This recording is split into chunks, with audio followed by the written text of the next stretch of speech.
Dead Cities and Other Tales. Mike Davis. Preface. The Flames of New York.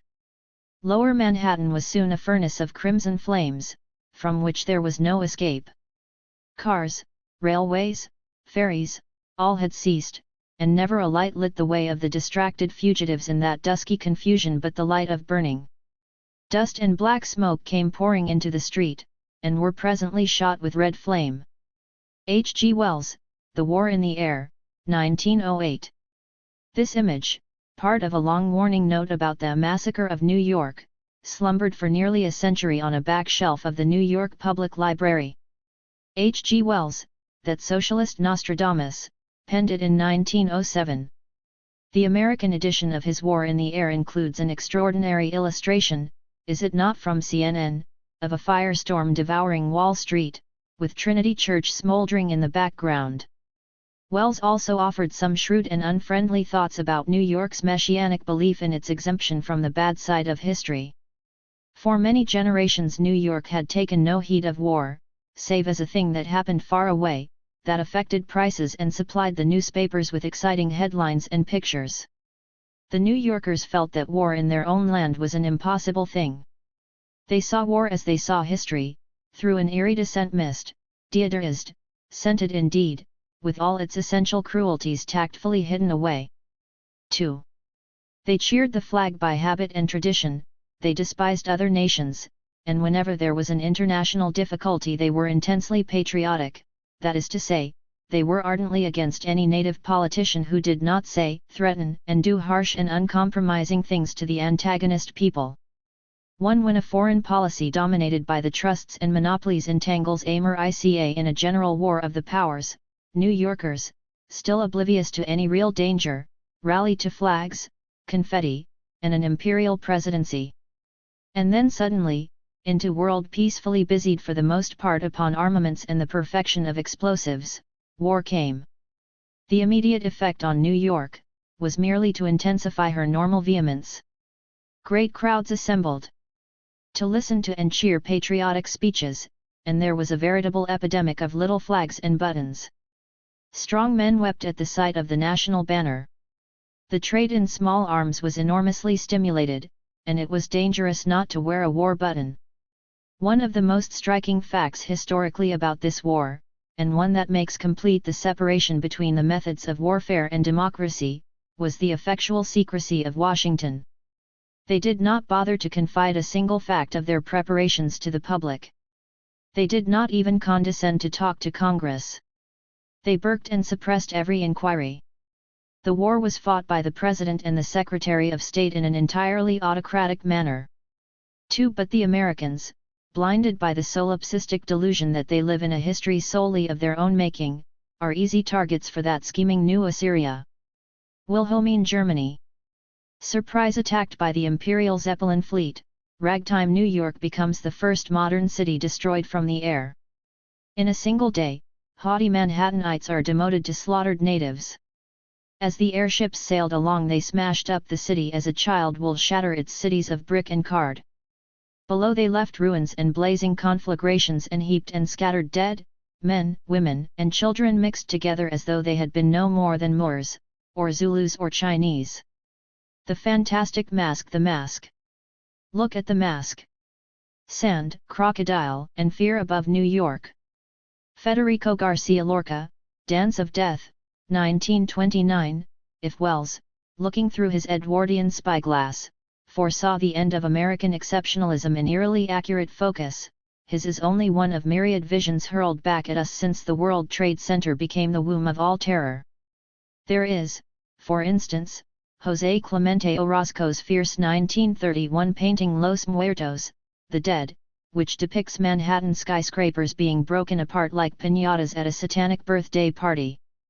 Orozco, still an anarcho-syndicalist in temperament, spent 8 years in the city, observing the growing armies of hard, desperate, angry men, with opaque eyes and clenched fists. His cityscapes are dominated by alarming tectonic tensions. An approach to the Queensboro Bridge buckles, 8th Avenue is shrouded in sulphurous haze, the elevated is portrayed as the fiery portal of hell, and so on. Orozco seems to be warning of earthquakes, volcanoes, infernos. For his homesick acquaintance, Federico Garcia Lorca, also augured a Manhattan apocalypse. Lorca's New York poems are so saturated with fear and prophecy that he originally entitled them Introduction to Death.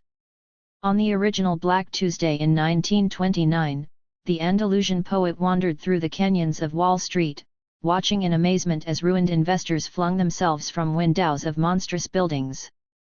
The ambulances collected suicides, he wrote, whose hands were full of rings. Amid the merciless silence of money, Lorca felt the sensation of real death, death without hope, death that is nothing but rottenness. It was easy, then, for him to visualize the inevitable destruction of Lower Manhattan by hurricanes of gold and tumults of windows, a gypsy intuition, perhaps, of the deadly black cloud that engulfed Wall Street last September. 5 or maybe the death cloud was actually that storm blowing from paradise, piling wreckage upon wreckage that Walter Benjamin warned about. 6 In either case, it was not only what we call progress, that is to say, the real history. 4. Of the American imperium in the Middle East, that has blown back, but also all of our imagined catastrophes, vengeful angels, and days of reckoning. The walled subdivision on end of History Lane turned out to be only one subway stop from the War of the Worlds. The fatway from a cave in Afghanistan has sent amok every invader and monster that ever thrilled fans of Amazing Tales or Universal Pictures. Wells's Zeppelins rain fiery death on Wall Street. King Kong and Godzilla pulverize Fifth Avenue. Extraterrestrials broil Soho in brimstone and pitch. Nightmare spores turn Radio City into a ghost town. Fu Manchu and the evil Ming have a cousin in Afghanistan. Sci-fi happens. Indeed, anything can happen. But the free zone is different than we expected. Fear studies. Indeed, 9/11 has been societal exorcism in reverse. It is important to recall the already fraught collective condition before real terror arrived in a fleet of hijacked airliners. The X-Files defined the 1990s in the same way that the honeymooners had defined the 1950s. It was an age of inexplicable anxiety. Although it seems laughable now, millions purportedly trembled before the occult menaces of black helicopters, killer asteroids, mad dog teenagers, recovered memories, Lyme disease, satanic preschools, road rage, Ebola fever, Colombian drug cartels, computer viruses, and Chinese atomic spies. There was a diagnostic consensus among social scientists and culture theorists that Americans were suffering from acute hypochondria. On the eve of the Y2K non-apocalypse, fear studies, or sociophobics as it is sometimes called, had emerged as the hottest new niche in academia. Dozens of pundits were raving about the mainstreaming of conspiracy culture, the arrival of risk society, the hermeneutic of suspicion, the plague of paranoia, the mean world syndrome, or the newly discovered role of the amygdala as the center of the brain's wheel of fear. 7 In the best of the genre, Barry Glassner systematically debunks some of the more common goblins: young black men, street drugs, terroristic political correctness, and so on, that deliberately spook the path toward public understanding of such social problems as unemployment, bad schools, racism, and world hunger. He carefully showed how media-conjured scares were guilty oblique MRM expressions of the post-liberal refusal to reform real conditions of inequality. Fear had become the chief ballast of the rightward shift since 1980. Americans, in his view, were afraid of the wrong things, and were being hoaxed by the latter-day equivalents of Orson Welles' notorious War of the Worlds broadcast. The Martians, he underscored, aren't coming 8. But, alas, they have come after all, brandishing box cutters. Although movies like Kites and Women's Faces were banned in the Hindu Kush version of Utopia, the attacks on New York and Washington, D.C. were organized as epic horror cinema with meticulous attention to mise en scene. The hijacked planes were aimed to impact precisely at the vulnerable border between fantasy and reality. In contrast to the 1937 radio invasion, thousands of people who turned on their televisions on September 11 were convinced that the cataclysm was just a broadcast, a hoax.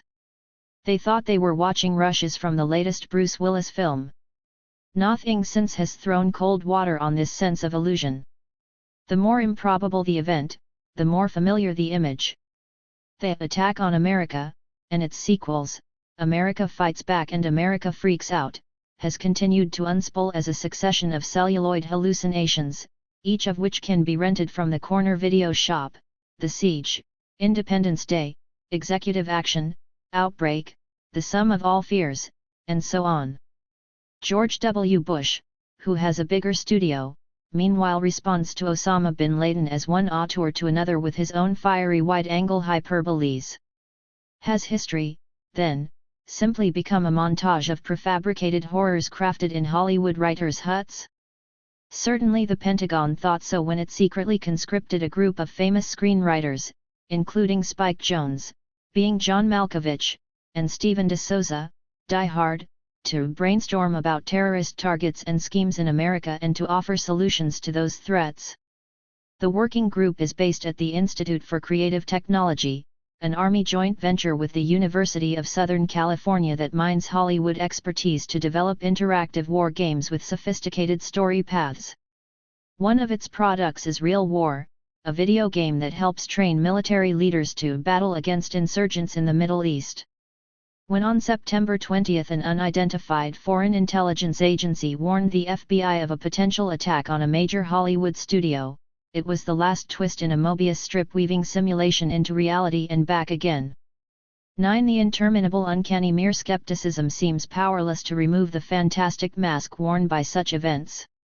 When hypochondriacs actually contract the plague of their worst fear, their ontologies tend to be thrown out of kilter. Watching the South Tower of the World Trade Center collapsing on its thousands of victims, a friend's child blurted out, "But this isn't real the way that real things are real." Exactly. Nor does it feel real the way real things do. There is a proper name, of course, for this eerie sensation of reality invaded by fantasy. An uncanny effect, Freud wrote, is often and easily produced when the distinction between imagination and real is effaced, as when something that we have hitherto regarded as imaginary appears before us in reality. 10. I am not sure, however, that Freud anticipated such a Walpurgis night of uncanny doubles and repetitions. The Israeli psychoanalyst Yolanda Gampel, an expert on second-generation legacies of the Holocaust, has addressed this more extreme condition, which she calls interminable uncanniness. It is a sensibility now perhaps being mass-franchised that usurps the lives of those who have witnessed an astounding, unbelievable, and unreal reality like mass murder. They no longer fully believed their own eyes, they had difficulty distinguishing between this unreal reality and their own imagination. Moreover, such an assault on the boundary between fantasy and reality becomes traumatic in itself and leads to great fear of one's thoughts and expectations. 11. There is also a large and perhaps short-lived dimension of old-fashioned hysteria. When the mayor of Chicago has to go on TV to reassure his citizenry that a glob of guacamole on a sidewalk is not some deadly Andromeda strain, then we are back in the realm of familiar panics like Wells's Radio Martians in New Jersey or the Japanese bombing of Los Angeles in the aftermath of Pearl Harbor.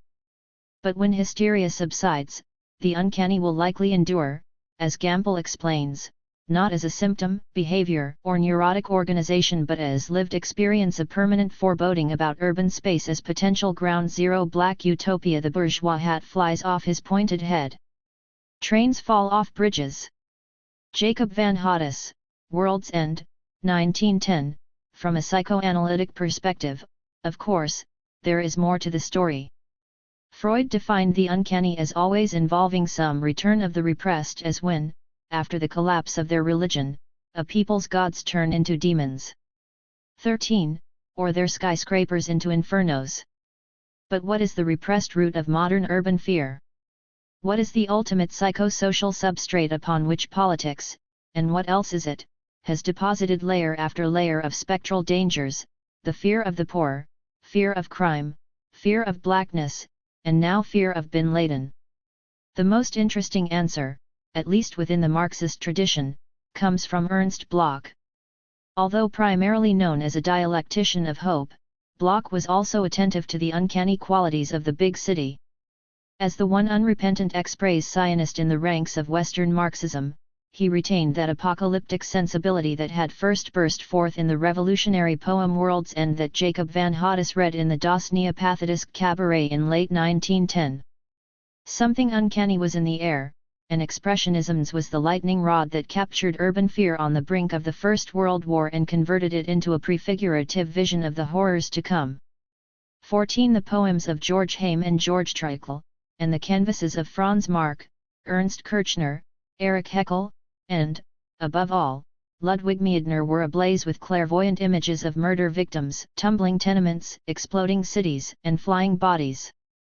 Indeed, Meidner, who wrote that the street bears the apocalyptic within itself, could not look out his window without being shattered by the imminence of disaster.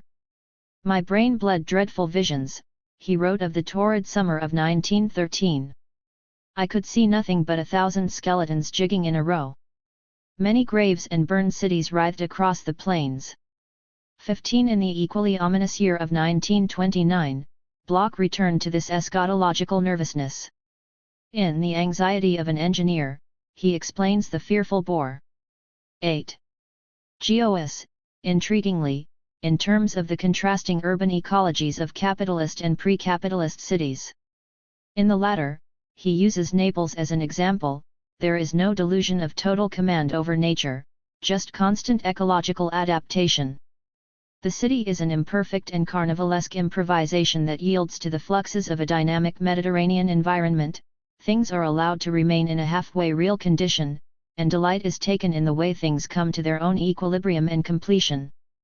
Although the objective hazards it faces, volcanoes, earthquakes, landslides, and tsunamis, are arguably greater than those of any other large European city, Naples is on familiar terms, Heimlich in Freud's sense, with the old dragon of catastrophic nature.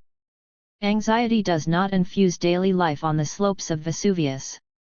16. In the Americanized big city, by contrast, the quest for the bourgeois utopia of a totally calculable and safe environment has paradoxically generated radical insecurity, unheimlich.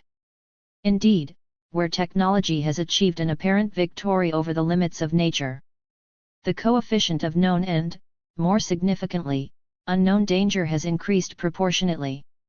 In part, this is because the metropolis's interdependent technological systems, as Americans discovered in fall 2001, have become simultaneously so complex and so vulnerable.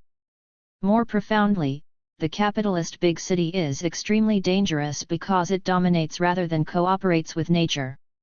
Although Bloch has the old-fashioned centralized industrial city in mind, his argument would presumably apply to the networked and polycentric metro region as well. 17. The uncanny is precisely that nothingness, non-integration with nature that stands behind the mechanized world.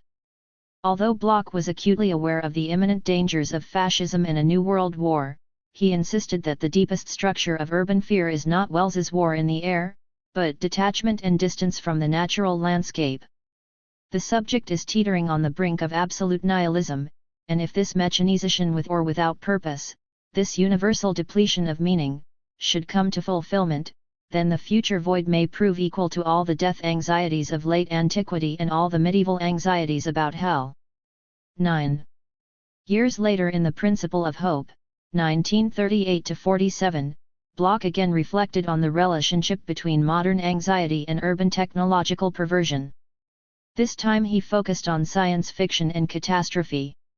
His pretext was Grandville's bizarre 1844 book, Another World, with its images of a monstrously technologized nature, giant iron insects, gas lamps as big as the moon, men with amazing mechanical prostheses, and so on. In Bloch's interpretation, the schizophrenic petit bourgeois Grandville, who died 3 years later in a madhouse, was the Hieronymus Bosch of the Steam Age, and his book is a huge anxiety dream full of the terror of the technological challenge and of what it is calling. Yet the landscape of terror is also, as in Bosch, voluptuous and nearly infinite in irony. Reminding us that hell is full of laughter, Bloch calls this cataclysm where everything bad is foretold in dark humor, a black utopia. 19. He might have been thinking of New York. Manhattan Nightmares. All these April nights combing the streets alone, a skyscraper has obsessed him, a grooved building jutting up with uncountable bright windows falling onto him out of a scudding sky. John Dos Passos, Manhattan Transfer, 1925, irony, of course, is now an illegal alien in the land of liberty. Even professional ironists like Christopher Hitchens police the sacred no-irony zone that surrounds the ruins of the World Trade Center. Otherwise it might be possible to draw various parallels between Jimmy Hurf's nightmare in Manhattan Transfer of a skyscraper falling on him and the hatless bourgeoisie of the expressionist apocalypse. Urban anxiety snakes like a 50,000 volt current through Dos Passos's famed novel, called expressionist by many reviewers, written a few years after Italian anarchists, September 16, 1920, had exploded a wagon load of dynamite in front of J.P. Morgan's offices on Wall Street. The horse and wagon were blown to bits. Glass showered down from office windows, and awnings 12 stories above the street burst into flames. People fled in. 10. Terror as a great cloud of dust enveloped the area. In Morgan's office, Thomas Joyce of the Securities Department fell dead on his desk amid a rubble of plaster and glass. Outside, scores of bodies littered the streets. Blood was everywhere. 20 Dos Passos's New York, like Bloch's Berlin, is a great engine roaring down tracks that engineers have yet to build, toward destinations unknown. The sheer out-of-control velocity of the metropolis, including the drunken swaying of its arrogant skyline, is the master theme of Manhattan Transfer. It is not surprising that passengers on this runaway train should be more than a little anxious. In the end, Jimmy Hurf answers his own rhetorical question, but what's the use of spending your whole life fleeing the city of destruction? By hitching a ride out of town. How fur ya goin'? Asks the truck driver. I dunno, he answers. Pretty far. 21 It was the hubris of New York's landowners and cops in the 1990s that ruthless zero tolerance could expunge this constitutive anxiety, the edginess that generations of 20-somethings have sought with the desperation of junkies. The Gotham Express was shunted into a suburban siding, a national showcase that big cities were again safe. Ruling from his so-called bunker, Emergency Command Center, on the 23rd floor of the World Trade Center, Mayor Giuliani reshaped Manhattan into an electric urban theme park as safe and, some said, sterile as a suburban mall. 22. The Worm in the Apple. In a savage new biography of Giuliani, The Village Voice's Wayne Barrett shows how a police department with a dangerously high testosterone level became the city's urban planning agency. The bunker was emblematic of an administration that had unconstitutionally closed City Hall Park to all but mayoralty-sanctioned public spectacle, blockaded bridges to kill a cab protest, barricaded midtown crosswalks to regulate pedestrians, and yanked the homeless out of shelter beds on the coldest night of the year to enforce ancient bench warrants for open beer can violations. The media generally viewed the fascistic bullying of squeegee men, panhandlers, cabbies, street vendors, and welfare recipients as a small price IJZiftVernkluk, WS*UFI. 11. To pay for the triumphs of having brought Disney, the ultimate imprimatur of suburban safety, to Times Square and tourism back to New York. Now folks in Iowa watch grisly television footage of the FBI raking the rubble at fresh kills for rotting body parts. Fireworks are used to keep the landfill's huge turkey vultures away, and thank God that they still live on the farm or, at least, in a gated suburb of Des Moines. However much they may admire the Chekhylian pose struck by Rudolph Giuliani or the fortitude of New York's rescue workers, family vacations are not usually envisioned as exercises in overcoming fear. So they stay at home in droves, as do the myriads of low-wage, largely immigrant hotel and restaurant workers laid off by the tourist depression. Every ancient connotation of the big city as the sinister abode of danger, death, and infection has been revalorized by the almost weekly terrorist alerts and the Bush administration's constant hyping of imminent nuclear or dirty bomb threats to New York, Washington, and other metropolises. Big Apple tourist officials must have been especially appalled by Federation of American Scientists' recent warning to Congress of the likely consequences of a low-tech radiological attack on Manhattan. A bomb made with a single foot-long pencil of cobalt from a food irradiation plant and just 10 pounds of TNT and detonated at Union Square in a light wind would send a plume of radiation drifting across 3 states. Much of Manhattan would be as contaminated as the permanently closed area around the Chernobyl nuclear plant. Anyone living in Manhattan would have at least a 1 in 100 chance of dying from cancer caused by the radiation. An area reaching deep into the Hudson Valley would, under current Environmental Protection Agency standards, have to be decontaminated or destroyed. 24 Although many surprises undoubtedly lurk downriver, it is already clear that the advent of catastrophic terrorism in tandem with protracted recession will produce major mutations in the American city. Indeed, it is conceivable that Bin Laden et al. Have put a silver stake in the heart of the downtown revival in New York and elsewhere. The traditional central city where buildings and land values soar toward the sky is not yet dead, but the pulse is weakening.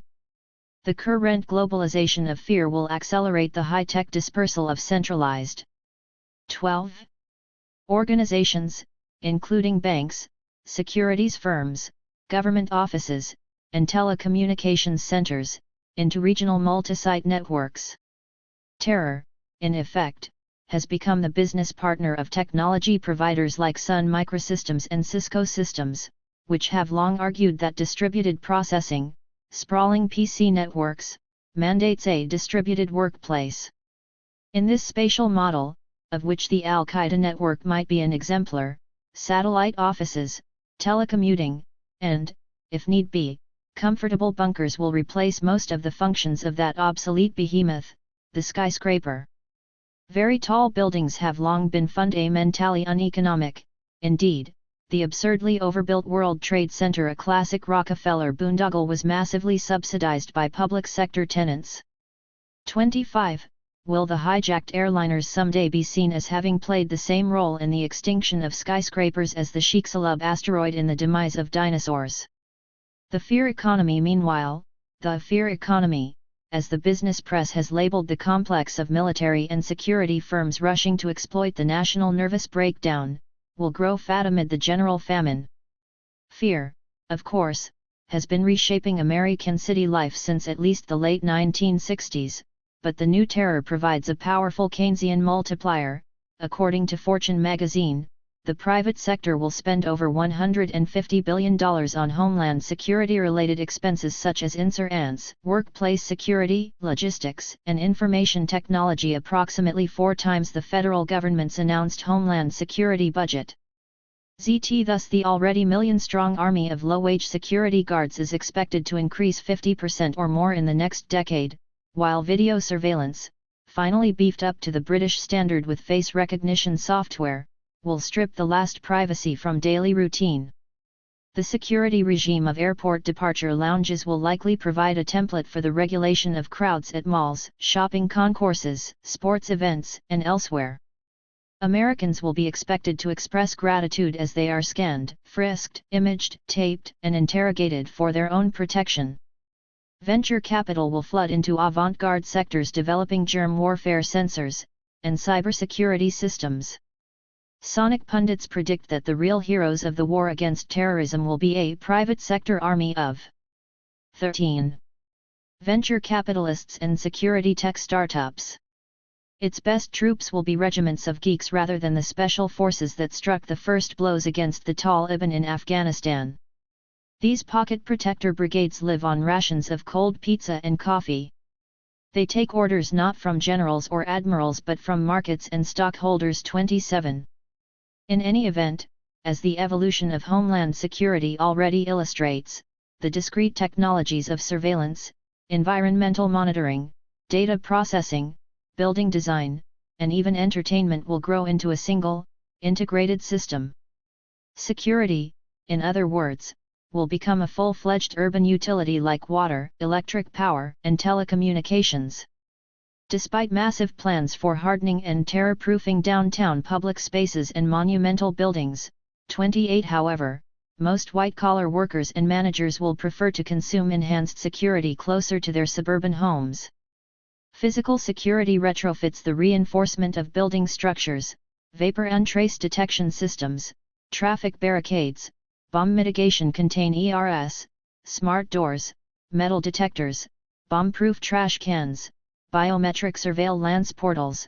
Reduced surface and underground parking will impose huge and unavoidable expenses on cities that are trying to shore up their downtown economies, but they are unlikely to stem the new exodus of jobs and tax resources. Massive public sector subsidies to developers and corporate tenants may likewise slow but probably won't reverse the trend toward deconcentration. In addition, as self-advertised world cities hunker down for the long siege, urban economists and fiscal analysts must wrestle with the new demon of deglobalization, the portion of global service production and international tourism that may be lost forever. Needless to say, all this adds up to a fiscal crisis of a magnitude that may dwarf the notorious municipal meltdown of the mid-1970s. Certainly this is the case in New York City, where Felix Rohatyn, the city's bank-appointed financial overlord from 1973 to 1993, has warned of approaching bankruptcy as City Hall grapples with a projected $6 billion deficit in a $40 billion budget. 29 The city's crisis has been amplified by the post-9/LL flight of 22,000 jobs and their contribution to the tax rolls from Lower Manhattan to New Jersey. Manhattan boosters are terrified that Wall Street giants like American Express, Deutsche Bank, Merrill Lynch, and 14. Dow Jones will learn to love dispersal into the bomb-proof, low-rent districts of the megalopolis. 30 Fiscal crisis and corporate deconcentration are especially bad news for the new immigrant working class already buried under the rubble of the city's fallen tourist and service industries. As Mark Green, the android-like Democratic candidate for mayor, warned, the reconstruction of Lower Manhattan may require sacrifice from others. Since Giuliani-era crime control is sacrosanct, as is the goodwill of big business, budget cutters will hack away at lifeline public services, housing, libraries, sanitation, recreation, job programs, and the like in New York's neglected Black and Latino neighborhoods. Whatever Twin Tower replica or monumental novelty eventually fills the void in Lower Manhattan, it will likely be financed by savage retrenchment in Washington Heights, Mott Haven, and Brownsville. So much for the famous solidarity of New Yorkers. 31 War of the Worlds. In an immediate and inclusive way, suspicion of the Arabs became second nature. Frantz Fanon, Racist Fury in France, 1959. Long ago a tourist in New York sent home a postcard. If all the world became America, wrote the poet Sayyid Qutb, it would undoubtedly be the disaster of humanity. Seconded by the Egyptian government to study U.S. educational methods, Qutb disembarked at the 42nd Street Pier in autumn 1948, an admirer of liberal modernity. But he was repulsed by Truman's America and underwent a deep religious reconversion. He returned to Cairo 2 years later, a fervent adherent of the Muslim Brotherhood, and was soon arrested as its leading propagandist. After 11 years in prison, he was hung in 1966 on trumped-up charges of conspiring to overthrow Nasser. Qutb is universally acclaimed as the major philosopher of radical Islamism, if not literally, as the New York Times proposes, the intellectual grandfather to Osama bin Laden and his fellow terrorists. His masterpiece, Milestones, 1964, is routinely described as the Islamist version of Lenin's What is to be Donald 32 WMM. 15. Why did Qutb become the anti-Whitman, recoiling in disgust from the legendary excitement of Manhattan? Understanding his hostility to the self-proclaimed capital of the 20th century might shed some light on the genealogy of anti-Americanism in the milieux that have applauded the destruction of U.S. capitalism's most monumental symbol. Pop analysis, of course, fits the person into the prefabricated stereotype. Thus for Robert Worth and Judith Shulevitz, writing separately in the Times, the 42-year-old Egyptian literary critic and poet was, like all Muslim fanatics, a prude scandalized by big city decadence, by the Kinsey Report, by dancing and sexual promiscuity. Indeed, Qutb did complain about the pornographic content of much American popular culture, just as he criticized the national obsession with tending lawns to the neglect of family life and the crass materialism that smothered charity. But the great scandal of New York and his reaction was the same as Garcia Lorca's 20 years before: was evil and fanatic racial discrimination. No doubt Qutb, a black man from Upper Egypt, had wounding encounters with Jim Crow. 33 Qutb's tourist experiences today might be even more traumatic. He might be in solitary confinement, without access to relatives or a lawyer, for the terrorist crime of having overstayed his visa or having simply aroused the suspicion of his neighbors. The real burden of the new urban fear, the part that is not hallucinatory or hyperbolized, is borne by those who fit the racial profile of white anxiety, Arab and Muslim Americans, but also anyone with an unusual head covering, Middle Eastern passport, or unpopular beliefs about Israel. For those caught squarely in the middle of this paranoid gestalt, say a Pakistani cab driver in New York or a Sikh electronics engineer in California, there is the threat of violence, but, even more, the certainty of surveillance by powers vast and cool and unsympathetic. 34. Otherness in the form of Arabs, Qurans, and spores has become the central obsession of that interminable Pentagon briefing and George W. Bush celebration that passes for American television. Indeed, the threat to America, another network branding, is depicted as essentially extraterrestrial. The Middle East is the angry red planet sending its monsters to live among us and murder us. 16. To us Martians. Very little of the violent domestic backlash has been reported in the mainstream media. The big city dailies and news networks have shown patriotic concern for the U.S. image abroad by downplaying what otherwise might have been recognized as the good ole boy equivalent of Kristallnacht. Yet even the fragmentary statistics are chilling. In the 6 weeks after 1 September 1, civil rights groups estimate that there were at least 6 murders and 1,000 serious assaults committed against people perceived as Arab or Muslim, including several hundred attacks on Sikhs. 35 The Texas Observer, a progressive weekly that has refused to low-profile domestic terror, reported in early October on the violence that had ricocheted through Dallas suburbs in the immediate aftermath of the New York and D.C. attacks. In addition to the hate murder of an immigrant Pakistani grocery proprietor, 3 mosques were bombed or shot at, a Romanian jogger was beaten because he looked Middle Eastern, and 2 Ethiopians were stabbed while touring the Fort Worth Botanical Gardens. Local Muslim leaders blamed the news media, particularly the Dallas Morning News, for helping instigate violence with inflammatory headlines like "Soldiers of Terror living next door." 3 If such incidents recall the Arab hunts in metropolitan France during the Algerian War that Frantz Fanon described, even a South American was riddled with bullets because he looked like a North African. 37 Then the Justice Department's frenzied search for Al-Qaeda sleepers stirs memories of that other great terrorist manhunt, the notorious Palmer raids of 1919-20, when thousands of immigrant radicals were arrested without warrant or cause, and then hundreds deported, after a series of package bomb explosions in Washington, D.C. The bombing of Wall Street was assumed to have been anarchist revenge for the deportations.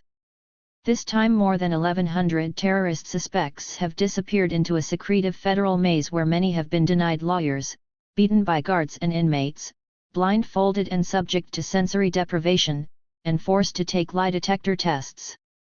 At least 1 detainee has died, and scores, against whom no criminal charges have been filed, are being held under the indefinite detention permitted by immigration law.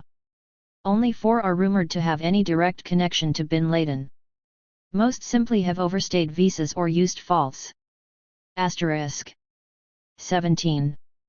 IDs, a not uncommon status in a nation where an estimated 5 to 7 million undocumented immigrants provide indispensable cheap labor. Fanon probably would not be surprised that frustrated FBI investigators, like the French Chouret before them, are lobbying to take recalcitrant suspects down to the scream-proof basement where the batteries and electrodes are kept. For the first time in American history there is a serious public campaign to justify torture. With the op-ed support of leading liberals like Jonathan Alter in Newsweek, the FBI wants access to methods that the Washington Post euphemistically characterized as employed occasionally by Israeli interrogators. If U.S. courts balk at such rough work, the alternative is to export the task to overseas professionals like the Mossad. Another idea, the Post explains, is extraditing the suspects to allied countries where security services sometimes employ threats to family members or resort to torture. 38. In the same vein, the Los Angeles Times interviewed a CIA veteran about current debates inside the agency. "A lot of people are saying we need someone at the agency who can pull fingernails out. Others are saying, let others use interrogation methods that we don't use. The only question then is, do you want to have CIA people in the room?" 39. Short of electrodes, however, Congress, minus an opposition party, has recently given the Justice Department a cornucopia of vaguely worded and sinister powers. They've proved appropriate tools required to intercept and obstruct terrorism. Patriot Act cages non-citizens, including millions of Latino and Asian immigrants, within ruthless new categories of surveillance, prosecution, and liability to deportation. But it is only a cornerstone for the full-fledged homeland security state envisioned by the Junior Bush administration. At a Halloween press conference, Colin Powell, sounding as if he had just finished reading Neuromancer, gloated over plans for a vast centralized data warehouse that would store every derogatory piece of information on visitors and would-be immigrants. The Justice Department, with strong support from Southern Republican governors, wants to conscript local and state police in a massive campaign to round up and deport illegal immigrants. Federal law enforcement is being restructured so that the FBI can permanently focus on the war against terrorism, meaning that it will largely become an elite immigration police while a mysterious new 18. Pentagon entity, the Homeland Defense Command, will presumably adopt the Mexican border as a principal battlefield. Both Mexico and Canada are under tremendous pressure to tighten their immigration policies to Washington's standards. Indeed, to the howling delight of nativists and neo-fascists everywhere, the entire OECD bloc seems to be raising drawbridges and bolting doors against the rest of humanity. The globalization of fear thus becomes a self-fulfilling prophecy. Automatically, NATO endorsed the blank check that Congress issued the White House to rid the world of evil, leaving American fighter pilots to drop cluster bombs chalked with the names of dead Manhattan firefighters on the ruins of Kabul, a city infinitely more tragic than New York. Terror has become the steroid of empire. And imperialism is again politically correct. However nervously, the established order everywhere has rallied around the stars and stripes. As a gloating and still undead Henry Kissinger has pointed out, it is the best thing since Metternich last dined with the Tsar. 2002. Part I. Neon Weston. W.H. James Mooney, 1893. H/*. White people are only a bad dream. The whirlwind. The whirlwind. The whirlwind. The whirlwind. Ghost dance chant. The Searcher. Mason Valley, Nevada, January 1, 1892. It is a bitterly cold, moonless evening. A recent blizzard has mantled the sagebrush steppe in knee-deep snow. A small party of men, nervous and half-frozen, are riding in file, followed by a wagon. Their solitary lantern bathes the ground ahead in pale yellow light. The faint marking of a trail eventually dissolves into a crisscrossing maze of cattle paths in the snow. They have no idea which direction to go. The riders and their horses are tired and disoriented.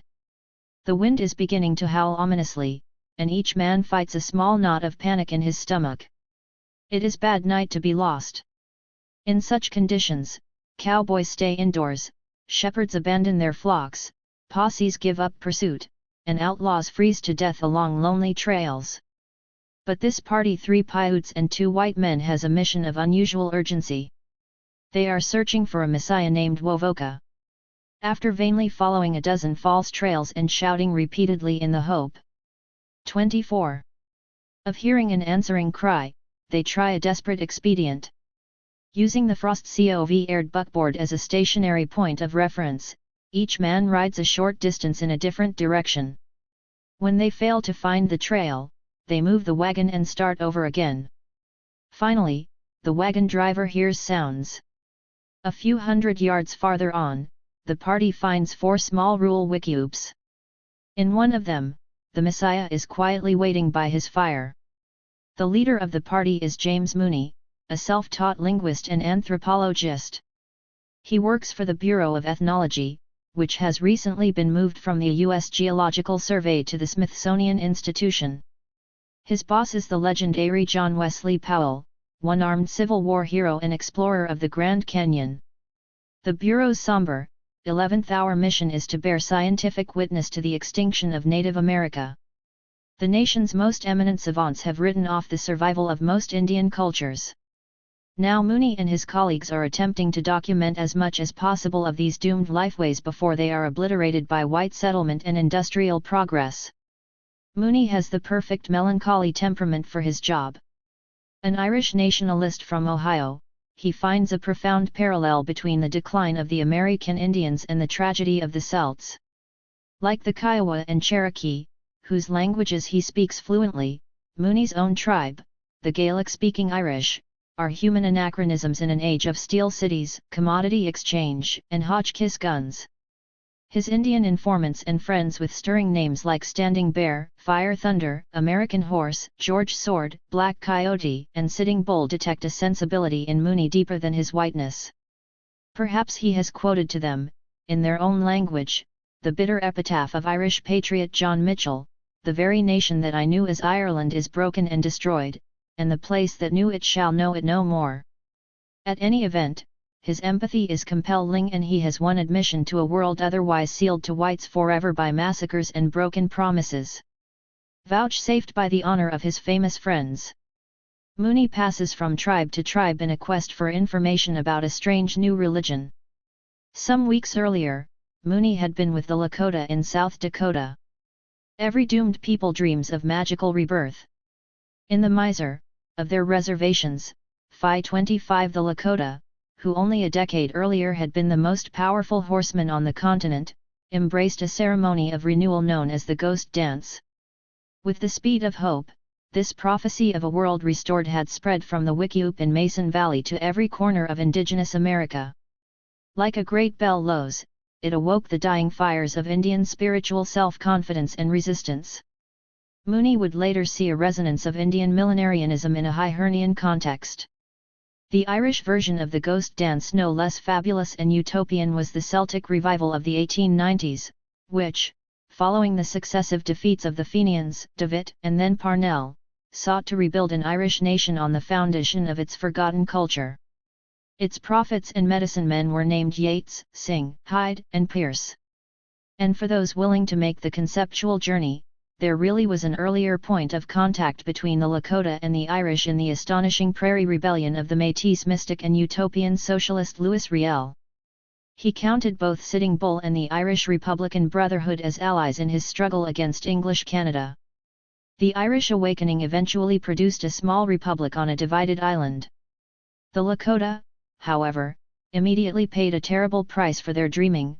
146 refugees from Pine Ridge, including 44 women and 18 children, were blown apart on the frozen banks of Wounded Knee Creek by the big explosive rounds of the Army's new Hotchkiss guns. Some of the survivors, grotesquely, were then paraded across Europe by Buffalo Bill's Wild West show. Mooney, in between ethnographic errands for the World's Columbian Exposition in Chicago, is assembling the first comprehensive account of the massacre, which the U.S. government still falsely characterizes as a uprising. Later, in the preface to his The Ghost Dance Religion and the Sioux Outbreak of 1890, published in 1896, he will note that he has traveled an astounding 32,000 miles in 22 months, 1890–92, and spent time with 20 tribes. His painstakingly detailed account of the new religion's avowal of love and nonviolence, contrasted with photographs of slain Lakota women and children lying in heaps on the prairie, will morally impeach his own employer, the federal government, for dishonesty and murder. It will also ensure his own ostracism in official circles. 26. Wounded Knee happened on December 29, 1890. Almost exactly a year later, Mooney is sitting by a sagebrush fire with Wovoka, the Messiah. Wovoka, the name means the man with the axe, is 35 years old. He is, ironically, the son of Tavabo, or White Man, and when he was 4 he witnessed the famous Battle of Pyramid Lake. White silver miners had kidnapped several Paiute women, and when their husbands rescued them, it was considered an Indian outrage, although none of the miners was harmed. A large posse of whites was sent to destroy the Indian camp, but they were ambushed by the Paiutes in a narrow pass.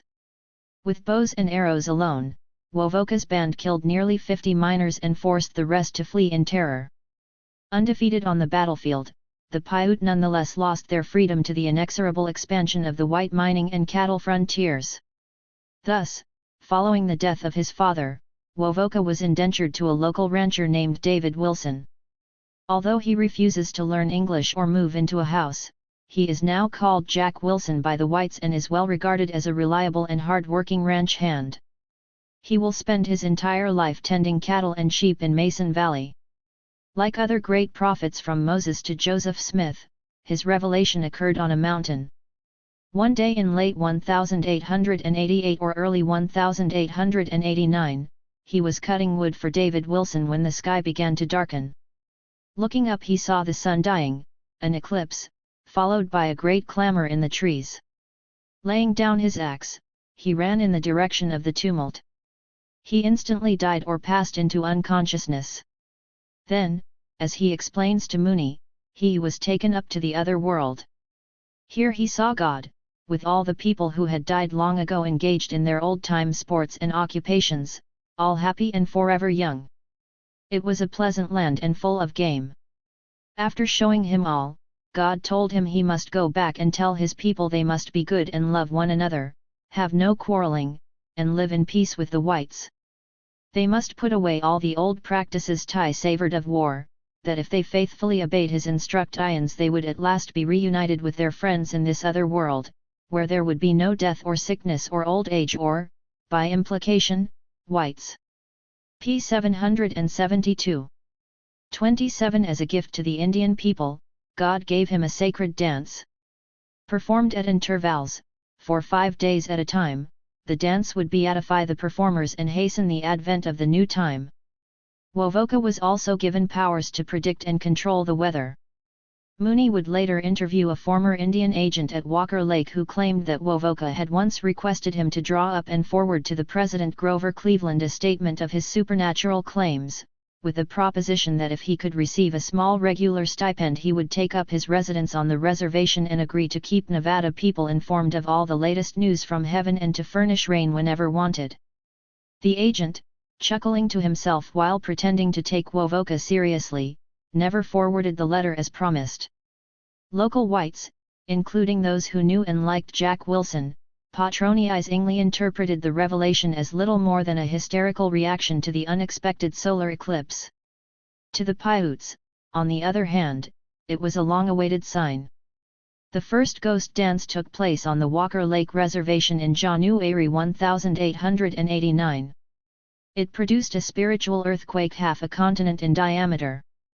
Soon, every native people of the Great Basin, the Washoe, Ute, Shoshone, Bannock, and Goseute had heard that Christ himself was at Walker Lake, teaching the Paiute a sacred dance that would restore the world of their fathers. These tribes spread the good news to their neighbors, who in turn passed it on to their neighbors. Delegations quickly arrived at Walker Lake from reservations in California, Utah, Idaho, Montana, and eventually Oklahoma, Nebraska, Iowa, and South Dakota. Within 2 years, nearly 40 nations had entered Wovoka's holy circle. Only the Navajo, whose religion proscribes all mention of the dead, were immune to the resurrectionist fervor that swept the native West from the Pacific to the Mississippi. Against scores of conflicting oral or second-hand accounts of Wovoka's teaching, there is an actual letter published by Mooney which the prophet dictated to an Arapaho delegate in the party of Black Short Nose in 1891. The young Arapaho wrote down Wovoka in Carlisle English, which was then transcribed into proper English by Black Short Nose's schoolgirl daughter back in Oklahoma. As Mooney emphasizes, it is the genuine official statement of the ghost dance. 28. Doctrine as given by the Messiah himself to his disciples. It is also a model of spiritual concision. Do not tell the white people about this. Jesus is now upon the earth. He appears like a cloud. The dead are all alive again. I do not know when they will be here, maybe this fall or in the spring. When the time comes there will be no more sickness and everyone will be young again. Do not refuse to work for the whites and do not make any trouble with them until you leave them. When the earth shakes at the coming of the new world, do not be afraid. It will not hurt you. I want you to dance every 6 weeks. Make a feast at the dance and have food that everybody may eat. Then bathe in the water. That is all. You will receive good words again from me sometime. Do not tell lies. As Muni reminded the readers of his report, the moral code preached by Wovoka is as pure and comprehensive in its simplicity as anything found in religious systems from the days of Gautama Buddha to the time of Jesus Christ. Indeed, Muni argues, the ghost dance is the New Testament, or at least its spiritual core, in distinctively Indian garb. To a divided and defeated people, Wovoka preaches unity, love, and the hope of renewal. Only those who have known the deadly hatred that once animated Ute, Cheyenne, and Pawnee, one toward another, and are able to contrast it with their present spirit of mutual brotherly love can know what the ghost dance religion has accomplished. It is such a revolution as comes but once in the life of a race. To further illustrate the human meaning of the ghost dance, Muni cites the example of an Arapaho friend who had just lost his small son. I shall not shoot any ponies, and my wife will not gash her arms.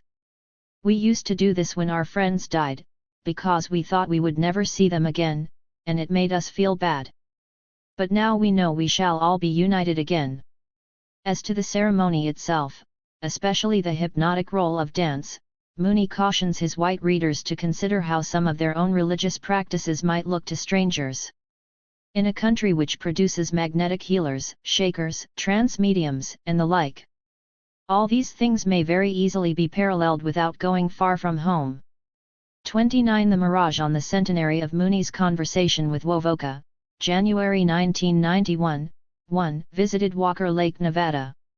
I had little in mind other than a simple desire to view the Prophet's grave and the living conditions of his great-great-grandchildren. Initially I had no luck finding the headstone, so I sought advice from a young Paiute man in his early 20s. He was sitting in his red Ford Ranger pickup, drinking a cup of coffee and listening to Ice-T rapping, "Fuck the Police." He turned down the volume on his cassette player and gave me directions with a smile. Then he turned up Ice-T again. On Wovoka's modest grave I found an abalone shell containing an eagle feather and several 30 shells. There were also some flowers, recently left. It was obvious that this was more than commemoration. The ghost dance religion did not die at Wounded Knee, and Wovoka remains a living presence to many Native Americans. His spiritual legacy is dynamic and still undergoing elaboration. Muni had expressed wonderment at the diverse ways in which Wovoka's message had been assimilated in its fundamentals while being reworked in its details to fit the individual visions and specific histories of each Indian culture.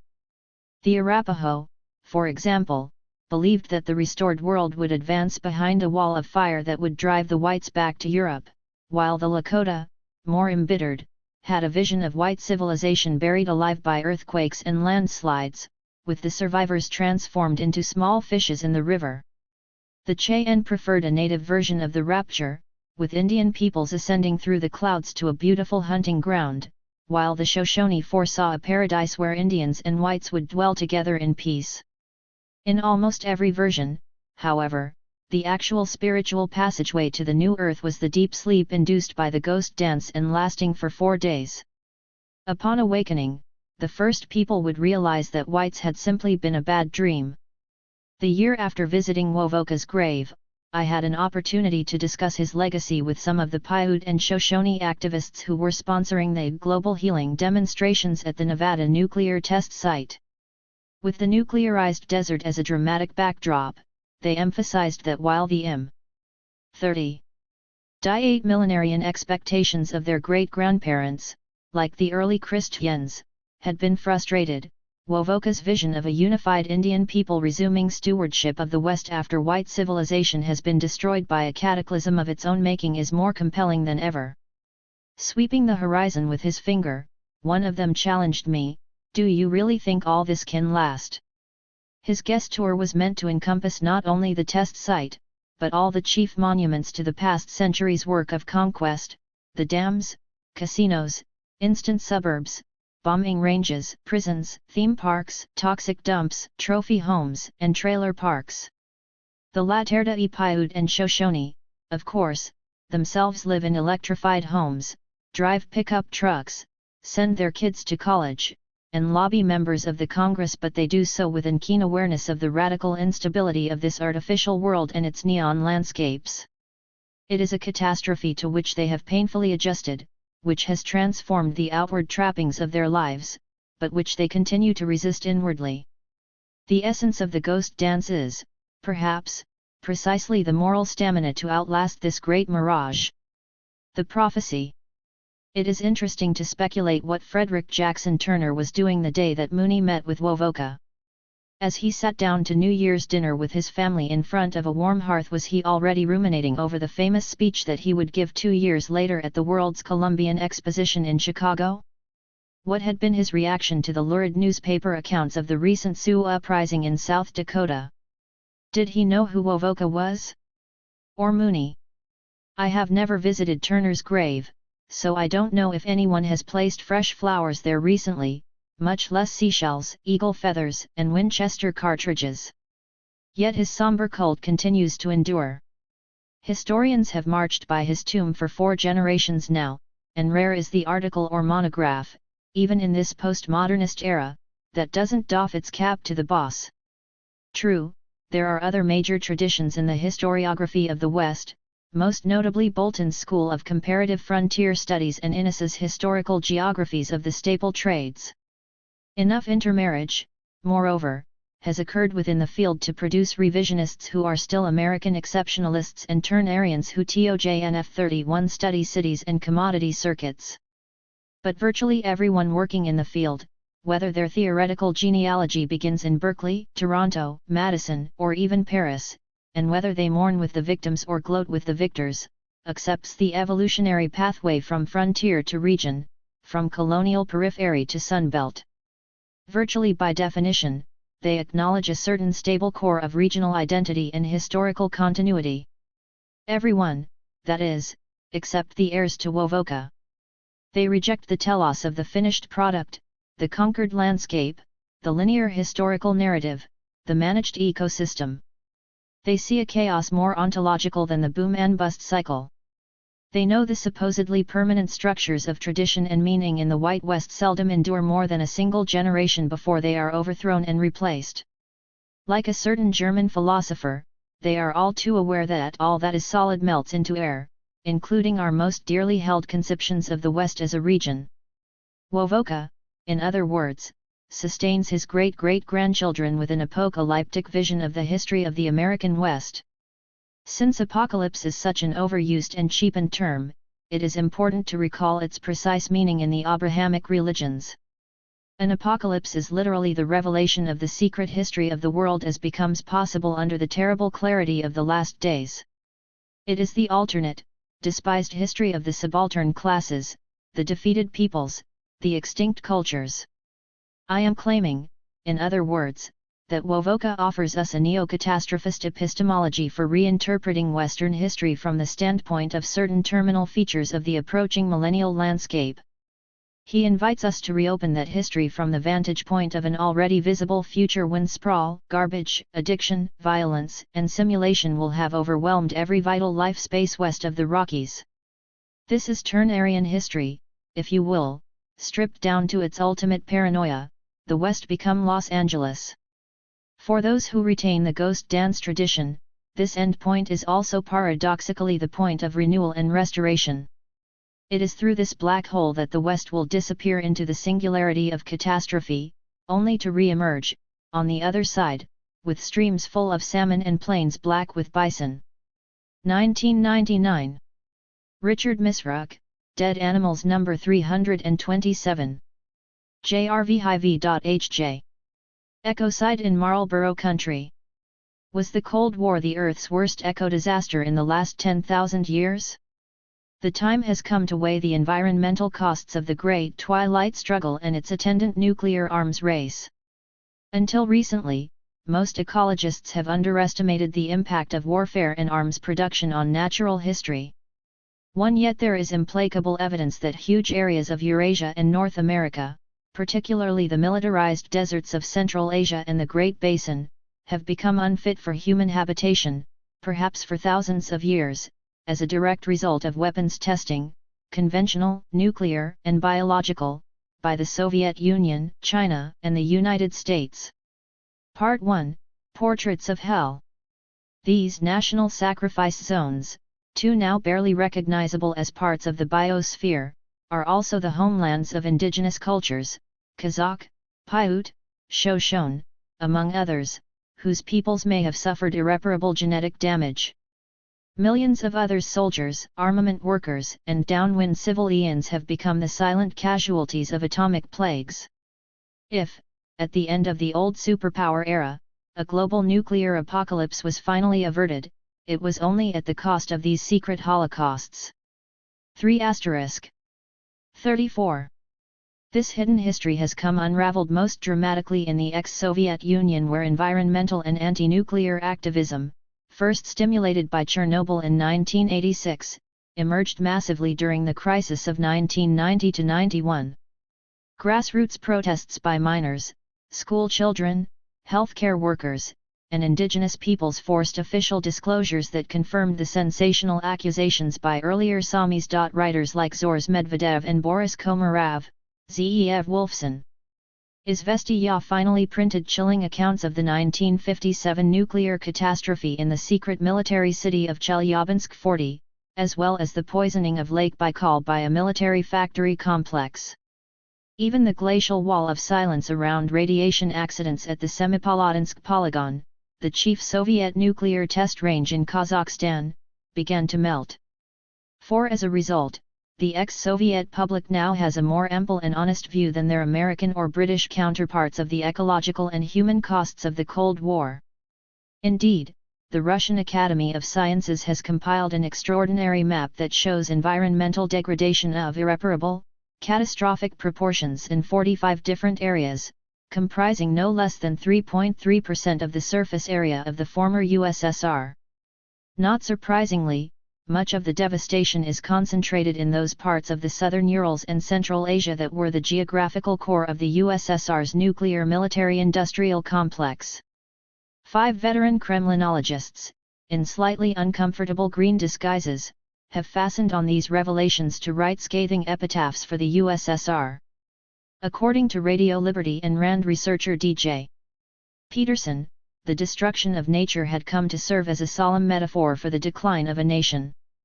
For Lord Carrington's ex-advisor Murray Feshbach, and his literary sidekick Al Friendly, ex-Newsweek bureau chief in Moscow, on the other hand, the relationship between ecological cataclysm and the disintegration of the USSR is more than metaphor. When historians finally conduct an autopsy on the Soviet Union and Soviet communism, they may reach the verdict of death by ecocide. Peterson's troubled lands and especially Feshbach and Friendly's ecocide in the USSR have received spectacular publicity in the American media. Exploiting the new, uncensored wealth of Russian-language sources, they describe an environmental crisis of biblical proportions. The former land of the Soviets is 35. Portrayed as a dystopia of polluted lakes, poisoned crops, toxic cities, and sick children. What Stalinist heavy industry and mindless cotton monoculture have not ruined, the Soviet military has managed to bomb or irradiate. For Peterson, this ecological terrorism is conclusive proof of the irrationality of a society lacking a market mechanism to properly value nature. Weighing the chances of any environmental cleanup, he holds out only the grim hope that economic collapse and radical deindustrialization may rid Russia and the Ukraine of their worst polluters.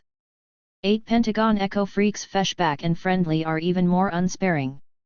Bolshevism, it seems, has been a deliberate conspiracy against Gaia, as well as against humanity. Ecocide in the USSR stems from the force, not the failure, of utopian ambitions.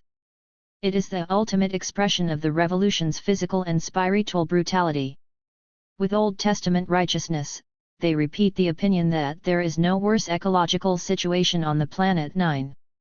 Obviously Feshbach and Friendly have never been to Nevada or western Utah. 10. The environmental horrors of Chelyabinsk 40 and the Semipalatinsk polygon have their eerie counterparts in the poisoned, terminal landscapes of Marlborough country. Misraka's Inferno. A horse head extrudes from a haphazardly bulldozed mass grave. A dead colt, its forelegs raised gracefully as in a gallop, lies in the embrace of its mother. Albino tumbleweed are strewn randomly atop a tangled pyramid of rotting cattle, sheep, horses, and wild mustangs. Bloated by decay, the whole cadaverous mass seems to be struggling to rise. A Minoan bull pokes its eyeless head from the sand. A weird, almost Jurassic skeleton except for a hoof, it might be the remains of a pterosaur, is sprawled next to a rusty pool of unspeakable vileness. The desert reeks of putrefaction. Photographer Richard Misrak shot this sequence of 8x10 color photographs in 1985–87 at various dead animal disposal sites located near reputed plutonium hotspots and military toxic dumps in Nevada. As a short text explains, it is commonplace for local livestock to die mysteriously, or give birth to monstrous 36 offspring. Ranchers are officially encouraged to dump the cadavers, no questions asked, in unmarked county-run pits. Misrak originally heard of this Bosch-like landscape from a Paiute poet. When he asked for directions, he was advised to drive into the desert and watch for flocks of crows. The carrion birds feast on the eyes of dead livestock. 11. The pit has been compared to Picasso's Guernica. It is certainly a nightmare reconfiguration of traditional cowboy clichés. The lush photographs are repellent, elegiac, and hypnotic at the same time. Misrak may have produced the single most disturbing image of the American West since ethnologist James Mooney countered Frederick Remington's popular paintings of heroic cavalry charges with stark photographs of the frozen corpses of Indian women and children slaughtered by the 7th Cavalry's Hotchkiss guns at Wounded Knee in 1890. 12. But this Holocaust of Beasts is only one installment, Canto 6, in a huge mural of forbidden visions called Desert Cantos.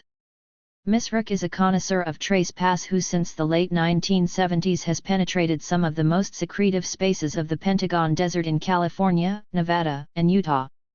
Each of his 14 completed cantos, the work is still in progress, builds drama around a found metaphor that dissolves the boundary between documentary and allegory. Invariably there is an unsettling tension between the violence of the images and the elegance of their composition. The earliest cantos, his desert noir period, were formal aesthetic experiments influenced by readings in various Kabbalistic sources. They are mysterious phantasmagorias detached from any explicit socio-political context: the desert on fire, a drowned gazebo in the Salton Sea, a palm being swallowed by a sinister sand dune, and so on. 13. By the mid-1980s, however, Misrak put aside Blake and Castaneda, and began to produce politically engaged exposes of the Cold War's impact upon the American West. Focusing on Nevada, where the military controls 4 million acres of land and 70% of the airspace, he was fascinated by the strange stories told by angry ranchers, night raids by Navy helicopters, laser-burned cows, the bombing of historic towns, and unbearable supersonic flights * with the help of 2 improbable anti-Pentagon activists, a small-town physician. 37. Named Doc Barjan and a gritty bush pilot named Dick Holmes, Misrak spent 18 months photographing a huge tract of public land in central Nevada that had been bombed, illegally and continuously, for almost 40 years. To the Navy this landscape of almost incomprehensible devastation, sown with live ammo and unexploded warheads, is simply Bravo 20. To Misrak, on the other hand, it is the epicenter. The heart of the apocalypse. It was the most graphically ravaged environment I had ever seen.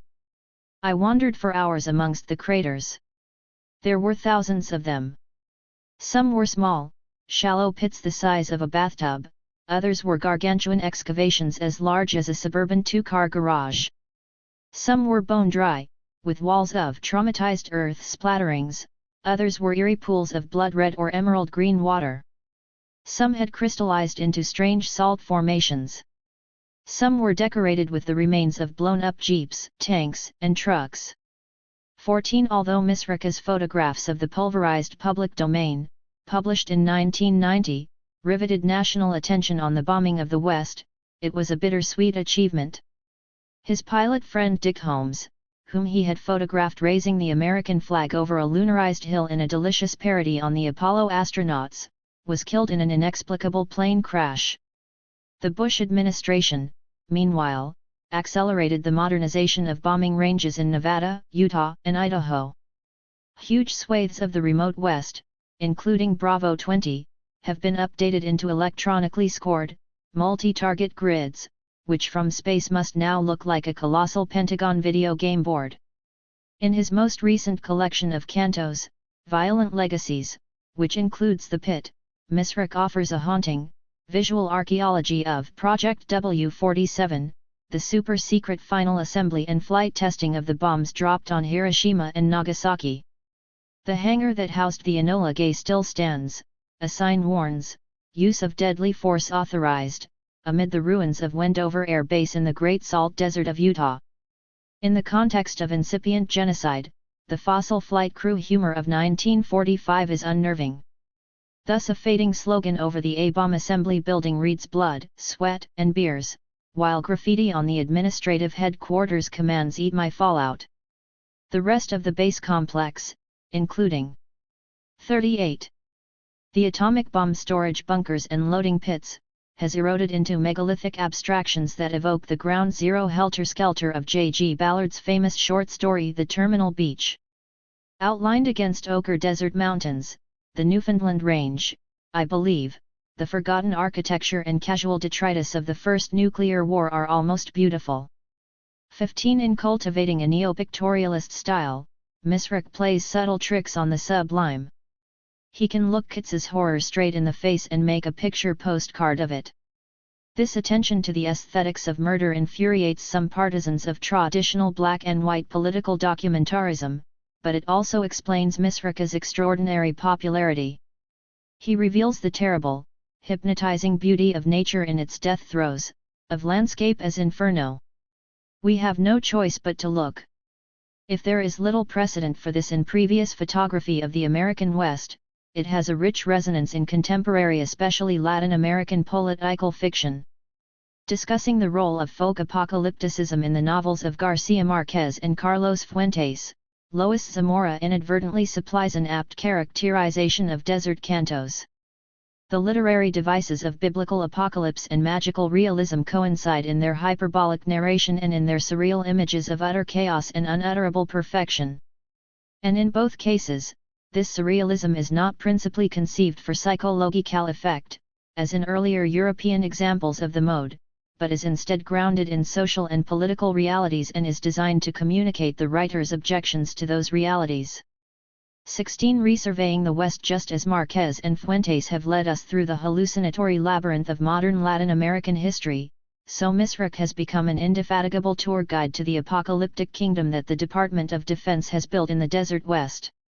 His vision is singular, yet, at the same time, Desert Cantos claims charter membership in a broader movement of politicized Western landscape photography that has made the destruction of nature its dominant theme. Its separate detachments over the last 15 years have included, first, the so-called new topographies in the mid-1970s, Louis Baltz, Robert Adams, and Joel I. Seifel. 39. Deal, 17. Closely followed by the Rephotographic Survey Project, Mark Klett and colleagues, 18. And, then, in 1987, by the explicitly activist Atomic Photographers Guild, Robert Del Tree Dicey, Carol Gallagher, Peter Goen, Patrick Nagatani, and 12 others. 19. If each of these moments has had its own artistic virtue and pretension, they share a common framework of revisionist principles. In the first place, they have mounted a frontal attack on the hegemony of Ansel Adams, the dead pope of the Sierra Club School of Nature as God photography. Adams, if necessary, doctored his negatives to remove any evidence of human presence from his apatheicized wilderness vistas. 20. The new generation has rudely deconstructed this myth of a virginal, if imperiled nature. They have rejected Adams's Manichaean division between sacred and profane landscape, which leaves the already altered and inhabited parts of our environment dangerously open to uncontrolled exploitation. 21. Their west, by contrast, is an irrevocably social landscape, transformed by militarism, urbanization, the interstate highway, epidemic vandalism, mass tourism, and the extractive industries' boom and bust cycles. Even in the last wild places, the remote ranges and lost box canyons, the Pentagon's jets are always overhead. Secondly, the new generation has created an alternative iconography around such characteristic but previously spurned or unphotographable objects as industrial debris, rock graffiti, mutilated saguaros, bulldozer tracks, discarded girly magazines, military shrapnel, and dead animals.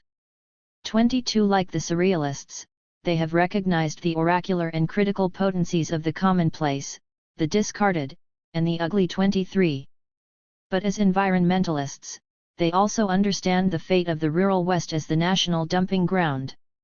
Finally, their projects derive historical authority from a shared benchmark, the photographic archive of the great 19th-century scientific and topographic surveys of the Intermontane West. Indeed, most of them have acknowledged the centrality of resurvey as strategy or metaphor. The new topographers, by their very name, declared an allegiance to the scientific detachment and geological clarity of Timothy O'Sullivan, famed photographer for Clarence King's 1870s survey of the Great Basin, as they turned their cameras on the suburban wastelands of the New West. The re-photographers animated the dislocations. 40. From past to present by painstakingly assuming the exact camera stances of their predecessors and producing the same scene 100 years later. Meanwhile, the atomic photographers, in emulation of the old scientific surveys, have produced increasingly precise studies of the landscape tectonics of nuclear testing. Resurvey, of course, presumes a crisis of definition, and it is interesting to speculate why the new photography, in its struggle to capture the meaning of the postmodern West, has been so obsessed with 19th-century images and canons. It is not because, as might otherwise be imagined, Timothy O'Sullivan and his colleagues were able to see the West pristine and unspoiled. As Klett's re-photographs startlingly demonstrate, the grubby hands of Manifest Destiny were already all over the landscape by 1870. What was more important was the exceptional scientific and artistic integrity with which the surveys confronted landscapes that, as Jan Zita Grover suggests, were culturally unreadable. 24. The regions that today constitute the Pentagon's National Sacrifice Zone, the Great Basin of eastern California, Nevada, and western Utah, and its plutonium periphery, the Columbia Snake Plateau, the Wyoming Basin and the Colorado Plateau, have few landscape analogues anywhere else on Earth. 25 Early accounts of the Intermontane West in the 1840s and 1850s, John Fremont, Sir Richard Burton, the Pacific Railroad surveys, chipped away eclectically, with little success, at the towering popular abstraction of the Great American Desert. Nevada and Utah, for instance, were variously compared to Arabia, Turkestan, the Taklamakan, Timbuktu, Australia, and so on, but in reality, Victorian minds were travelling through an essentially extraterrestrial terrain, far outside their cultural experience. 26, perhaps literally so, since planetary geologists now study lunar and Martian landforms by analogy with strikingly similar landscapes in the Colorado and Columbia Snake River plateaus. 27 The bold stance of the survey geologists, their artists and photographers, was to face this radical otherness on its own terms. 28 Like Darwin in the Galapagos, John Wesley Powell and his colleagues, especially Clarence Dutton and the great Carl Grove Gilbert, eventually cast aside a trunkful of Victorian preconceptions in order to recognize novel forms and processes in nature. Thus Powell and Gilbert had to invent a new science, geomorphology, to explain the amazing landscape. 41. System of the Colorado Plateau, where rivers were often antecedent to highlands and the Laccolithic Mountains were really impotent volcanoes. Similarly, decades later, another quiet revolutionary in the survey tradition, Harlan Bretz, would jettison uniformitarian geological orthodoxy in order to show that cataclysmic Ice Age floods were responsible for the strange channeled scablins carved into the lava of the Columbia Plateau. 29. If the surveys brought the strange spires, majestic cliff facades, and fabulous canyons into the realm of scientific explanation, then, notes Gilbert's biographer, they also gave them a critical aesthetic meaning through the stunning photographs, drawings, and narratives that accompanied and expanded the technical reports. 30. Thus Timothy O'Sullivan, who with Matthew Brady had photographed the ranks of death at Gettysburg, abandoned the Ruskinian paradigms of nature representation to concentrate on naked, essential form in a way that presaged modernism. His stark plains, the seemingly two-dimensional curtain walls, had no immediate parallel in the history of art and photography. No one before had seen the wilderness in such abstract and architectural forms. 31. Similarly, Clarence Dutton, the genius loci of the Grand Canyon, created a new landscape language also largely architectural, but sometimes phantasmagorical to describe an unprecedented dialectics of rock, color, and light. Wallace Stegner says he aestheticized geology, perhaps, more accurately, he eroticized it. 32. But this convergence of science and sensibility, which has no real 20th century counterpart, also compelled a moral view of the environment as it was laid bare for exploitation. Setting a precedent which few of his modern descendants have had the guts to follow, Powell, the one-armed Civil War hero, laid out the political implications of the Western surveys with exacting honesty in his famous 1877 report on the lands of the arid region. His message, which Stegner has called revolutionary, and others socialistic, was that the intermontane region's only salvation was cooperativism based on the communal management and conservation of scarce pasture and water resources. Capitalism pure and simple, Powell implied, would destroy the West. 33. The surveys, then, were not just another episode in measuring the West for conquest and pillage, they were, rather, an autonomous moment in the history of 42. American science when radical new perceptions temporarily created a pathway for a utopian alternative to the future that became Project W-47 and the Pit. That vantage point is now extinct. In reclaiming this tradition, contemporary photographers have elected to fashion their own clarity without the aid of the Victorian optimism that led Powell into the chasms of the Colorado. But resurvey, if a resonant slogan, is a diffuse mandate. For some it has meant little more than checking to see if the boulders have moved after 100 years. For others, however, it has entailed perilous moral journeys deep into the interior landscapes of the bomb. Jellyfish babies. If Richard Misrach has seen the heart of the apocalypse at Bravo 20, Carol Gallagher has spent a decade at American Ground Zero, the title of her new book, in Nevada and southwestern Utah, photographing and collecting the stories of its victims. 34. She is one of the founders of the Atomic Photographers Guild, arguably the most important social documentary collaboration since the 1930s, when Roy Stryker's Farm Security Administration photography unit brought together the famous lenses of Walker Evans, Dorothea Lange, Ben Shahn, Russell Lee, and Arthur Rothstein. Just as the FSA photographers dramatized the plight of the rural poor during the Depression, so the Guild has endeavored to document the human and ecological costs of the nuclear arms race. Its accomplishments include Peter Gowen's revelatory nuclear landscapes, photographed at test sites in the American West and the Marshall Islands, and Robert Del Dicey's biting expose of nuclear manufacture, at work in the fields of the bomb. But it is Gallagher's work that proclaims the most explicit continuity with the FSA tradition, particularly with Dorothea Lange's classical black and white portraiture. Indeed, she prefaces her book with a meditation on a Lange motto and incorporates some haunting Lange photographs of St. George, Utah, in 1953. There is no doubt that American Ground Zero is intended to stand on the same shelf with such New Deal-era classics as An American Exodus, Let Us Now Praise Famous Men, and You Have Seen Their Faces. Hers, however, is a more painful book. 43. In the early 1980s, Gallagher moved from New York City to St. George to work full-time on her oral history of the casualties of the American nuclear test program. Beginning with its first nuclear detonation in 1951, this small Mormon city, due east of the Nevada test site, has been shrouded in radiation debris from scores of atmospheric and accidentally ventilated underground blasts. Each lethal cloud was the equivalent of billions of X-rays and contained more radiation than was released at Chernobyl in 1988. Moreover, the Atomic Energy Commission, AEC, in the 1950s had deliberately planned for fallout to blow over the St. George region in order to avoid Las Vegas and Los Angeles. In the icy, Himmlerian jargon of a secret AEC memo unearthed by Gallagher, the targeted communities were a low-use segment of the population 37. As a direct result, this downwind population, exposed to the fallout equivalent of perhaps 50 Hiroshimas, is being eaten away by cumulative cancers, neurological disorders, and genetic defects. Gallagher, for instance, talks about her quiet dread of going into the local Kmart and seeing 4- and 5-year-old children wearing wigs, deathly pale and obviously in chemotherapy.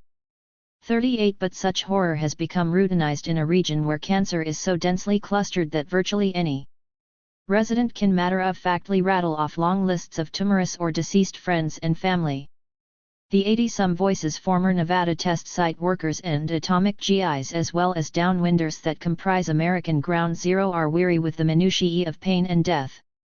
In most of these individual stories, a single moment of recognition distills the terror and awe of the catastrophe that has enveloped their lives.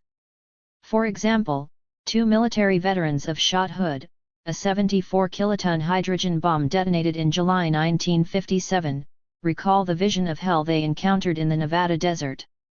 "We'd only gone a short way when one of my men said, 'Jesus Christ, look at that.' I looked where he was pointing, and what I saw horrified me. There were people in a stockade, a chain-link fence with barbed wire on top of it. Their hair was falling out and their skin seemed to be peeling off.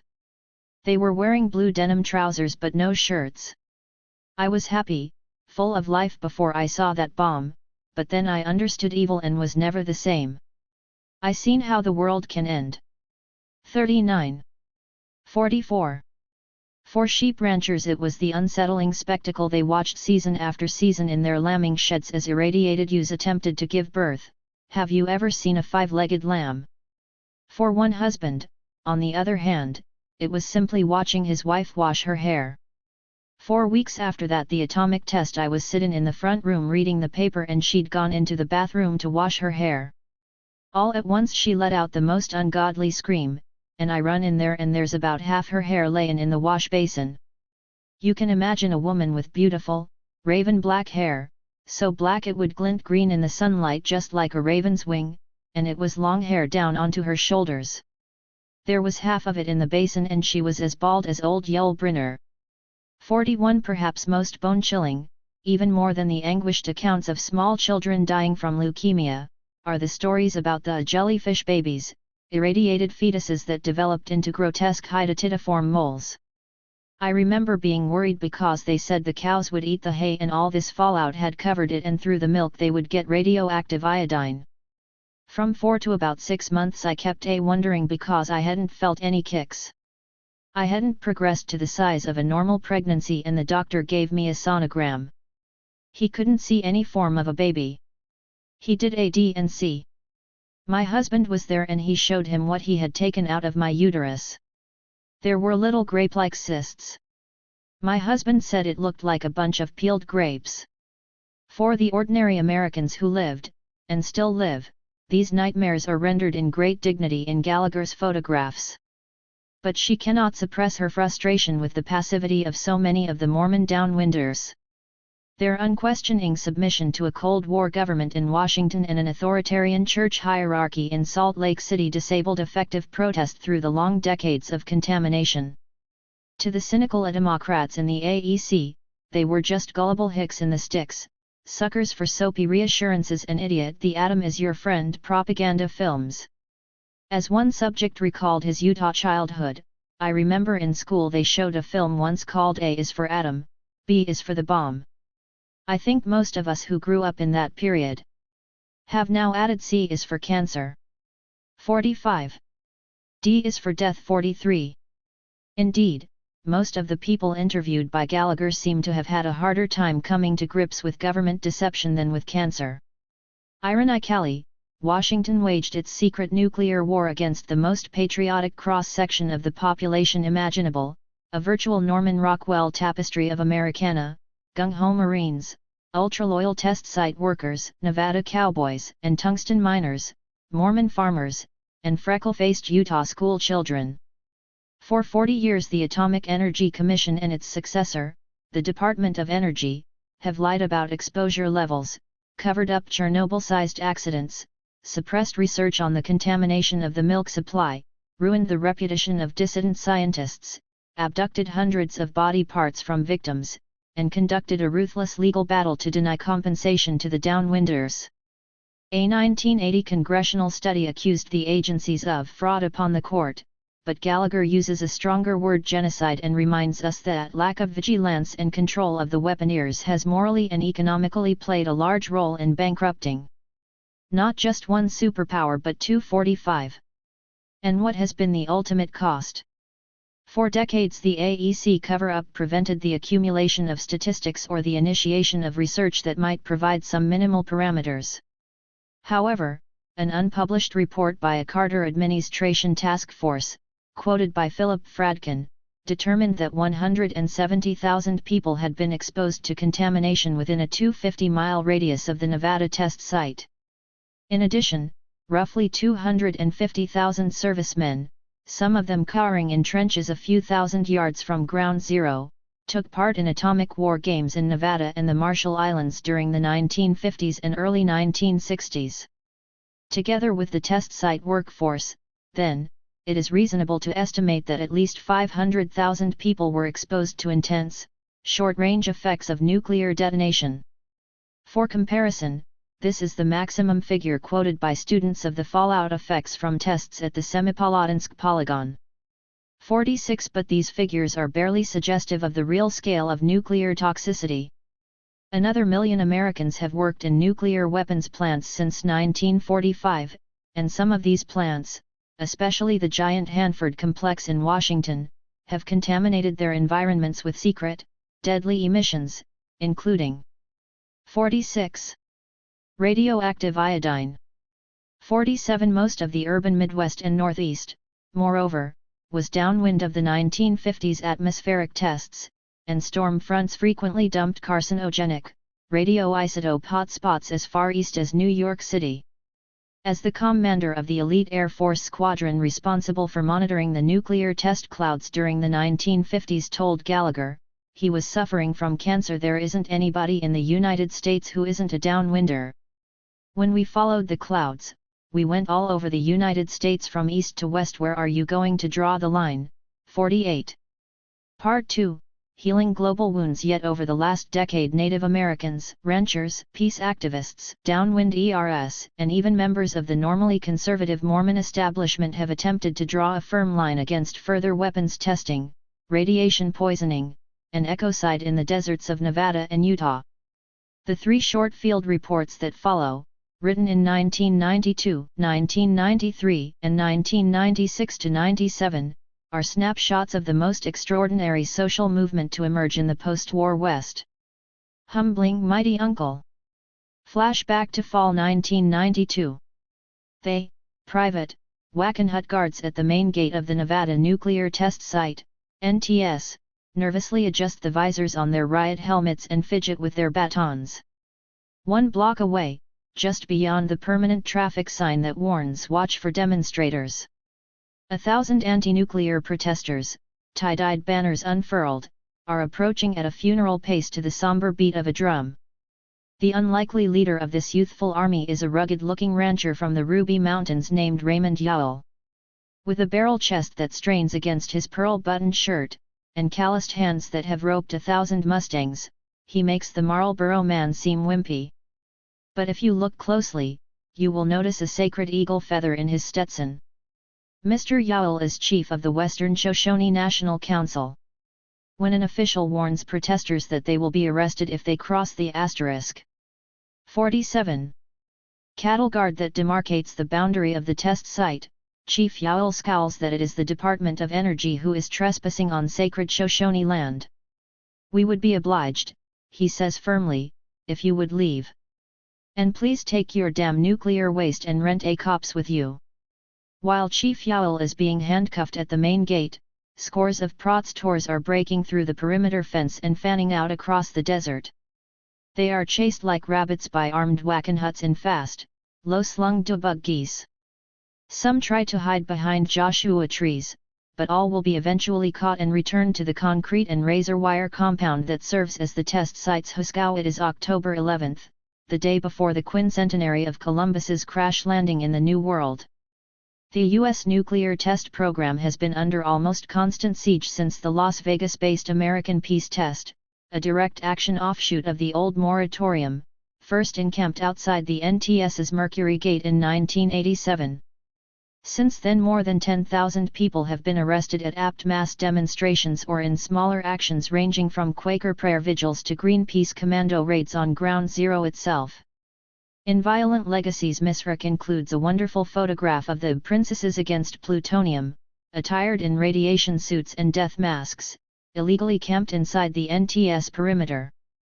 Dodging the Wackenhuts in the Nevada desert has become the rite of passage for a new generation of peace activists. The fall 1992 test site mobilization Healing Global Wounds was a watershed in the history of anti-nuclear protest. In the first place, the action coincided with Congress's 9-month moratorium on nuclear testing, postponing until this September a test blast codenamed Mighty Uncle. At long last, the movement's strategic goal, a comprehensive test ban treaty, seemed tantalizingly within grasp. Secondly, the leadership within the movement has begun to be assumed by the indigenous peoples whose lands have been poisoned by nearly a half-century of nuclear testing. These two developments have a fascinating international connection. Washington's moratorium was a grudging response to Moscow's earlier, unilateral cessation of testing, while the Russian initiative was coerced from Yeltsin by 48. Unprecedented popular pressure. The revelation of a major nuclear accident at the Polygon in February 1989 provoked a nonviolent uprising in Kazakhstan. The famed writer Oltaz Suleimanov used a televised poetry reading to urge Kazakhs to emulate the example of the Nevada demonstrations. Tens of thousands of protesters, some brandishing photographs of family members killed by cancer, flooded the streets of Semipalatinsk and Alma-Ata, and within a year the Nevada Semipalatinsk movement had become the largest and most influential public organization in Kazakhstan, drawing its support from a broad range of people from the intelligentsia to the working class. 49. 2 years later, the Kazakh Supreme Soviet, as part of its declaration of independence, banned nuclear testing forever. It was the world's first successful anti-nuclear revolution, and its organizers tried to spread its spirit with the formation of the Global Anti-Nuclear Alliance, GANA. They specifically hoped to reach out to other indigenous nations and communities victimized by nuclear colonialism. The Western Shoshones were among the first to respond. Unlike many other Western tribes, Chief Yaol's people have never conceded U.S. sovereignty in the Great Basin of Nevada and Utah, and even insist on carrying their own national passport when traveling abroad. In conversations with the Kazakhs and activists from the Pacific test sites, they discovered a poignant kinship that eventually led to the joint Shoshone sponsorship of Healing Global Wounds with its twin demands to end nuclear testing and restore native land rights. In the past, some participants had criticized the American peace test encampments for their overwhelmingly counter-cultural character. Indeed, last October, as usual, the bulletin board at the camp's entrance gave directions to affinity groups, massage tables, brown rice, and karmic enhancements. But the Grateful Dead ambience was leavened by the presence of an authentic Great Basin United Front that included Mormon and Paiute Indian downwinders from the St. George area, former GIs exposed to the 1950s atmospheric tests, Nevada ranchers struggling to demilitarize public land, Citizen Alert, a representative of workers poisoned by plutonium at the giant Hanford nuclear plant, and the Reese River Valley Rosses, a Shoshone country western band. In addition, there were friends __r. 49. From Kazakhstan and Mururo, as well as a footsore regiment of European cross-continent peace marchers. The defeat of George Bush a month after healing global wounds solidified optimism in the peace movement that the congressional moratorium would become a permanent test ban. The days of the Nevada test site seemed numbered. Yet to the dismay of the Western Shoshones, the Downwinders, and the rest of the peace community, the new Democratic administration evinced immodest enthusiasm for the ardent wooing of the powerful nuclear industrial complex. Cheered on by the Tory regime in London, which was eager to test the nuclear warhead for the RAF's new TASM missile in the Nevada desert, the Pentagon and the three giant atomic labs, Livermore, Los Alamos, and Sandia, came within a hair's breadth of convincing Clinton to resume Mighty Uncle. Only a last-minute revolt by 23 senators alarmed that further testing might undermine the US-led crusade against incipient nuclear powers like Iraq and North Korea forced the White House to extend the moratorium. Although the ban has remained in force, there is some evidence that the Pentagon has participated in tests by proxy in French Polynesia. In 1995 the White House, breaking with the policy of the Bush years, allowed the French military to airlift H-bomb components to Mururoa through U.S. airspace, using Lacs as a stopover point. The British Labour Party, echoing accounts in the French press, charged that Washington and London were silent partners in the internationally denounced Mururoa test series, sharing French data while providing Paris with logistical and diplomatic support. 50 more recently, the spotlight has shifted back to Nevada where peace activists in spring 1997 were preparing for protests against NTS's new program of zero-yield tests. The Department of Energy is planning to use high explosives to compress old plutonium to the brink of chain reaction, an open violation of the Comprehensive Test Ban Agreement, in order to generate data for a computer study of the effects of age on nuclear weapons. This is part of the Clinton administration's science-based stockpile stewardship program, which, critics allege, has merely shifted the nuclear arms race into high-tech labs like Livermore's $1 billion National Ignition Facility where super lasers will produce Min. 50. Iature nuclear explosions that will in turn be studied by the next generation of teraflop, I-trillion calculations per second, supercomputers. Great Basin peace activists, like their global healing counterparts, fear that such virtual atomic tests, combined with data from zero-yield blasts in Nevada, will encourage not only the maintenance, but the further development of strategic nuclear weapons. In the meantime, motorists will still have to stop for demonstrators at the Mercury exit. 51 The Death Lab, January 1993. It has been one of the coldest winters in memory in the Great Basin. Truckers freeze in their stalled rigs on icebound Interstate 80 while flocks of sheep are swallowed whole by huge snow drifts. It is easy to miss the exit to Skull Valley. An hour's drive west of Salt Lake City, Skull Valley is typical of the basin and range landscape that characterizes so much of the Intermontane West. 10,000 years ago it was an azure blue fjord arm of prehistoric Lake Bonneville, mother of the present Great Salt Lake, whose ancient shorelines are still edged across the face of the snow-capped Stansbury Mountains. Today the valley floor, when not snowed in, is mostly given over to sagebrush, alkali dust, and the relics of the area's incomparably strange history. A half-dozen abandoned ranch houses, now choked with tumbleweed, are all that remain of the immigrant British cotton mill workers Engels's classic Lancashire proletariat who were the valley's first Mormon settlers in the late 1850s. The nearby ghost town of Iosapa testifies to the ordeal of several hundred native Hawaiian converts, arriving a generation later, who fought drought, homesickness, and leprosy. Their cemetery, with beautiful Polynesian names etched in Stansbury quartzite, is one of the most unexpected and poignant sights in the American West. 52 further south, a few surviving families of the Gossiut tribe people of Utah's Dreamtime and first cousins to the Western Shoshone operate the Last Pony Express station, actually a convenience store, and lease the rest of their reservation to the Hercules Corporation for testing rockets and explosives. In 1918, after 51 refusing to register for the draft, the Skull Valley and Deep Creek bands of the Gossiuts were rounded up by the Army in what Salt Lake City papers termed the Last Indian Uprising 53. Finally, at the valley's southern end, across from an incongruously large and solitary Mormon temple, a sign warns spies away from Dugway Proving Ground. Since 1942, the primary test site for U.S. chemical, biological, and incendiary weapons. Napalm was invented here and tried out on block-long replicas of German and Japanese workers' 5 housing. Parts of this eerie doom city still stand. Also tested here was the super-secret Anglo-American anthrax bomb, Project N, that Churchill, exasperated by the 1945 V2 attacks on London, wanted to use to kill 12 million Germans. Project W-47, which did incinerate Hiroshima and Nagasaki, was based nearby, just on the other side of Granite Mountain. 54 In the post-war years, the Pentagon carried out a nightmarish sequence of live-subject experiments at Dugway.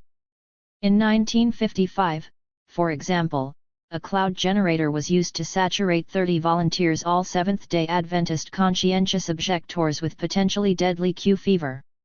Then, between August and October 1959, the Air Force deliberately let nuclear reactors melt down on 8 occasions and used forced air to ensure that the resulting radiation would spread to the wind.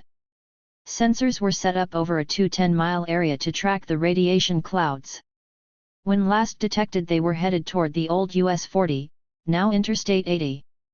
55 Most notoriously, the Army conducted 1,635 field trials of nerve gas, involving at least 500,000 pounds of the deadly agent, over Dugway between 1951 and 1969. Open-air nerve gas releases were finally halted after a haywire 1968 experiment asphyxiated 6,000 sheep on the neighboring Gossiut Reservation. Although the Army paid $1 million in damages, it refused to acknowledge any responsibility. Shrouded in secrecy and financed by a huge black budget, Dugway continued to operate without public scrutiny. 56 Then in 1985, Senator Jeremy Stasser and writer Jeremy Rifkin teamed up to expose Pentagon plans to use recombinant genetic engineering to create Andromeda strains of killer microorganisms. Despite the American signature on the 1972 Biological Weapons Convention that banned their development, the Army proposed to build a high-containment laboratory at Dugway to defend. 52. Civilly test its new designer bugs. 57 Opposition to the Death Lab was led by Downwinders, Inc., a Salt Lake City-based group that grew out of solidarity with the radiation victims in the St. George area. In addition to local ranchers and college students, the Downwind ERS were able to rally support from doctors at the Latter-day Saints, Mormon, Hospital and, eventually, from the entire Utah Medical Association. Local unease with Dugway was further aggravated by the Army's admission that ultra-toxic organisms were regularly shipped through the U.S. mail. The Pentagon, accustomed to red carpet treatment in super-patriotic Utah, was stunned by the ensuing storm of public hearings and protests, as well as the breadth of the opposition. In September 1988, the Army reluctantly cancelled plans for its new BL-4 lab. In a recent interview, Downwinders organizer Steve Erickson pointed out that this was the first grassroots victory anywhere, ever, over germ or chemical warfare testing. In 1990, however, the Dugway authorities unexpectedly resurrected their biowar lab scheme, although now restricting the range of proposed tests to natural lethal organisms rather than biotech mutants. 58 A year later, while Downwinders and their allies were still skirmishing with the Army over the possible environmental impact of the new lab, Desert Shield suddenly turned into Desert Storm. Washington worried openly about Iraq's terrifying arsenal of biological and chemical agents, and Dugway launched a crash program of experiments with anthrax, botulism, bubonic plague, and other microtoxins in a renovated 1950s facility called Baker Lab. Simulations of these organisms were also tested in the atmosphere. The Downwinders, together with the Utah Medical Association, dominated by Mormon doctors, went to the U.S. District Court to challenge the resumption of tests at the veteran Baker Lab as well as the plan for a new life sciences test facility. Their case was built around the Army's non-compliance with federal environmental regulations as well as its scandalous failure to provide local hospitals with the training and serums to cope with a major biowar accident at Dugway. The fantastically toxic botulism virus, for example, has been tested at Dugway for decades, but not a single dose of the antitoxin was available in Utah. Ritivni I erythorium free I tiny. 53. Indeed, in 1993, there were only 12 doses on the entire West Coast. 59. In filing suit, the Downwinders also wanted to clarify the role of chemical and biological weapons in the Gulf War. In the first place, they hoped to force the Army to reveal why it vaccinated tens of thousands of its troops with an experimental, and possibly dangerous, anti-botulism serum. Were GIs once again being used as Pentagon guinea pigs? Was there any connection between the vaccinations and the strange sickness the so-called Gulf War syndrome brought home by so many veterans? Secondly, the Downwinders hoped to shed more light on why the Bush administration allowed the sales of potential biological agents in the months before the invasion of Kuwait. If the Army's justification for resuming tests at Dugway was the imminent Iraqi biowar threat, said Erickson, then why did the Commerce Department previously allow $20 million of dangerous dual-use biological materials to be sold to Iraq's Atomic Energy Commission? Were we trying to defend our troops against our own renegade bugs? 60. In the event, the Pentagon refused to answer these questions and the Downwinders lost their lawsuit, although they remain convinced that bioagents are prime suspects in Gulf War syndrome. Meanwhile, the Army completed the controversial Life Sciences Test Facility, and rumors began to fly of research on superlethal fibroviruses. Then, in 1994, Lee Davidson, a reporter for the Mormon Deseret News, used the Freedom of Information Act to excavate the details of human subject experiments in Dugway during the 1950s and 1960s. 2 years later, former Dugway employees complained publicly for the first time about cancers and other disabilities they believe were caused by chemical and biological testing. The Defense Department finally admitted that cleanup of Dugway's 143 major toxic sites may cost billions and take generations, if ever, to complete. 61. The Great Waste Basin? Grassroots protest in the Intermontane states has repeatedly upset the Pentagon's best-made plans. Echoing sentiments frequently expressed at Healing Global Wounds, Steve Erickson of the Downwinders boasts of the peace movement's dramatic breakthrough in the West over the past decade. We have managed to 54. Defeat the MX and Midget Man missile systems, scuttle the proposed Canyonlands nuclear waste facility, stop construction of Dugway's BL-4, and impose a temporary nuclear test ban. That's not a bad record for a bunch of cowboys and Indians in Nevada and Utah, two supposedly bedrock pro-military states. 62. Yet the struggle continues. The Downwinders and other groups, including the Western Shoshones and Citizen Alert, see an ominous new environmental and public health menace under the apparently benign slogan of demilitarization. With the abrupt ending of the Cold War, millions of aging strategic and tactical weapons, as well as 6 tons of military plutonium, the most poisonous substance that has ever existed in the geological history of the Earth, must somehow be disposed of. As Seth Shulman warns, the nationwide military toxic waste problem is monumental, a nightmare of almost overwhelming proportion. 63. The Department of Defense's reaction, not surprisingly, has been to dump most of its obsolete missiles, chemical weaponry, and nuclear waste into the thinly populated triangle between Reno, Salt Lake City, and Las Vegas, an area that already contains perhaps 1,000 highly contaminated sites, the exact number is a secret, on 16 military bases and Department of Energy facilities. 64. The Great Basin, as in 1942 and 1950, has again been nominated for sacrifice. The Pentagon's apocalyptic detritus, however, is a new regional cornucopia, the equivalent of postmodern Comstock for a handful of powerful defense contractors and waste treatment firms. As environmental journalist Triana Silton warned a few years ago, a full-fledged corporate war is shaping up as part of the old military-industrial complex transforms itself into a new toxic waste disposal complex. 65.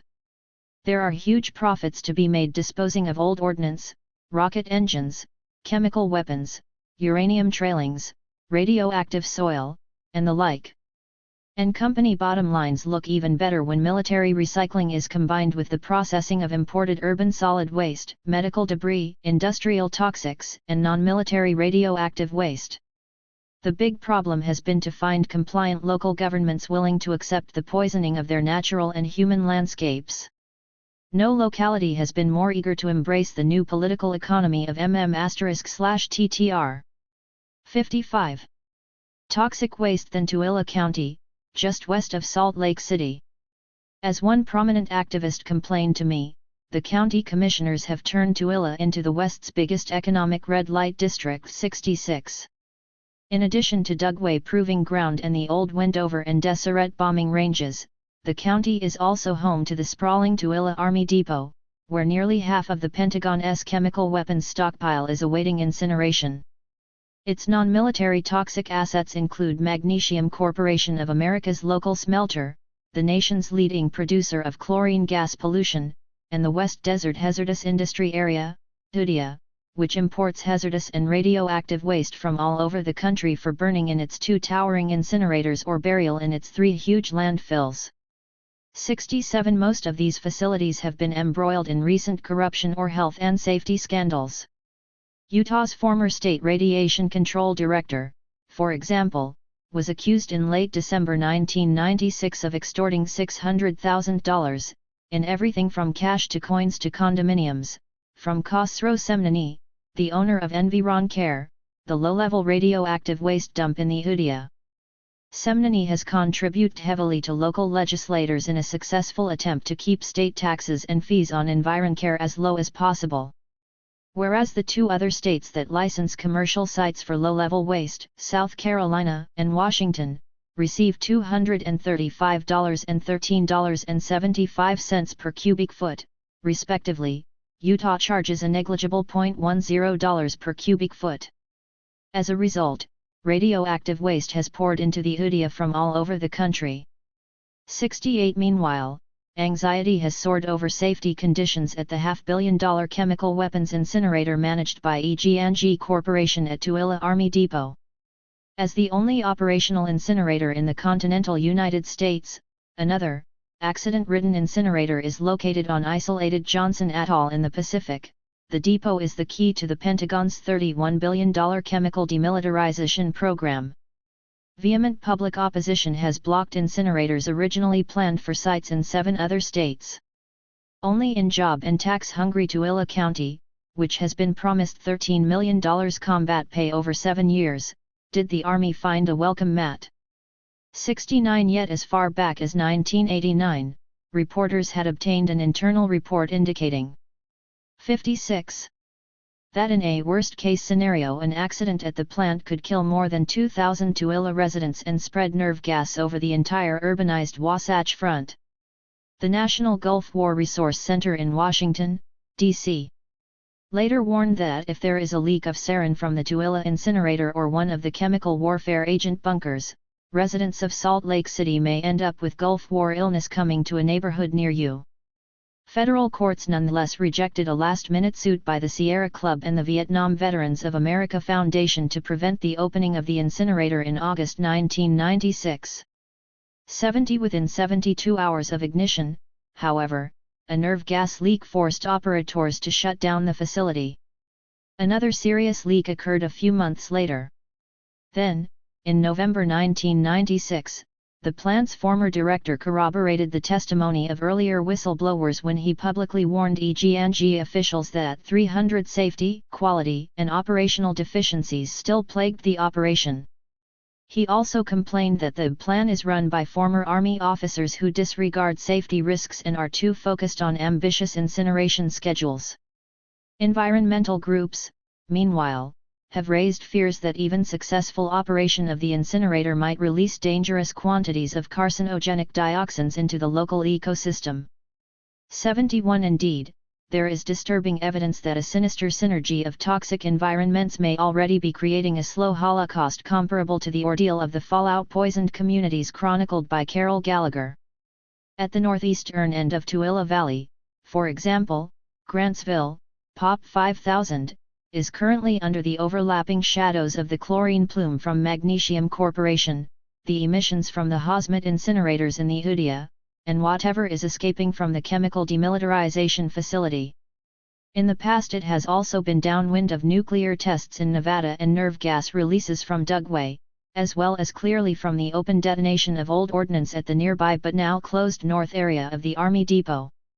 For years Grantsville had lived under a growing sense of dread as cancer cases multiplied and the cemetery filled up with premature deaths, especially women in their 30s, as in a Stephen King novel. There was heavy gossip that something was radically wrong. Finally in January 1996, a group of residents, or GA 57, nosed into the West Desert Healthy Environment Coalition, HEAL, by County Librarian Chip Ward and Councilwoman Janet Cook, conducted a survey of 650 local households, containing more than half of Grantsville's population. To their horror, they discovered 201 cancer cases, 181 serious respiratory cases, not including bronchitis, allergies, or pneumonia, and 12 cases of multiple sclerosis. Although HEAL volunteers believe that majority Mormon residents reported only a fraction of their actual reproductive problems, they recorded 29 serious birth defects and 38 instances of major reproductive impairment. 2/3 of the surveyed households, in other words, had cancer or a major disability in the family, many times the state and national averages. As Janet Cook told one journalist, Southern Utah's got nothing on Grantsville 72. Most remarkable, Ward observed, was the way that cancer seemed to be concentrated among longtime residents. One source of historical exposure that Ward and others now think has been underestimated were the Dugway tests. One respondent, for example, reported that she gave birth to seriously deformed twins several months after the infamous sheep kill in Skull Valley in 1968. Her doctor told her that he'd never seen so many birth defects as he did that year 73. But more than one incident is undoubtedly indicted in Grantsville's terrifying morbidity cluster. Environmental health experts have told HEAL that cumulative, multiple exposures, with synergistic virulence the whole is greater than the sum of the parts best explain the local prevalence of cancers and lung diseases. In a downwind town where a majority of people work in hazardous occupations, including the Army Depot, Dugway, Udia, and the Magnesium Corporation, environmental exposure has been redoubled by occupational exposure, and vice versa. 74 Consequently, West Desert HEAL, supported by Utah's Progressive Alliance of Labor, Environmental, and Women's Groups, has been demanding increased environmental monitoring, a moratorium on emissions and open detonation, complete documentation of past military testing, and a baseline regional health study with meaningful citizen participation. By early 1997 it had won legislative approval for the health survey and a radical reduction in Army detonations. The Magnesium Corporation, however, was still spewing chlorine and the Pentagon 58 was still playing chicken with 13,616 tons of nerve gas. 75 from a bar stool in the Dead Dog Saloon. Grantsville still seems like a living relic of that old west of disenfranchised miners, cowboys, and Indians. Yet just a few miles down the road is the advance guard of approaching suburbia. Since 1995, metropolitan Salt Lake City has exploded into northern Tooele Valley. The county seat, Tooele, has been featured in the New York Times as one of the fastest growing cities in the West, and a vast, billion-dollar planned suburb, Overlake, has been platted on its fringe. 76 Although local developers deride the popular appeal of tree huggers and anti-pollution groups, significant segments of the urban population will soon be in the toxic shadow of Tooele's nightmare industries. When the new suburbanites wake up one morning and realize that they too are downwinders, Chip Ward predicts, then environmental politics in Utah will really get interesting. 77 1992/1997 Postscript Interesting, indeed. In 1997 the tiny Gossiute band in Skull Valley, most of whom actually live in Grantsville, stunned the rest of Utah by signing a contract to open their reservation to 40,000 tons of high-level nuclear waste imported from out-of-state utilities. Although most Native Americans in the West have rejected nucleate storage as the highest form of environmental racism, tribal leader Leon Bear, a non-traditionalist who doesn't speak Goshute, persuaded a majority of his members that the proposed $3 billion facility would not only make the tribe wealthy but would ensure the preservation of its endangered language. Against the bitter opposition of tribal traditionalists, who claimed that the storage facility would destroy a sacred landscape, Bear argued that it would only be sweet revenge against a white society that had expelled the Goshute from Tooele Valley and driven their culture to the edge of extinction. Environmental critics, like Downwinders Inc., respond that while the Skull Valley Indians have a strong case for reparations, they are best not paid in plutonium. 59. In any event, the Goshute mouse continues to roar in 2002 as vexed state officials struggle to block construction in Skull Valley. The proposed private fuel storage complex is envisioned as a sinister environmental art park, 4,018-foot-tall stainless steel canisters over some 820 acres. The reflection would be visible from space. The utilities envision shipping thousands of fuel assemblies, each containing 10 times the long-term radioactivity released by the Hiroshima bomb, over a 30-year period. Although the spent fuel is designated to be ultimately stored for eons in Yucca Mountain's underground crypt, it is unclear whether the Nevada site under siege from scientists and local opponents will ever open. Thus Skull Valley by default will become the permanent graveyard of the nuclear age, and in the nightmares of nearby Salt Lake City residents, the nation's most inviting terrorist target. German Village, Dugway Proving Ground, 1998. H.I. by Berlin's Skeleton in Utah's Closet.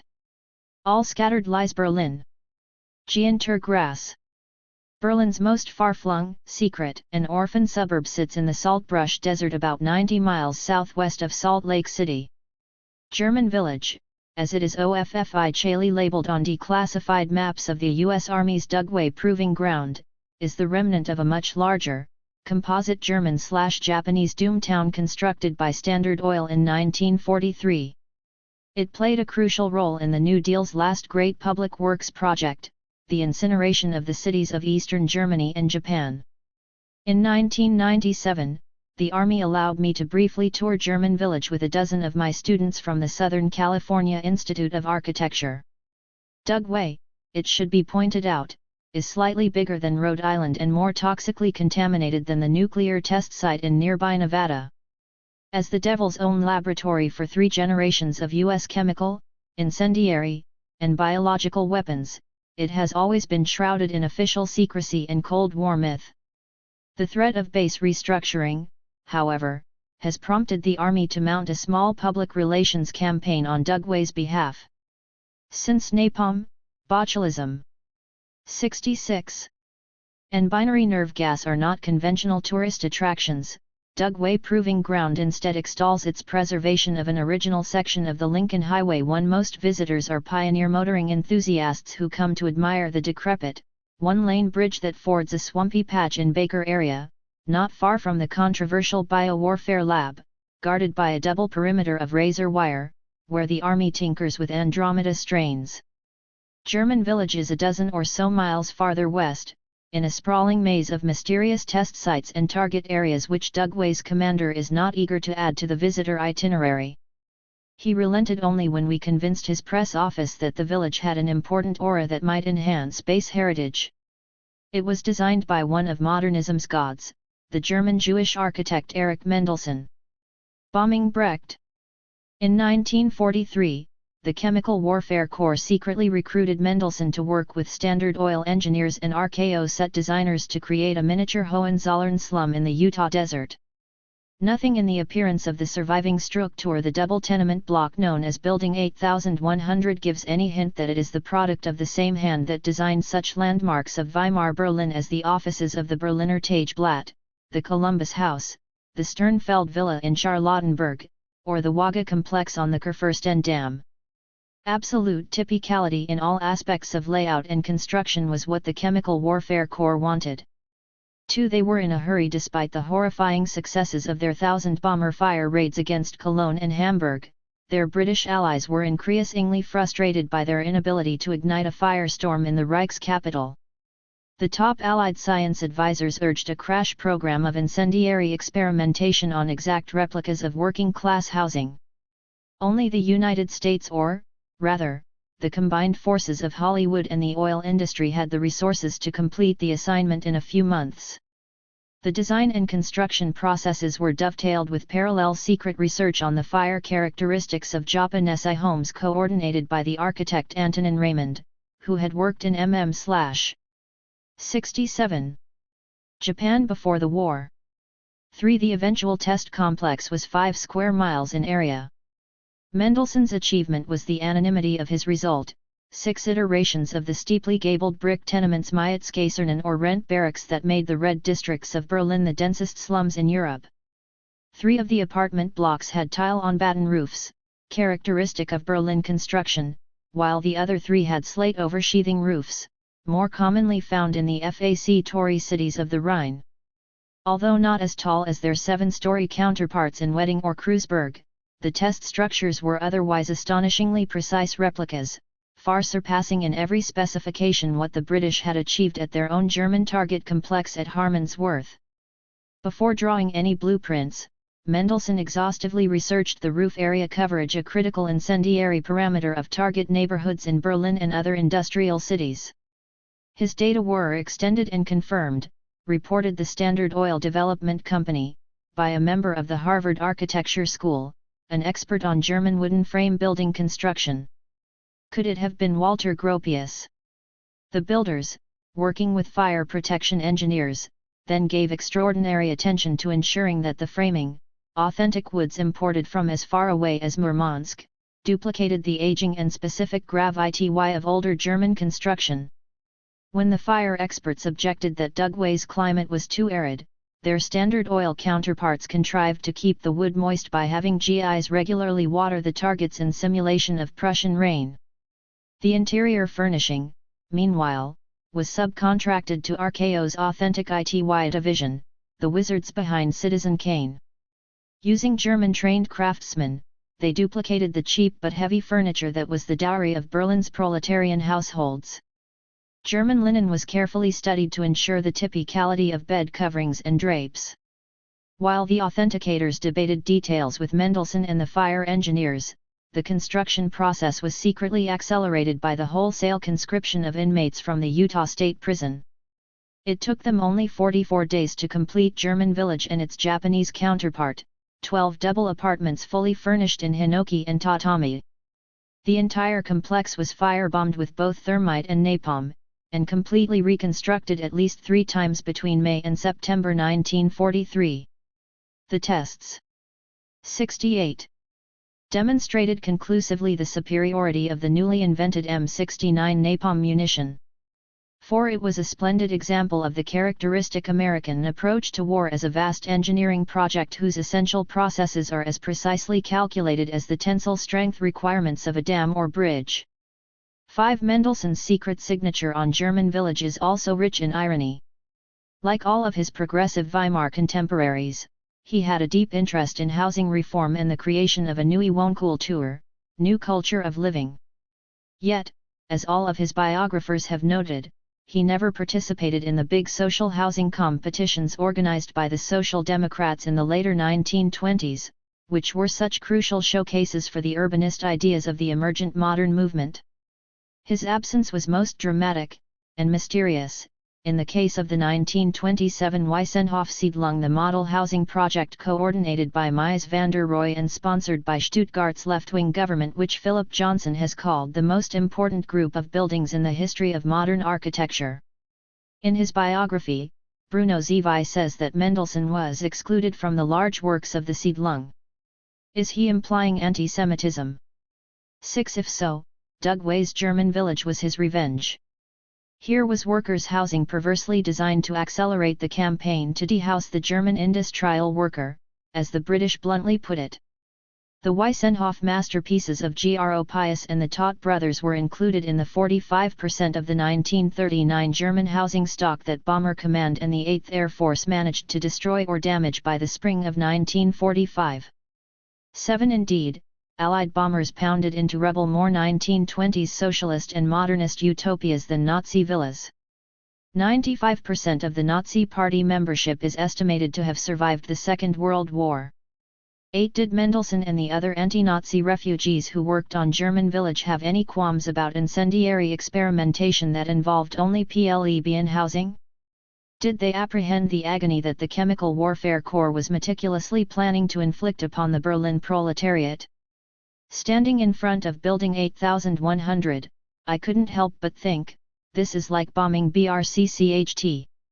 No memoir or correspondence. Mendelssohn was notoriously tight-lipped. Otto Rizes any surmise. Historians of the U.S. Army and Force, on the other hand, have 69. Excavated a complex, sometimes tortured debate, one that never occurred in the racial inferno of the Pacific Theater, over the ethics of firebombing Berlin. The Zoroastrian Society. During the early days of the Second World War, tens of millions of American voters of German and Italian ancestry were reassured that the Army Air Force would never deliberately make a target out of the ordinary man in the street. Americans were officially committed to the clean, high-tech destruction of strictly military or military-industrial targets. The 8th Air Force sent its crews in daylight precision raids against visually identified targets, in contrast to its blitz-embittered British allies, who saturation bombed German cities at night by radar, hoping to terrorize their populations into flight or rebellion. The extraordinary technologies of the B-17 and the Norden bombsight allowed the United States to bomb with democratic values. Then, as now, collateral damage was smugly swept under the rug of national conscience. But, as the construction of German village dramatizes, the uncensored story is considerably more sinister. While staff doctrine, aircraft technology, and domestic public opinion preserved a huge investment in precision bombing, counter-civilian or morale bombing had never been excluded from U.S. war planning against Germany. As Ronald Schaefer and other historians have shown, AWPD-1, the secret strategy for an air war against Germany that was adopted months before Pearl Harbor, specifically envisioned that it might be highly profitable to deliver a large-scale, all-out attack on the civil population of Berlin after precision bombing had disrupted the Ruhr's industries. As preparation for attacking an industrial metropolis of Berlin's scale, the Air Corps Tactical School had already bombed the critical infrastructures of New York City in a 1939 targeting exercise. 9. The British, moreover, fiercely pressured the American 8th Air Force to join their area bombing crusade. Even before the Battle of Britain, Churchill had advocated an absolutely devastating, exterminating attack by very heavy bombers from this country upon the Nazi homeland. 10. The Blitz quickly generated a vengeful public opinion that supported this strategy of bombing enemy. 70. Civilians.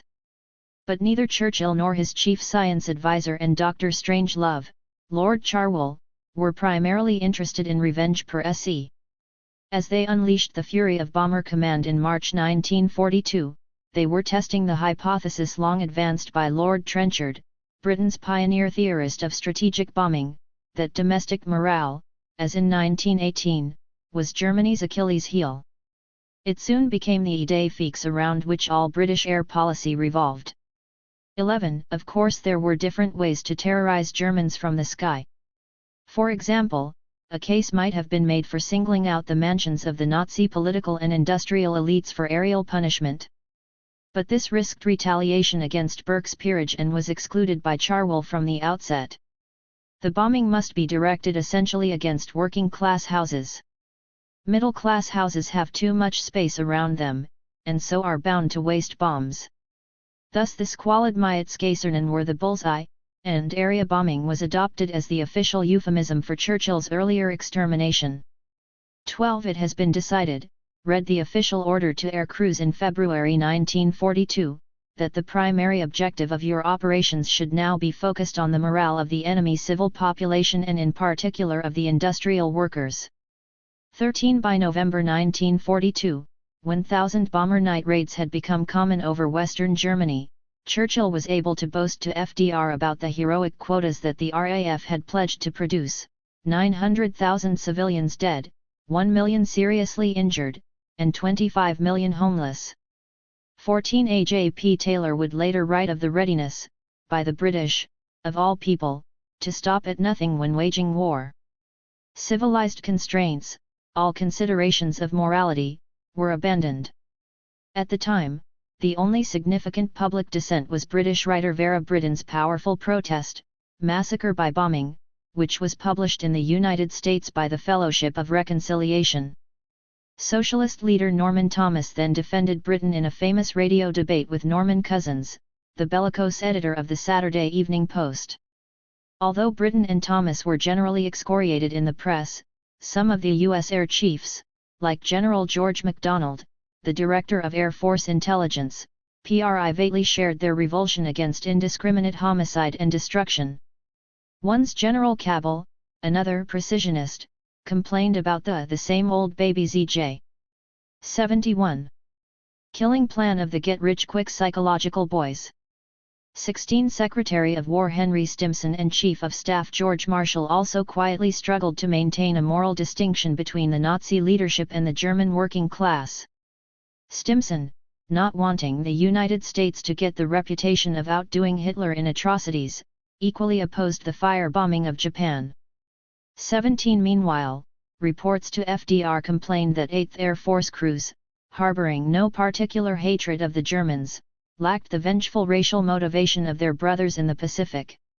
18 But the commander-in-chief, influenced by his own Strangelovian advisors and his friendship with Churchill, was more broad-minded about massacring enemy civilians.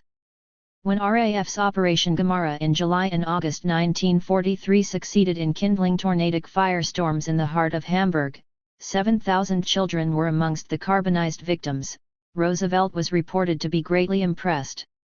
19 Gemara also strengthened the hand of the fire war advocates within the Army Air Force and the National Defense Research Committee. 6 months before Pearl Harbor, the Chemical Warfare Service had secretly dispatched Enrique Zanetti, a Columbia University chemist, to study incendiary warfare in London. He became a fervent and influential lobbyist for the Churchillian method of brimstone and pitch. After the arrival of the 8th Air Force, the ambitious head of its chemical section, Colonel Crawford Kellogg, also sought out British expertise. The RAF accordingly organized a discussion group, the so-called Zoroastrian Society, to share technical information and promote the city-burning strategy. 20 It soon became an intellectual home for aggressive young commanders like Curtis L. E. May, who were infected with the British enthusiasm for incendiary weapons and wanted to see their deployment greatly expanded in every theater. Their views were endorsed by Assistant Secretary of War Robert Lovett. In a meeting to discuss the adoption of a nightmare anti-personnel bomb loaded with napalm and white phosphorus, he argued, "If we are going to have a total war, we might as well make it as horrible as possible." 21. On the home front, civilians were often more avid advocates of total warfare than their military counterparts. Walt Disney, for instance, popularized the chilling ideas of Russian émigré Alexander P. de Seversky, a fanatical advocate of 72. Bombing cities in the film, Victory Through Air Power. ZZ After the fall of Bataan, Harper's published a widely discussed article that extolled firebomb attacks on Kyoto and Kobe. The suffering that an incendiary attack would cause is terrible to contemplate. But the fact remains that this is the cheapest possible way to cripple Japan. 23. In addition, incendiary warfare enjoyed powerful support from influential Harvard scientists, led by the father of napalm, Louis Pfizer, the oil companies, psychologists, who studied Axis morale, 24, and the fire protection industry. The fire insurance experts, one historian emphasizes, did not simply advise the Army Air Force. They pushed it as hard as they could to make it wage incendiary warfare against factories and homes. They loved to point out to airmen the overlooked fire potentials of structures like churches, which were quite vulnerable to small incendiaries. 25. Top operations analyst William B. Shockley, the future inventor of the transistor and a notorious advocate of the intellectual inferiority of people of color, buttressed the case for fire bombs with a clever accounting of their higher destructive profitability. 26. German Village was constructed in May 1943, on the eve of Churchill's burnt offering at Hamburg, to address opportunities and problems that were beyond the moral perimeter of precision bombing. It was a trade show for the burgeoning fire war lobby hungry for profits. Those planning the coming air offensive against urban Japan were eager to see how newly invented incendiaries, including napalm and an incredible bat bomb, Project X-ray, that released hundreds of live bats booby-trapped with tiny incendiaries, performed against Dugway's Japanesai houses. 27 Meanwhile, the Zoroastrian Society was looking for clues on how to set ablaze Berlin's massive masonry shell. Churchill's Marxism. In his authoritative post-war report The Fire Attacks on German Cities, Horatio Bond, the National Defense Research Committee's chief incendiary expert, underscored Allied frustration.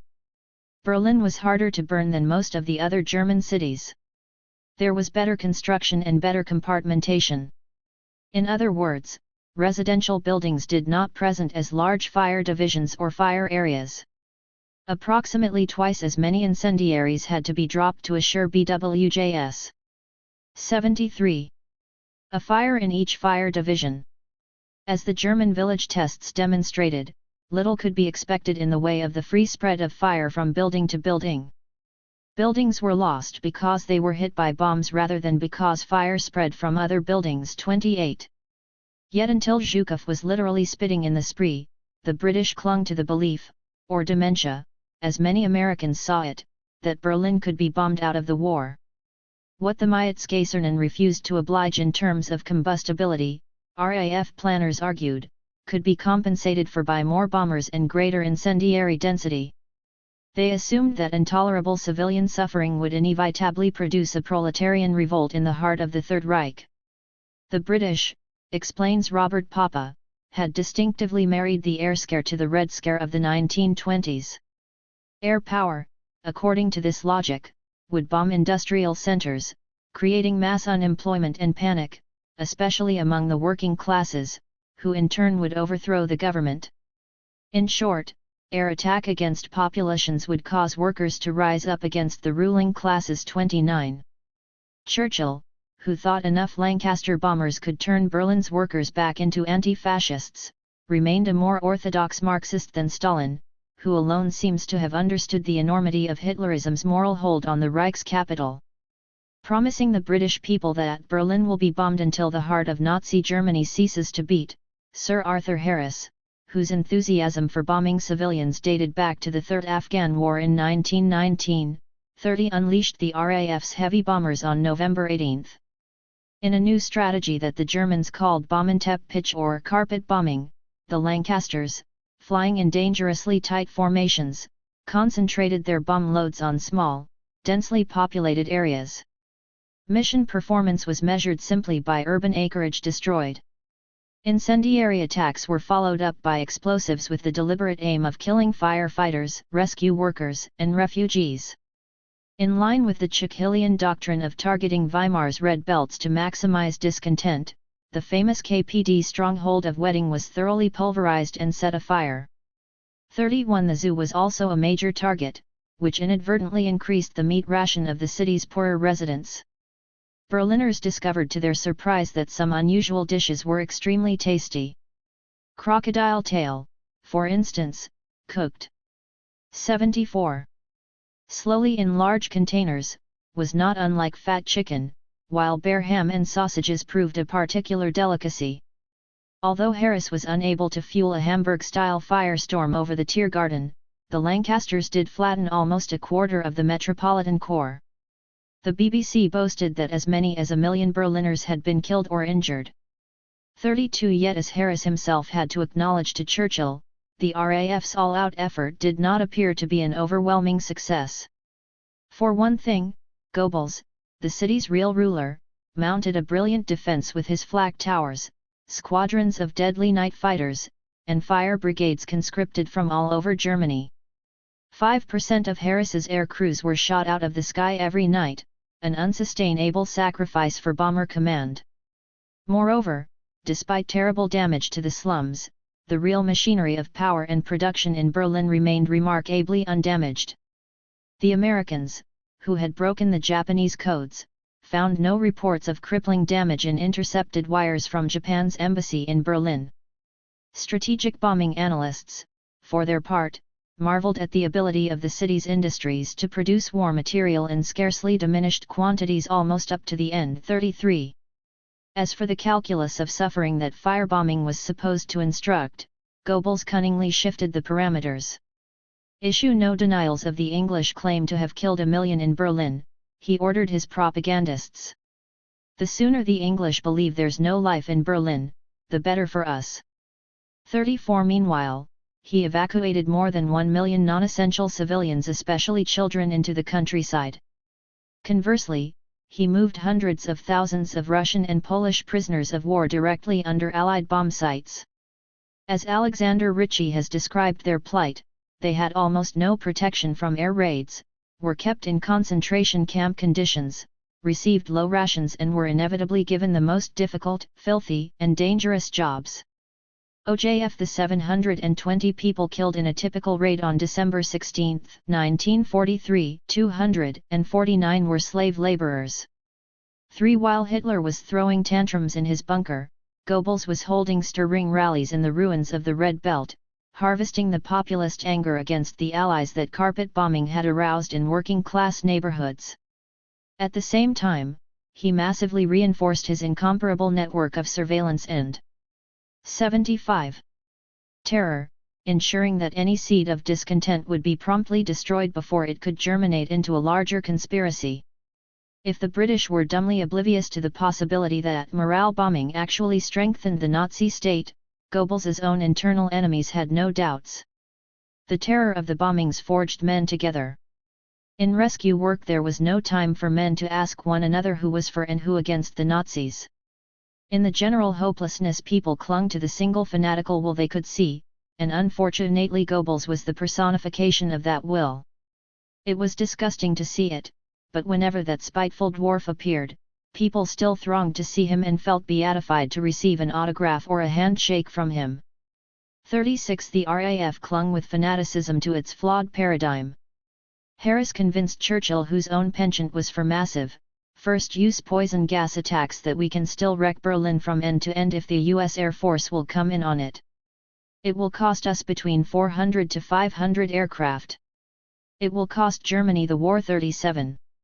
In late winter and spring 1944, as the sensational new American long-range fight ERS began to give B-17s unprecedented protection over eastern Germany, the 8th Air Force, while still theoretically selecting only precision targets, became partners with British area bombers in a series of 1,000-plane raids on what the crews always called the Big City. The offensive culminated in April with a second carpet bombing of Bolshevik Wedding and its red sister, Pankow. 1.5 million Berliners were made homeless, but industrial output, once again, quickly rebounded.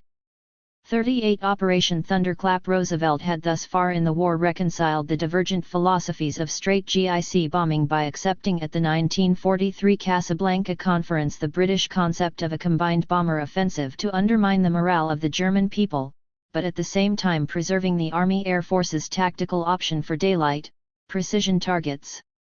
After Hitler retaliated for D-Day with his VL and then V2 attacks on London, this compromise became untenable. Indeed, Churchill's initial reaction to Germany's secret weapons was to demand poison gas attacks. 76. Or worse on Berlin, it is absurd to consider morality on this topic, he hectored RAF planners in early July, I want the matter studied in cold blood by sensible people, and not by psalm-singing uniformed defeatists. 39 As Barton Bernstein has shown, Churchill asked Roosevelt to speed up the delivery of 500,000 top-secret N-bombs containing deadly anthrax, which had been developed at Dugway's Granite Peak Complex. 40 The RAF, writes Bernstein, was putting together a bombing plan for the use of anthrax against 6 German cities, Berlin, Hamburg, Stuttgart, Frankfurt, Aachen, and Wilhelmshaven. The expectation was that 40,000 of the 500-pound projectiles, containing about 4.25 million 4-pound bombs, could kill at least half the population by inhalation, and many more would die later through skin absorption. 41. Poison gas and anthrax were too much for the White House, but Roosevelt passionately wanted to offer a gift to the British. In August 1944, he complained angrily to his Secretary of Treasury, Henry Morgenthau Jr., "We have got to be tough with Germany, and I mean the German people, not just the Nazis. We either have to castrate the German people, or you have got to treat them in such a manner so they can't just go on reproducing people who want to continue the way they have in the past." 42. Churchill the same month proposed to FDR Operation Thunderclap, an RAF plan that would guarantee to castrate 275,000 Berliners, dead and injured, with a single 2,000 bomber super raid against the city center. Roosevelt, following Chief of Staff George Marshall's advice, accepted the plan in principle. 43 key Air Force leaders were disturbed by the unsavory character of Thunderclap. Major General Lawrence Kuter protested to colleagues that it is contrary to our national ideals to wage war against civilians. Intelligence Chief MacDonald railed against a plan that repudiates our past purposes and practices, and places us before our allies, the neutrals, our enemies, and history, in conspicuous contrast to the Russians, whose preoccupation with wholly military objectives has been as notable as has been our own up to this time. 44 LT. General Karl Spaatz, the commander of the U.S. bombers in Europe, had no doubt that the RAF want very much to have the U.S. Air Forces tarred with the morale bombing aftermath, which we feel will be terrific. Spaatz was already smarting from 77. International criticism of the hideous civilian casualties, more than 12,000 dead, caused by an errant American precision raid on Bucharest in September. 45 War hero Jimmy Doolittle, the 8th Air Force's commander, remonstrated bitterly after being ordered by Eisenhower to be ready to drop bombs indiscriminately on Berlin. 46 Nor did Air Force commanders in Europe easily buy the argument of planners in Washington who thought that Stalin had grown too potent on the battlefield and needed a dramatic demonstration of the destructive power of Allied bombers. The RAF Air Staff had added that frosting to Thunderclap's cake in an August 1944 briefing, a spectacular and final object lesson to the German people on the consequences of universal aggression would be of continuing value in the post-war period. Again, the total devastation of the center of a vast city such as Berlin would offer incontrovertible proof to all peoples of the power of a modern air force. It would convince our Russian allies and the neutrals of the effectiveness of Anglo-American air power. 47. In the end, Thunderclap, which now included Dresden and Leipzig in its menu, was unleashed for competing and contradictory reasons, having as much to do with starting the Cold War as with ending the Second World War. Meanwhile, the murderous potential of what American planners called promiscuous bombardment had been dramatically increased by the influx of hundreds of thousands of panicked refugees fleeing the advancing Red Army in early 1945. When the leaden winter skies finally cleared over Berlin on February 3, Doolittle stubbornly withheld his more vulnerable B-24s, but sent in 900 B-17s and hundreds of fighter escorts. It was not the Gotterdam rung that the British had envisioned, but 25,000 Berliners nonetheless perished while deep under the burning Reich Chancellery. Hitler listened to Wagner. 48 Dresden, a month later, was closer to the original apocalyptic conception of Thunderclap. Although the last unscathed city on Harris's bombing menu, the approaching Red Army had not requested its targeting. Crowded with desperate refugees, slave laborers, and Allied prisoners, the cultural center's only strategic role was as a temporary transport junction on the imploding Eastern Front. The impetus within British circles to attack Dresden itself came more from Churchill. 78. Whose objective, as always, was increasing the terror. Thus American bombers concentrated on the rail yards, while the British went after the residential areas. Dresden's marginal war industries, though sometimes cited as justification for the attacks, were not even targeted. 49. It was the biggest firestorm since Hamburg, complete burnout in the jargon of ecstatic British planners. The death toll, given the huge number of refugees, is unknowable, although estimates range from 35,000 to 300,000. After reducing it to cinder, Harris savagely bombed the city again with high explosives to kill off the survivors in the cellars. An official history called it Bomber Command's crowning achievement. 50. The RAF then infuriated Spaatz and Doolittle with a gloating press conference that implied that the U.S. Army Air Force now fully embraced Churchillian strategy. The AP wire read, Allied air bosses have made the long-awaited decision to adopt deliberate terror bombing of the great German population centers as a ruthless expedient to hasten Hitler's doom. 51. Back in Berlin, Hitler, who had always hated the city and its Bolshevik-infected working class, issued his infamous Nero Order. Every civic installation and structure of potential value to the Russians was to be systematically destroyed in advance of their arrival. When Speer protested that such demolitions would mean the death of Berlin, the Führer responded that this was exactly his intention. If the war is lost, the nation will also perish. Besides, those who remain after the battle are only the inferior ones, for the good ones will have been killed. The end of the Reich would be a vast exercise in terminal eugenics. 52. Roosevelt's endorsement of Thunderclap, which paved the way for U.S. complicity in Dresden, was a moral watershed in the American conduct of the war. The city burners had finally triumphed over the precision bombers. By committing the Air Force to British doctrine in Germany, Thunderclap also opened the door to the Zoroastrian Society alumni who wanted an unrestricted incendiary campaign against Japan. The 100,000 or so civilians whom the 8th Air Force burnt to death in the cities of eastern Germany during the winter of 1945 were but a prelude to the 1 million Japanese consumed in the B-29 Autos de Fe later that spring. The secret napalm tests at Dugway's Japanese village and later at Eglin. 79. Field's Little Tokyo in Florida, together with Curtis L. E. May's experimental incendiary-only raid on the Chinese city of Hankow in December 1944, gave American planners the confidence that they could achieve bombing pioneer Billy Mitchell's old dream of incinerating Japan's paper cities, the greatest aerial targets the world has ever seen. 53. The Committee of Operations analysts whose Brahmin membership included Thomas Lamont of J. P. Morgan, W. Barton Leach of Harvard Law, and Edward Mead Earl of Princeton's Institute of Advanced Study was convinced it had cracked the scientific puzzle of how to generate holocausts whose optimum result would be complete chaos in 6 Japanese cities killing 584,000 people. In the event, the 21st Bomber Command's attack on Tokyo on March 10, 1945 exceeded all expectations. General Norstad described it as nothing short of wonderful. 54. The target of Operation Meeting House, the most devastating air raid in world history, was Tokyo's counterpart to Wedding or the Lower East Side, the congested working-class district of Asakusa.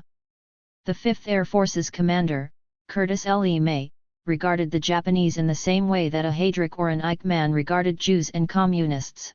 We knew we were going to kill a lot of women and kids when we burned that town. Had to be done. For us, there are no civilians in Japan. 55. Since Japan had hardly any night fighters, L.E. May stripped his B-29 superfortresses of armaments in order to make way for maximum bomb loads. 2,000 tons of napalm and magnesium incendiaries were dropped in the dense pattern that Dugway tests had shown to maximize both temperature and fire spread. The resulting inferno, Akakase or Red Wind in Japanese, was deadlier than Hiroshima, killing an estimated 100,000 people. American know-how manufactured the fires of hell. Most died horribly as intense heat from the firestorm consumed the oxygen, boiled water in canals, and sent liquid glass rolling down the streets. Thousands suffocated in shelters and parks. Panicked crowds crushed victims who had fallen in the streets as they surged toward waterways to escape the flames. Perhaps the most terrible incident came when one B-29 dropped 7 tons of incendiaries on and around the crowded Kokotoi Bridge. Hundreds of people turned into fiery torches and splashed into the river below in sizzling hisses. One writer described the falling 80 bodies as resembling tent caterpillars that had been burned out of a tree. Tail gunners were sickened by the sight of the hundreds of people burning to death in flaming napalm on the surface of the Sumida River. B-29 crews fought superheated updrafts that destroyed at least 10 aircraft and wore oxygen masks to avoid vomiting from the stench of burning flesh. 56. The macabre success of the raid, which made L.E. May the most profitable air commander of the war, was kept secret from the U.S. public for nearly 3 months. Then, On May 30, the New York Times shrieked with proud hyperbole. 1 million Japanese are believed to have perished. As Air Force historian Thomas Searle dryly notes, few Americans complained. 57 The horrors of Hiroshima and Nagasaki a few months later were mere anticlimax to the mill lion deaths in Tokyo that most Americans believed had already been inflicted in revenge for Pearl Harbor.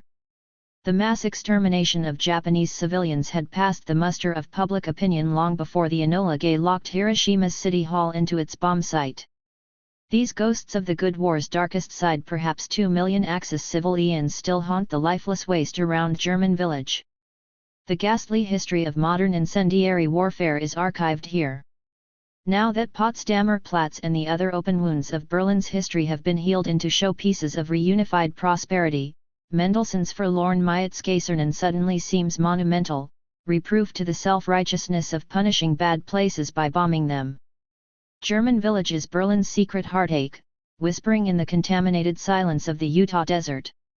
2002.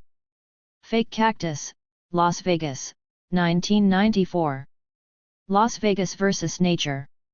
It was advertised as the biggest non-nuclear explosion in Nevada's history. On October 27, 1993, Steve Wynn, the state's official god of hospitality, flashed his trademark smile and pushed the detonator button. As 200,000 Las Vegans cheered, the Dunes Hotel, former flagship of the Strip, slowly crumbled to the desert floor. The giant dust plume was visible from the California border. Nobody in Nevada found it the least bit strange that Wynn's gift to the city that he so adores was to blow up an important piece of its past. This was simply urban renewal Vegas style, one costly facade destroyed to make way for another. Indeed, the destruction of the dunes merely encouraged other corporate casino owners to blow up their obsolete properties with equal fanfare. The Sands, of Rat Pack fame, came down in November 1996, while the hacienda was dynamited at the stroke of midnight on New Year's Eve. Extravagant demolitions have become Las Vegas's version of civic festivals. In place of the old dunes, Wynn's Mirage Resorts is completing the $1.25 BIL Lion Bellagio, a super resort with lakes large enough for jet skiing, created using water that came from the allotments of the original Dunes golf course. Wynn's purchase of the dunes solved his water problem, but not that of other developers of resorts. Impresario Sheldon Adelson, who is building the $2 billion, 6,000-room 86 Venetian casino resort on the site of the Sands, with gondolas floating on artificial canals, has not explained where his water will come from. Neither has Circus Enterprises, which is transforming the old hacienda into Project Paradise, an ancient forbidden city on a lush tropical island with Hawaiian-style waves and a swim-up shark exhibit. In the 5 years since Wynn blew up the dunes, $8 billion has been invested in 13 major properties along the Strip alone. As a result, the Sphinx now shares an adjacent street address with the Statue of Liberty, the Eiffel Tower, Treasure Island, the Land of Ounce, and, soon, the Piazza San Marco. And the boom, still breaking all records in 1997, shows every sign of continuing. By obscure coincidence, the demolition of the dunes followed close on the centenary of Frederick Jackson Turner's legendary End of the Frontier address to the World's Columbian Exposition in Chicago, where the young prairie historian meditated famously on the fate of the American character in a conquered and rapidly urbanizing West.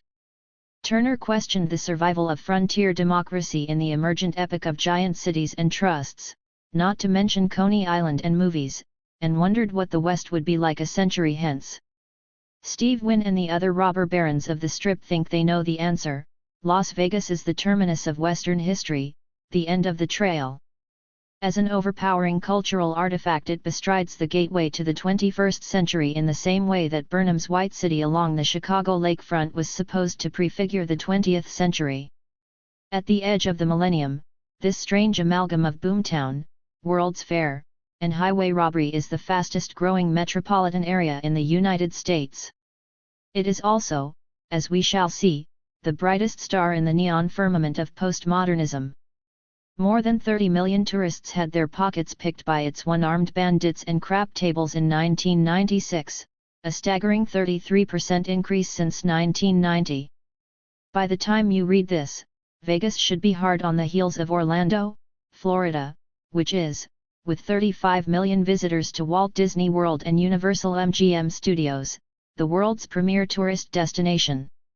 While Southern California suffered through its worst recession since the 1930s, Las Vegas has generated tens of thousands of new jobs in construction, gaming, security, and related services. As 87. A consequence, nearly 1,000 new residents, half of them Californians, arrive each week. Some of the immigrants are downwardly mobile blue-collar families. The Californians are called reverse Okies by locals desperately seeking a new start in the Vegas boom. Others are affluent retirees headed straight for a gated suburb in what they imagine is a golden sanctuary from the urban turmoil of Los Angeles. Increasing numbers are young Latinos, the new bone and sinew of the casino and hotel economy. In spring 1995, Clark County's population passed the 1 million mark, and anxious demographers predicted that it will grow by another million before 2010. For environmental terrorism, the explosive, and largely unforeseen, growth of southern Nevada has dramatically accelerated the environmental deterioration of the American Southwest.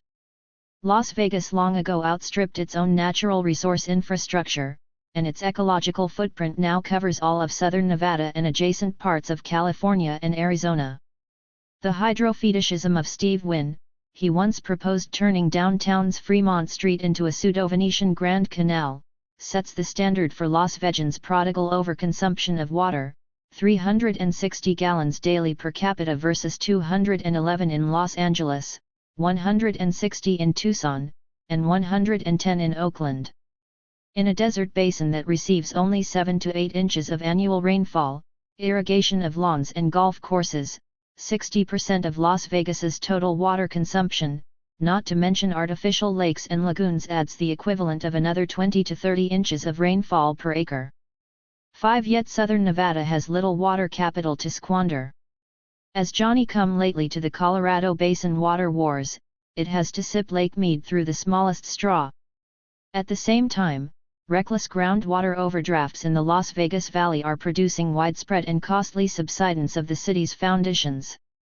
The Strip, for example, is several feet lower today than in 1960, and sections of some subdivisions have had to be abandoned. 6. Natural aridity dictates a fastidiously conservative water ethic. Tucson, after all, has prospered on a reduced water ration, its residents actually seem to prefer. 88. Having cactus instead of Bermuda grass in their front yards. But Las Vegas haughtily disdains to live within its means. Instead, it is aggressively turning its profligacy into environmental terrorism against its neighbors. Give us your water, or we will die, developers demand of politicians grown fat on campaign contributions from the gaming industry.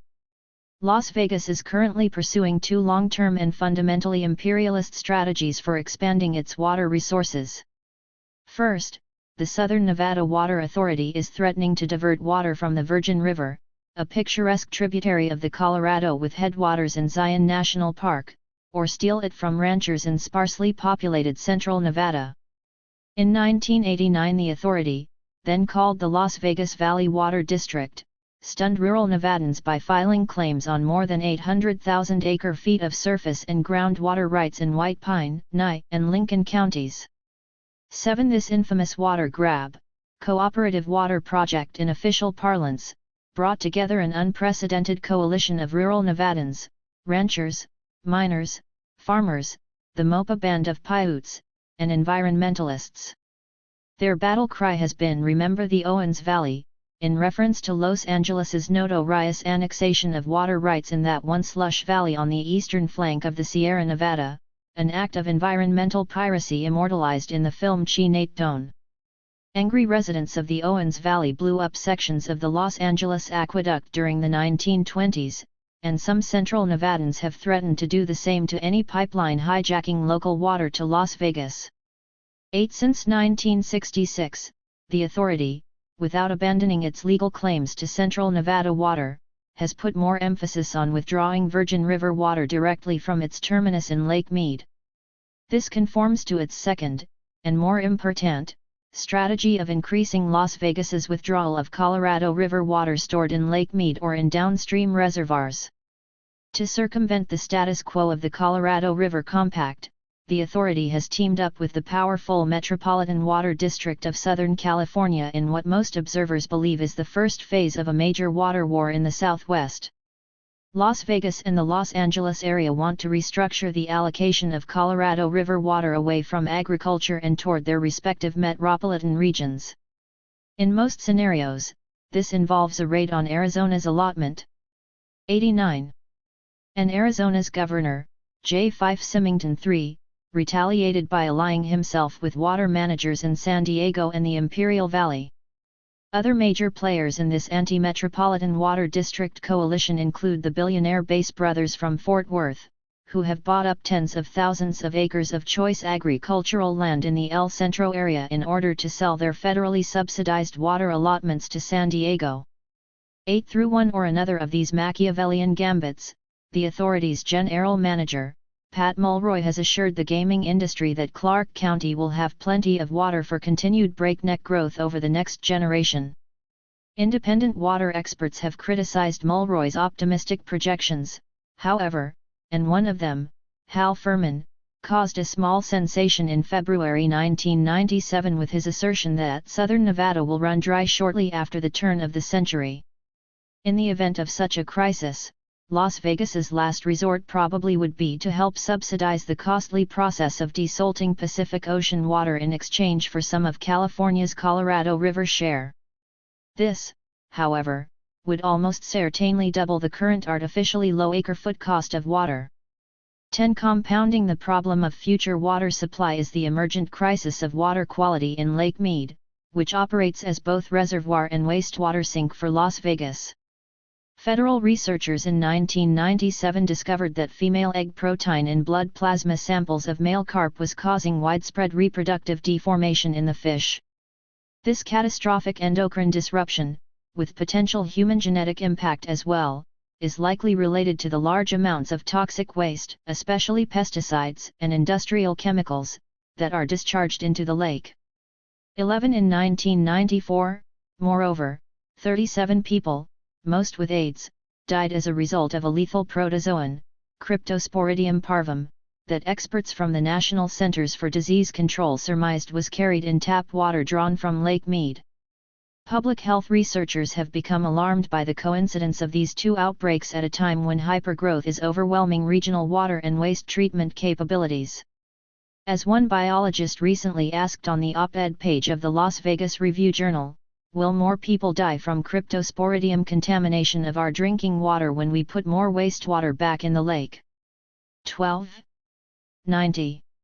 Finally, to return to yet another Chinatown parallel, watchdog groups such as the Nevada Seniors Coalition and the Sierra Club are increasingly concerned that the Southern Nevada Water Authority's $1.7 billion water delivery system from Lake Mead, currently under construction, may be irrigating huge speculative real estate profits along metropolitan Las Vegas's undeveloped edge.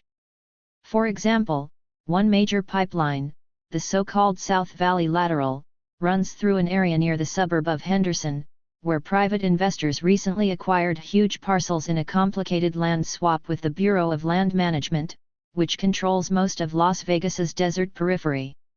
This is the same formula: undervalued land plus publicly subsidized water that made instant millions for an inside syndicate when the Los Angeles Aqueduct was brought to the arid San Fernando Valley in 1913. 13. Southern Nevada is as thirsty for fossil fuels as it is for water. Most tourists naturally imagine that the world's most famous nocturnal light show is plugged directly into the turbines of nearby Hoover Dam. In fact, most of the dam's output is exported to Southern California. Electricity for the Strip, as well as for the 2 million lights of downtown Las Vegas's new, and disconcerting, Fremont Street experience, is primarily provided by coal-burning and pollution-spewing plants on the Mopa Indian Reservation northeast of the city, and along the Colorado River. Only 4% of Las Vegas's current electrical consumption comes from clean hydropower. Cheap power for the gaming industry, moreover, is directly subsidized by higher rates for residential consumers. 14 automobiles are the other side of the fossil fuel problem. As Clark County's transportation director testified in 1996, the county has the lowest vehicle occupancy rate in the country in tandem with the longest per person, per trip, per day ratio. Consequently, the number of days with unhealthy air quality is dramatically increasing. Like Phoenix and Los Angeles before it, Las Vegas was once a mecca for those seeking the restorative powers of pure desert air. Now, according to the Environmental Protection Agency, Las Vegas has supplanted New York as the city with the fifth highest number of days with unhealthy air, as May assured from 1991 to 1995. Its smog already contributes to the ochre shroud over 91. The Grand Canyon and is beginning to reduce visibility in California's new East Mojave National Recreation Area as well. 15 Las Vegas, moreover, is a major base camp for the Panzer divisions of motorized toys, dune buggies, dirt bikes, speedboats, jet skis, and the like that each weekend make war on the fragile desert environment. Few western landscapes are as a result more degraded than the lower Colorado River Valley, which is under relentless three-pronged attack by the leisure classes of southern Nevada, Phoenix, and southern California. In the blast furnace heat of the Colorado River's Big Bend, Las Vegas's own demon seed, Laughlin, has germinated kudzu-like into an important gambling center. Skyscraper casinos and luxury condos share the West Bank with the mega-polluting Mojave Power Plant, which devours coal slurry pumped with water stolen from Hopi Mesas hundreds of miles to the east. Directly across the river, sprawling and violent Mojave County, Arizona, comprising Bullhead City and Kingman, provides trailer park housing for Laughlin's non-union, minimum wage workforce, as well as a breeding ground for anti-government militias. It was here that Timothy McVeigh worked as a security guard while incubating his Turner Diary fantasies of Aryan vengeance. Hyperbolic growth. The Las Vegas miracle, in other words, demonstrates the fanatical persistence of an environmentally and socially bankrupt system of human settlement and confirms Edward Abbey's worst nightmares about the emergence of an apocalyptic urbanism in the Southwest. Although postmodern philosophers, who don't have to live there, delight in the Strip's virtuality or hyperreality, most of Clark County is stamped from a monotonously real and familiar mold. Las Vegas, in essence, is a hyperbolic Los Angeles, the land of sunshine on fast forward. The historical template for all low-density resource-intensive southwestern cities was the great expansion of the 1920s that brought 2 million Midwest earners and their automobiles to Los Angeles County. This was the ur boom that defined the Sun Belt. Despite the warnings of an entire generation of planners and environmentalists chastened by the 1920s boom, regional planning and 92. Open space conservation again fell by the wayside during the post-1945 population explosion in Southern California. In a famous article for Fortune magazine in 1958, sociologist William White described how flying from Los Angeles to San Bernardino, an unnerving lesson in man's infinite capacity to mess up his environment, the traveler can see a legion of bulldozers gnawing into the last remaining tract of green between two cities. He baptized this insidious growth form urban sprawl. 16. Although Las Vegas's third-generation sprawl incorporates some innovations, casino-anchored shopping centers, for example, it otherwise recapitulates, with robot-like fidelity, the 7 deadly sins of Los Angeles and its Sunbelt clones such as Phoenix and Orange County. Las Vegas has 1. Abdicated a responsible water ethic, 2. Fragmented local government and subordinated it to private corporate planning, 3. Produced a negligible amount of usable public space, 4. Abjured the use of hazard zoning to mitigate natural disaster and conserve landscape, 5. Dispersed land use over an enormous, unnecessary area, 6. Embraced the resulting dictatorship of the automobile, and 7.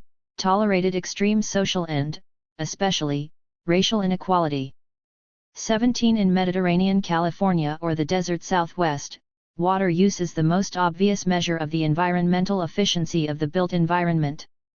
Accepting the constraint of local watersheds and groundwater reservoirs is a powerful stimulus to good urban design. It focuses social ingenuity on problems of resource conservation, fosters more compact and efficient settlement patterns, and generates respect for the native landscape.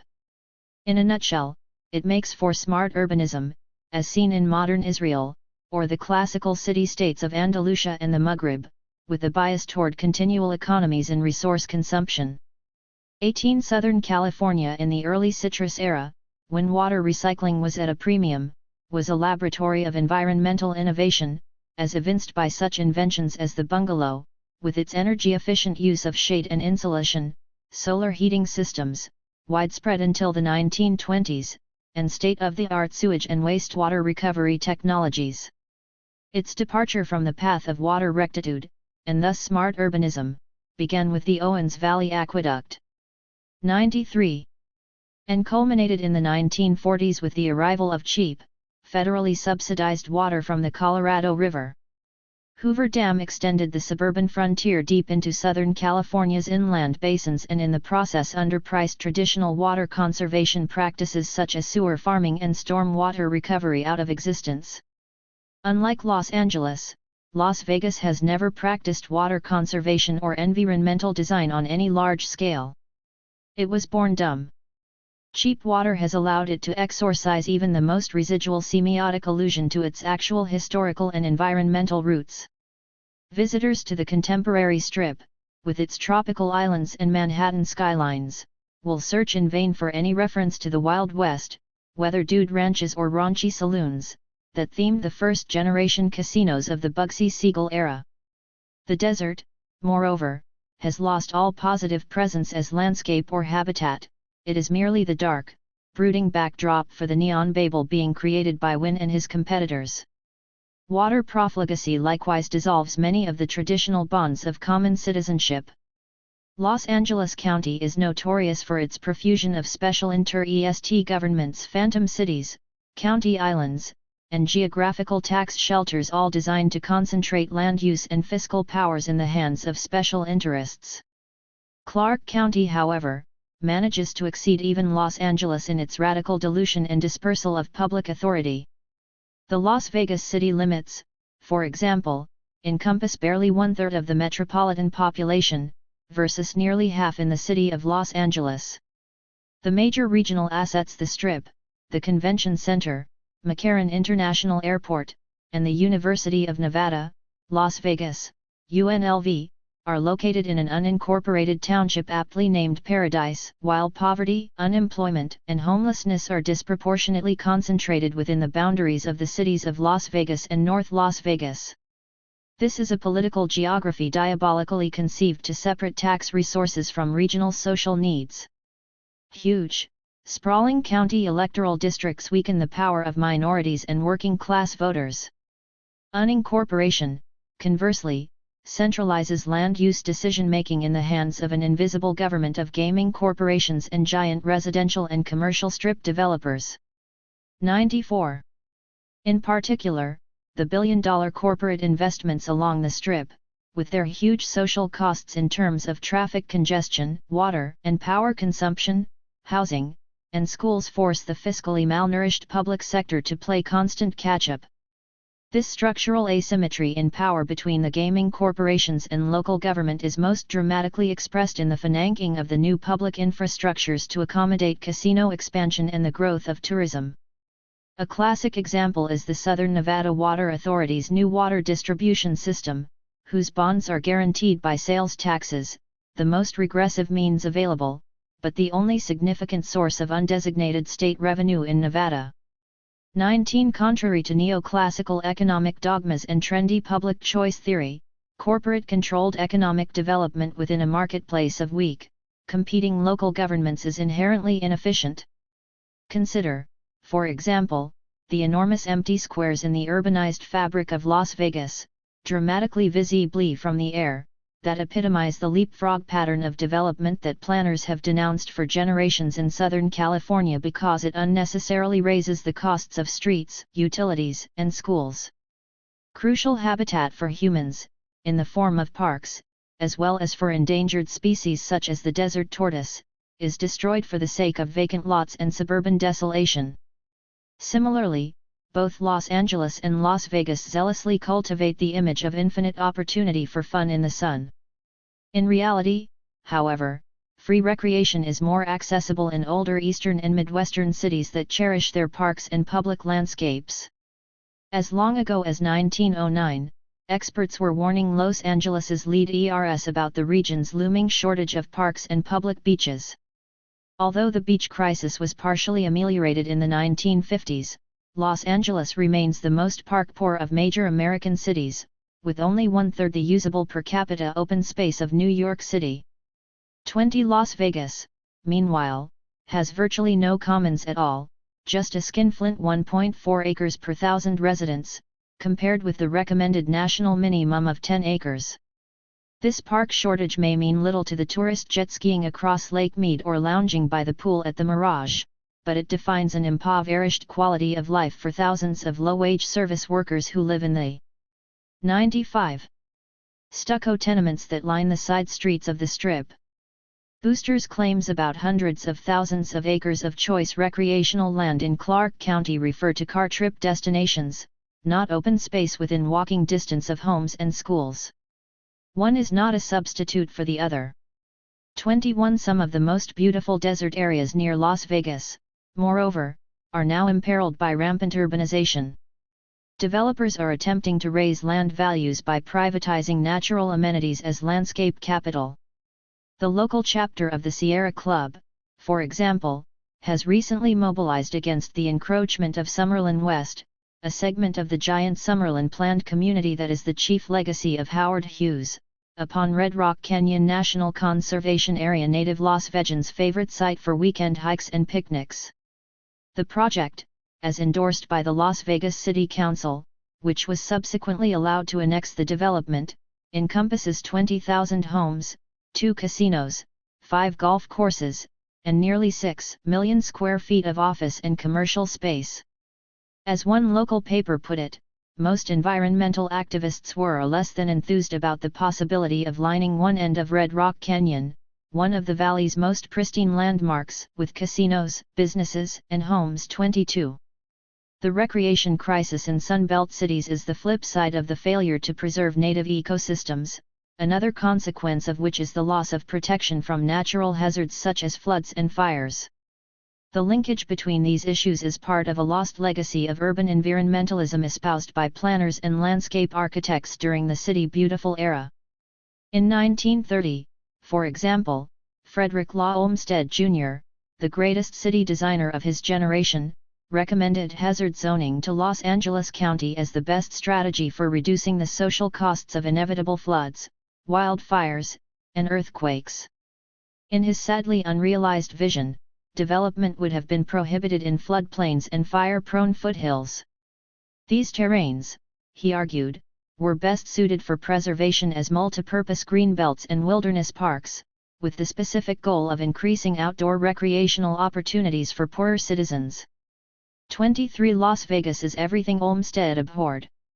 Its artificial deserts of concrete and asphalt, for example, have greatly exacerbated its summer flash flood problem, probably the city's best-kept secret, except on occasions, as in 1992, when 96 unsuspecting tourists drown in casino parking lots. Like Los Angeles, Clark County has preferred to use federal subsidies to transform its natural hydrology, the valley literally tilts toward the Colorado River, into an expensive and failure-prone plumbing system rather than use zoning to exclude development from the arroyos and washes that should have become desert equivalents to Olmsted's greenbelts. The recent declaration of a desert wetlands park in the Las Vegas Wash Riparian Corridor is a belated half-measure. 24 Off-World's Los Angeles was the first world metropolis to be decisively shaped in the era of its greatest growth by the automobile. One result was the decentralization of shopping and culture and the steady atrophy of its downtown district. Recently, a group of theorists at the University of California at Irvine have suggested that we are seeing in Orange County and in other edge cities the birth of a post-suburban metropolis where traditional central place functions, culture and sports, government, high-end shopping, and corporate administration, are radically dispersed among different centers. 25 Whether or not this is truly a general tendency, contemporary Las Vegas recapitulates Orange County in an extreme form. The gaming industry has irresistibly displaced other civic activities, with the partial exception of government and law, from the center to the periphery. Tourism and poverty now occupy the geographical core of the metropolis. Other traditional downtown features, such as shopping areas, cultural complexes, and business headquarters, are chaotically strewn across the Las Vegas Valley with the apparent logic of a plane wreck. Meanwhile, its booming suburbs stubbornly reject physical and social integration with the rest of the city. To use the nomenclature of the futuristic movie Blade Runner, they are self-contained off-worlds, prizing their security and social exclusivity above all else. Planning historian William Fulton has recently described suburban Las Vegas as a Back to the Future version of 1950s Southern California. It is no wonder that the Los Angeles homebuilders love Las Vegas. Not only can they tap into a Los Angeles-style market with Los Angeles-style products, but they can do things the way they used to do them in the good old 97 days in LA. As Fulton points out, while Southern California homebuilders must now pay part of the costs of new schools and water systems, Vegas developers pay absolutely no fees toward new infrastructure. 26. The most ambitious of Las Vegas's off-worlds is Summerlin. Jointly developed by the Summa and Del Webb corporations, and named after one of Howard Hughes's grandmothers, it boasts complete self-sufficiency. It's a world within itself, according to one billboard slogan, with its own shopping centers, golf courses, hospitals, retirement community, and, of course, casinos. Our goal is a total community, explains Summerlin President Mark Fine, with a master plan embracing a unique lifestyle where one can live, work, and play in a safe and aesthetic environment. Residents rather than the corporations pay for key infrastructural investments, such as the new expressway from Las Vegas, through special assessment districts. When Summerlin is finally completed in the early 21st century, a population of more than 200,000 living in 26 income and age-differentiated villages will be hermetically sealed in Las Vegas's own upscale version of Arizona's leaky biosphere. 27. The formerly gritty mill town of Henderson, southeast of the Strip, has also become a major growth pole for walled, middle-income subdivisions, and it is becoming Nevada's second-largest city.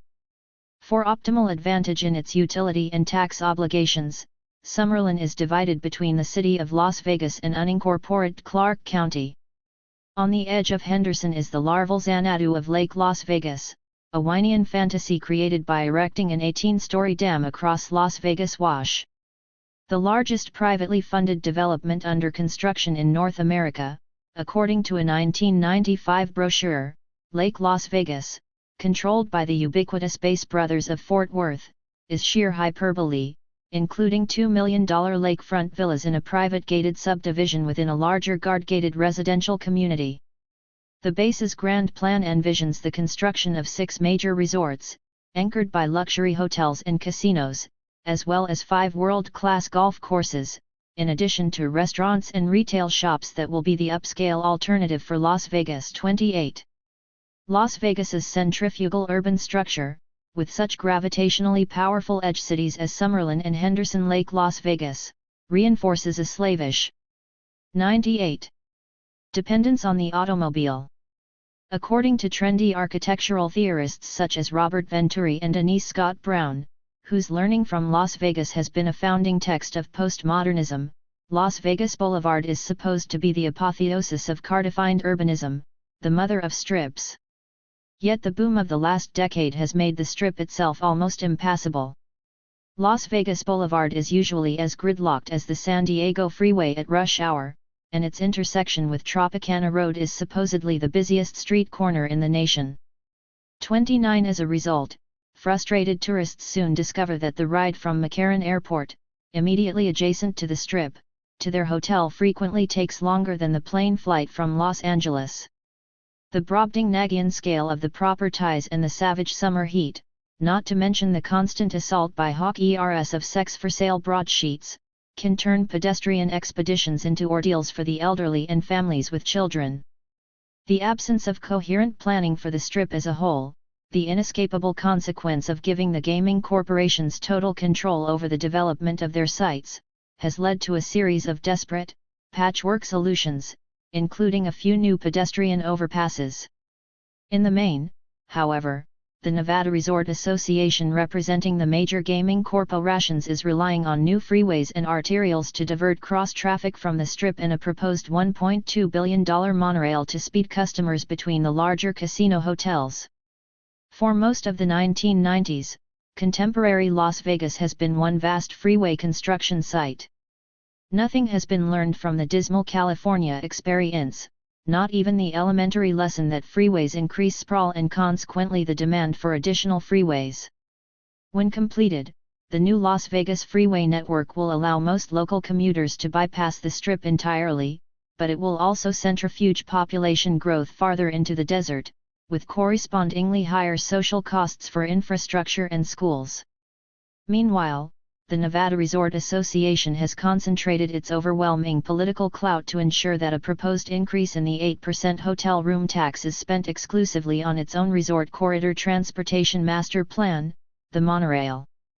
Having engineered the financing of the new water delivery system with regressive sales tax increases, the gaming industry has opposed all 99 efforts by desperate Clark County School District officials to divert part of the room tax increase to school construction. As in previous tax fights, school and welfare advocates are vastly outnumbered by the Resort Association's hired guns. Nevada is the most notoriously anti-tax state in the country, and gaming industry lobbyists, their coffers swollen with the profits of the boom, dominate the legislature in Carson City. The recent flood of retirees to Las Vegas's suburbs has only reinforced the anti-tax majority. Paradoxically, the Clark County electorate is aging, while the actual median age of the population, thanks especially to young Latino immigrants and their families, is declining. 31 Index of the extraordinary power wielded by the Resort Association is the fact that the relative contribution of gaming taxes to state revenue actually declined during the annus mirabilis of 1995 when hotel casino construction broke all records.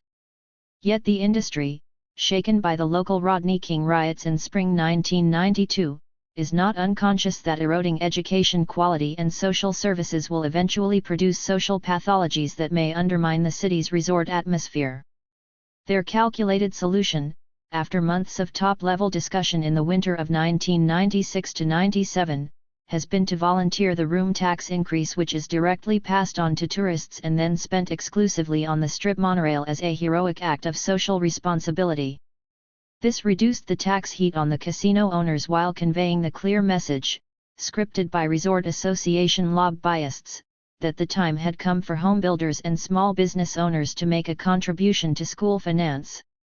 As columnist John Smith pointed out, by coming out first, they shift the focus away from a potential gaming revenue tax increase which would come out of their pockets and raise the question of responsibility of Southern Nevada's developers and shopkeepers. 31. In the meantime, the previous decade's hypergrowth without counterpart social spending has increased economic inequality throughout Clark County. Despite the feverish boom, the supply of jobless immigrants has far outpaced the demand for new workers in the unionized core of the gaming economy. The difference translates into a growing population of marginal workers trapped in minimum wage service jobs, the non-union gaming sector, the sex industry, and the drug economy. According to one estimate, Las Vegas's homeless population 100 increased 750% during the superheated boom years of 1990 to 95. At the same time, a larger percentage of Las Vegans lack health insurance than the inhabitants of any other major city. Likewise, Southern Nevada is plagued by soaring rates of violent crime, child abuse, mental illness, lung cancer, epidemic illness, suicide, and what no one wants to talk about, a compulsive gambling problem that is a major factor in family pathologies. 32 This obviously provides a poor setting for the assimilation of Las Vegas's new ethnic and racial diversity. Despite consent decrees and strong support for affirmative action from the Culinary Workers Union, the gaming industry remains far from achieving racial or gender equality in hiring and promotions. In the past, Las Vegas more than earned its reputation as Mississippi West. While African American entertainers such as Sammy Davis Jr. and Nat King Cole were capitalizing the Strip with their talent, blacks were barred from most hotels and casinos, except as maids, through the 1960s. Indeed, a comparative study during that period of residential discrimination across the United States found that Las Vegas was the most segregated city in the nation. 33.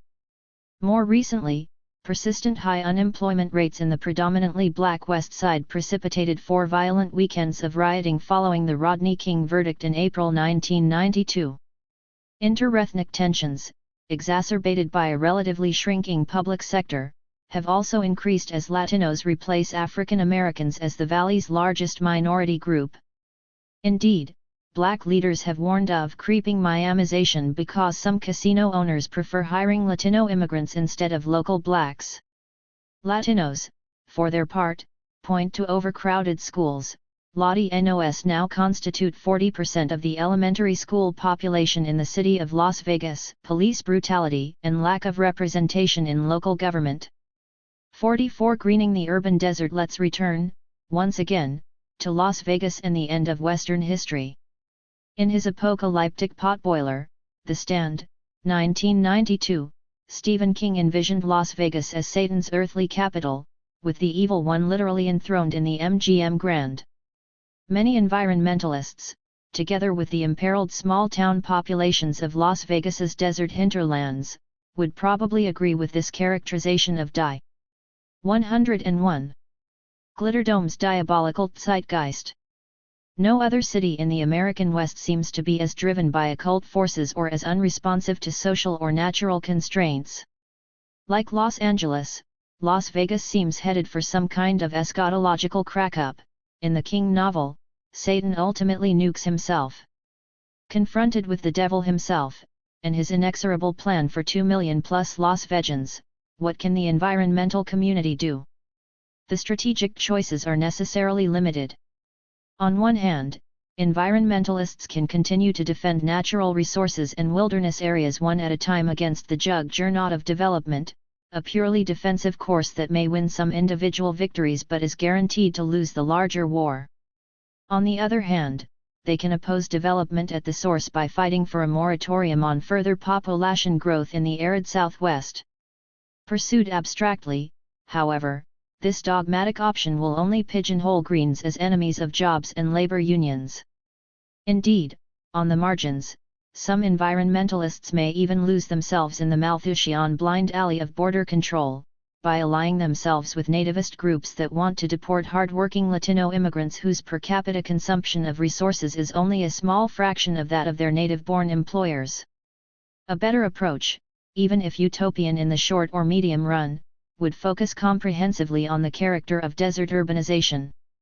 Carrying capacity, after all, is not just a linear function of population and the available resource base, it is also determined by the social form of consumption, and that is ultimately a question of urban design.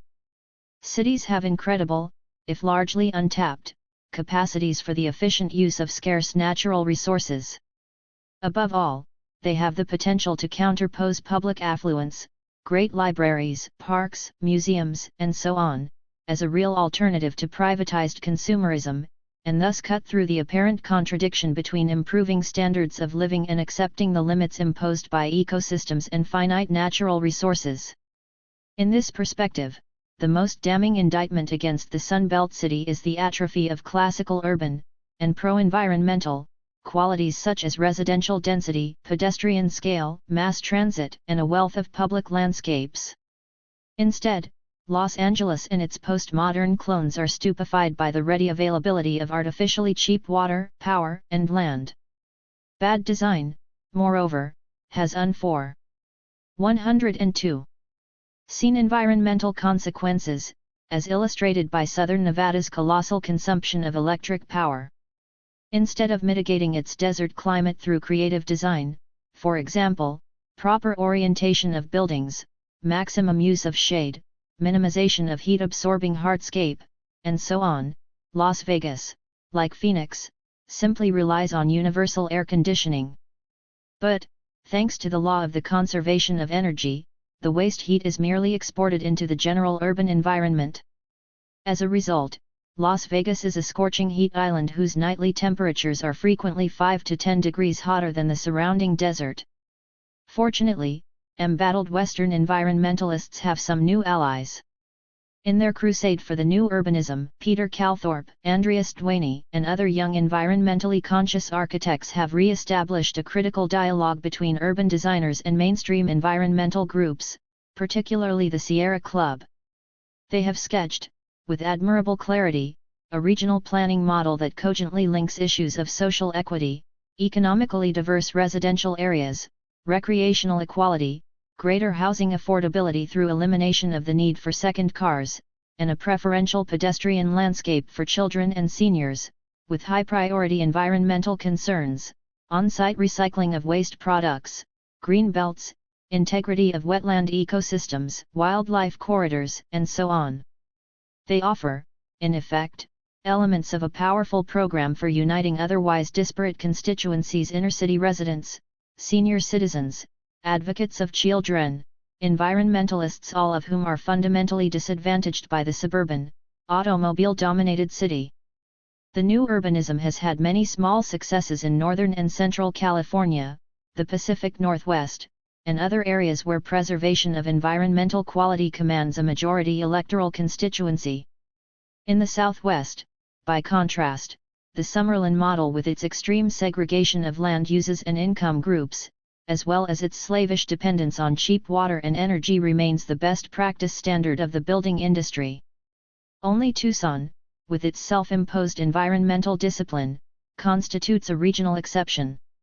The West, in other words, is polarizing between housing markets where the new urbanism has made an impact and those where 1960s Southern California templates remain hegemonic.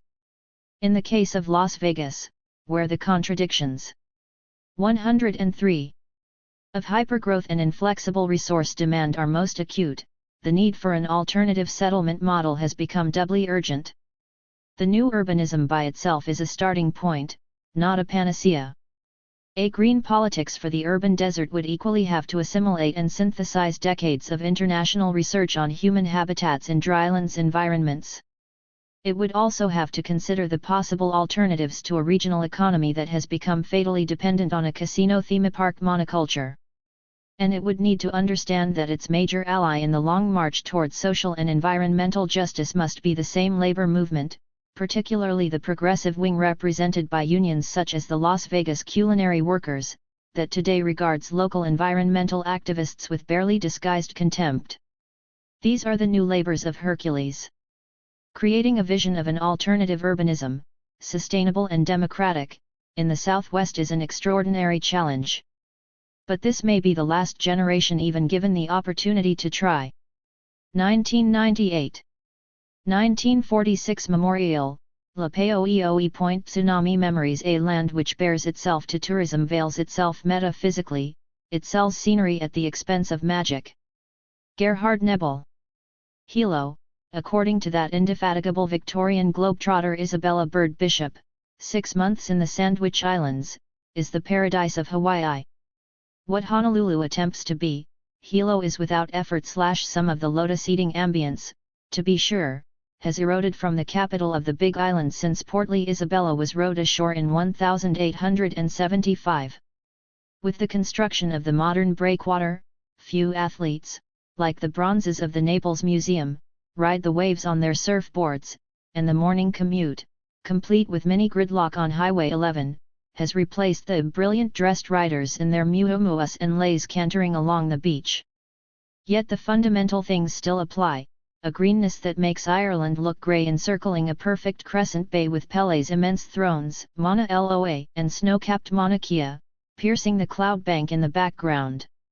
Unlike balmy but deeply troubled Honolulu, which debates whether it is metamorphosing into Orange County or Las Vegas, soggy Hilo, 10 feet of annual rainfall. 108. Formidable deterrent to gentrification, retains a homespun Hawaiian character. Culturally it is an ohana, extended family, not a malahini, strangers, town, and, despite the recent eruption of a regional mall, Prince Kuhio Plaza, and a handful of sub-Waikiki hotel towers, it is still possible to agree with Bishop that this city of 45,000 just below the Tropic of Cancer is clothed in poetry. Yet Hilo's broad grin also displays some missing teeth. The city has warily retreated from its waterfront. The scores of cafes, cheap hotels, and warehouses, as well as the famed Hilo Theatre, that once lined the bay side of Kamehameha Avenue downtown are now a parking strip. Further south the shoreline neighborhood of Shinmaki, New Town, has become Mo'oheau Park, while all that remains of boisterous Waiakea Town, or Yashijima, on the Wailoa River is the social settlement clock tower, its hands forever frozen at 1:04 a.m. An important part of Hilo, past the very heart of its Japanese working-class tradition, has disappeared. The Tsunami Museum. Hilo's parks and open spaces gracefully dissimulate a tragic history. No inhabited landscape in the United States, or colonized Polynesia, if you prefer, is so regularly convulsed by extreme natural forces. If Mauna Loa's lavas have repeatedly threatened, but at the last minute, miraculously spared the city, thanks to native Hawaiian prayer or Army Air Corps bombs, the Pacific has been cruder. As the windward flank of the Hawaiian archipelago, Hilo, and the adjacent Hamakua coast are the bullseye for tidal waves originating from earthquakes anywhere in a vast arc from Kamchatka to Tierra del Fuego. The energy in the earthquakes is bundled in a succession of huge swells that travel across the ocean at nearly 500 miles an hour. Arriving 10 to 20 minutes apart, the waves are notoriously unpredictable, and the first wave, contrary to popular belief, is not necessarily the largest. Twice since the Second World War, truly mountainous tsunamis have surged over the breakwater. The April Fool's Day 1946 waves unleashed by a giant earthquake in the Aleutians devastated Shinmaki and downtown, 57 dead, as well as inundating the school at Laupahoehoe Point, 26 miles north of 109 Hilo, and drowning 24 teachers and students. Another 61 people perished in the early morning of May 22, 1960, when an even bigger tsunami hit downtown with such force that all the parking meters along Kamehameha Avenue were bent to the ground. The Waiakea district, with its famous fish market and sampan landing, largely spared in 1946, was virtually obliterated. To mitigate future destruction, the bayfront was redeveloped into a greenbelt buffer zone, which, in addition to the famous Waiakea clock, includes a memorial plaza dedicated to the Shinmaki victims of 1946. Beyond this swelling wall of black lava, meant to suggest the lethal beauty of a tsunami, the Army Corps of Engineers constructed a large landfill plateau safely above the 1960 high water mark. As a gesture of confidence, state and federal offices were relocated here, along with the aptly named Keiko'o, Violent Seas, Mall. Tsunamis recently have come to vie with orchids and hula, the annual Merry Monarch Festival, as Hilo's principal civic symbol. It is a populist phenomenon that defies the rule that cities always repress the memory of disaster. Tourists, after all, are not invited to celebrate Earthquake Day in San Francisco or to tour the Terrorism Museum in Oklahoma City. Nor did Hilo itself, until the last decade, care much about monumentalizing its unique exposure to the combined wraths volcanoes, earthquakes, tsunamis, and hurricanes of nature. The turning point was the coincidence in 1996 of the 50th anniversary of the 1946 tragedy, with the last harvest on the Big Island's sole remaining sugar plantation at Kau. For more than a century, sugar had been the chief livelihood of Hilo and the neighboring Puna and Hamakua coasts. The region's multi-ethnic popular culture had been shaped by generations of shared toil in the cane fields, as well as by the heroic battle to organize the plantations. Hawaii, thanks to local activists of the ILWU, became the unique successful instance of high-wage agricultural unionization in U.S. history. The death of the island's sugar industry, a victim of non-union Florida mills and Midwest corn sweeteners, has been the one disaster from which recovery, so far, has proven impossible. Economic crisis has in turn given urgency to public memory. The dramatic outpouring of tsunami recollections in 1996, which led to the establishment of the Pacific Tsunami Museum 2 years later, has been a therapeutic catalyst for 110. A larger dialogue about community survival and intergenerational continuity in the face of a decade-long state and local recession that has forced so many young families to emigrate to the mainland. Hawaiian labor migration to Las Vegas is one of the 10 largest interstate population streams, and an estimated 40,000 Icelanders now live in the Glitter Dome. Talking tsunami, moreover, potentially opens the way for the recovery of other, more controversial collective memories, including Hilo's militant labor history and the struggle to defend native Hawaiian sovereignty. Even a casual visitor to the museum, housed in a massive Art Deco bank building on Kamehameha Avenue that withstood the furies of 1946 and 1960, ends up spellbound by the Homeric tales of the survivors who come to talk story and visit friends. The local newspaper now devotes a regular column to these narratives.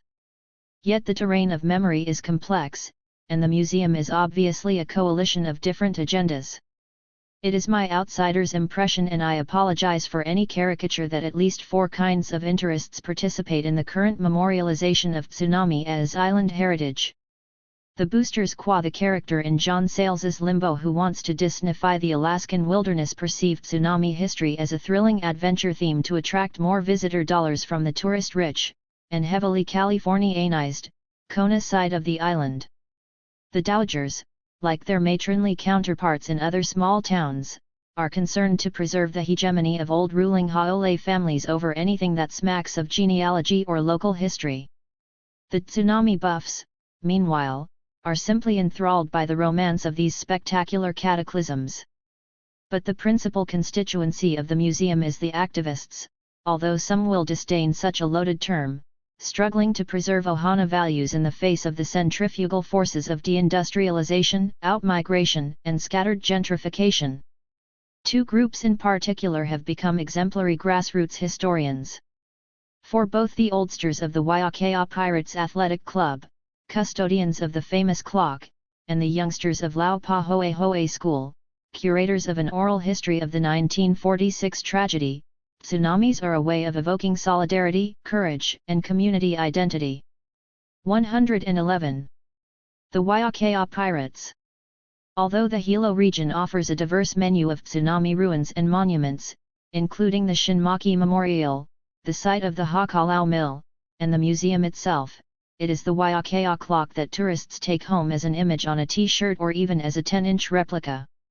The clock, saved from the rubby in 1960 and restored to its original location in 1984 by the Waiakea Pirates, was originally erected in 1939 outside the social settlement gym to honor a prominent Haole planter's wife. Settlement houses, of course, are usually associated with Boweries and back-of-the-yards neighborhoods. And, indeed, from the perspective of the Hawaiian Board of Missions, which established the social settlement in 1900 to make Waiakea a clean, sober, industrious, wholesome, and desirable community, this largely Japanese town of 5,000 people across from the Hilo Iron Works and next to the port was an incipient slum.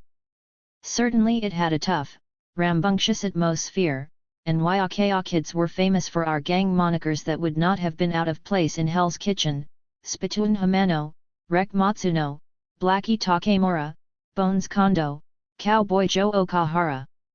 More to the point, however, Waiakea was a source of Haole anxiety because it was the largest concentration of blue-collar workers, mill laborers, sampan fishermen, railroaders, and longshoremen on the Big Island. Unlike the plantation villages, moreover, it was not under the constant scrutiny of resident foremen and managers. A self-contained world, it became a crucible for trade unionism and the local Communist Party. In 1935, Harry Kamoku, a Chinese Hawaiian from Waiakea who had picketed with Harry Bridges during the San Francisco General Strike, returned to lead a successful revolt of longshoremen at the Hilo port.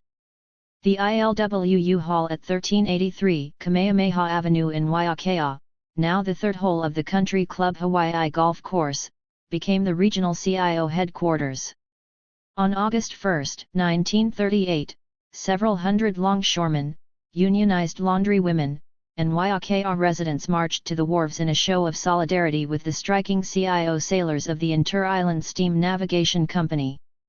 As the scab freighter SS Waialeale arrived from Honolulu, police and company goons 112, armed with shotguns and bayonets, savagely attacked the peaceful demonstrators. Nearly a quarter of the crowd, including several children, were wounded in what became notorious as the Hilo Massacre. As an outraged Harry Kamoku reported to the ILWU in Honolulu, "They shot us down like a herd of sheep. We didn't have a chance. The firing kept up for about 5 minutes. They just kept on pumping buckshot and bullets into our bodies. They shot men in the back as they ran. They shot men who were trying to help wounded comrades and women. They ripped their bodies with bayonets." After the war, Kamoku played a leading role in the Great 1946 Strike, 79 days in duration, that organized the sugar plantations on the Hamakua coast north of Hilo. In this troubled era, the only passion that equaled Waiakea's enthusiasm for the labor movement was baseball, and the Depression years were the golden age of Hilo's powerhouse commercial and Japanese leagues. Founded in 1924 as the first club open to all ethnic groups, the Waiakea Pirates quickly became the Brooklyn Dodgers of island baseball. The big league caliber of play at Honolulu Park was famously demonstrated in 1933 when a Haole player from the mainland went to bat against legendary Pirates pitcher Taffy Okamura. After repeatedly striking Babe Ruth out, Okamura was obliged to slow down his fastball so that the visitor could hit it. Old-timers still treasure the photograph of Ruth smiling sheepishly next to the diminutive but triumphant Okamura. In the post-war years, as the ILWU was winning strikes and organizing sugar workers into a powerful union, the Pirates maintained their preeminence in the new 100th Battalion Memorial Baseball League, dedicated to the celebrated Nisei Combat Unit in which so many Waiakea men had served. Both the 1960 baseball season and the sugar harvest were in full swing when the earthquake of the century devastated the southern coast of Chile on May 22. It took 15 hours for the rest of the seismic energy to cross the Pacific. The warning sirens installed after 1946 began wailing at 8:30 that evening, but reassuring reports from Tahiti of waves barely 3 feet high induced a false sense of security. The Waiakea sampan fleet sought safety in the open ocean, but daredevil youngsters gathered at the Suisun Fish Market and along the Wailoa River Bridge to wait for the tsunami. Some were worried that there would be 113. Nothing to see. At 1:04 a.m., when the settlement clock stopped forever, they were suddenly confronted by a nearly vertical wall of black water 35 feet high. Roaring ashore, it crushed people, homes, and businesses as far inland as Kekuanaoa Street, almost a mile from the bay. At the Pirates' 75th anniversary banquet last year, one of the guests of honor was nonagenarian Mrs. Ito, the most renowned survivor of the destruction of Waiakea. Her home had been uprooted by the wave, then sucked out to sea by its riptide. Unable to swim and less than 5 feet tall, she clung all night to a flimsy window screen surrounded by hammerhead sharks, before being rescued in the morning by the Coast Guard. Weaker characters might boast of the ordeal, but Mrs. Ito, with superb humility, simply recalled the indelible beauty of the star-jeweled night sky as she floated in the ocean. Old Waiakea, thanks to the Pirates, also seems indelible. The oral histories and public recollections of the 1960 tragedy, together with the publication last spring of a town and team memoir by Richard Nakamura and Gloria Kobayashi, have rekindled its descendants' abiding affection. Local baseball, even if faded in glory since the Homeric era of Lefty Okamura, still replenishes communal identity. Waiakea's militant labor history, on the other hand, has been largely excluded from commemoration. There is no memorial to the victims of the 1938 Massa CRE, and, although the local ILWU Hall is named after Harry Kamoku, there is an unsurprising tendency in the absence of any strong union participation in the making of public memory to stress unifying experiences like natural disasters or sports legends rather than the divisive legacies of racism or class struggle. Lau Pa Hoe Hoe School. At Lau Pa Hoe Hoe, however, 5 generations of labor in the cane fields and sugar mills remain the pivot of community identity. Frank Decaires, who was 14 years old in 1946 when 2 sisters and a brother were swept away by a tsunami exactly where he is now sitting, at the grassy tip of breathtaking Lau Pa Hoe Hoe Point, is talking about mules. We used mules in those days, you know, to help us bring the cane down slope. They were good animals and they worked hard, just like the rest of us. Sugar was a difficult way of life, but it made us into a family. 114. Close-knit and generous. The kids sitting at his feet, a typical Hawaiian rainbow of half a dozen intermixed ethnicities, smile or nod. Mules are not a comprehensible category, but the tall sugar stalks growing wild in abandoned fields everywhere along the Hamakua coast are like a distant relation. They are ancestral pride. None of these children will ever pull a graveyard shift in the Papaako mill or haul tons of cane through a tropical cloudburst in an 18-wheeled Peterbilt. But their parents and grandparents did, just as their parents and grandparents before them cut the treacherous cane by hand and hauled it on their backs to wagons or flumes. Cane is family history and a subject deserving respect. April 1, 1999, a chance to see firsthand how history is transmitted on the Big Island. The Lau Pa Hoe Hoe School, or, rather, the new school, several hundred feet above the ocean, has organized a day-long commemoration of the 1946 tragedy. Although a weekday, a majority of Lau Pa Hoe Hoe's 152 families have come out to the point. Since the final sugar harvest here in the fall of 1994, unemployment has skyrocketed and the school has become more than ever the center of community life. As adults prepare lunch or trade gossip, students of all grades gather in talk story tents to listen to honored kupunas, elders, like Decaires recollect about work and disaster. In 1996–97, students transcribed and published a remarkable narrative based on interviews with 13 tsunami survivors. It is chilling to hear the kupunas tell yet again how the sea suddenly retreated, leaving the ocean shelf exposed as far as the reef. It was 6:50 a.m., 10 minutes before the first bell, and school buses were discharging kids from nearby plantation camps and hamlets. Some were playing baseball. Unconscious of the danger, they ran to the shore just beyond the teachers' cottages to view the shoals of fish writhing on the seabed. Before adults could recall them to safety, the main swell arrived, not a breaking wave, but an ever-rising, ever-encroaching wall of water. Leone Kawai-Honaleaha, interviewed by students in 1996, remembers that it was very high, coming like, over the coconut trees. All the kids who had been down by the beach were running up the road and through the park when she saw that.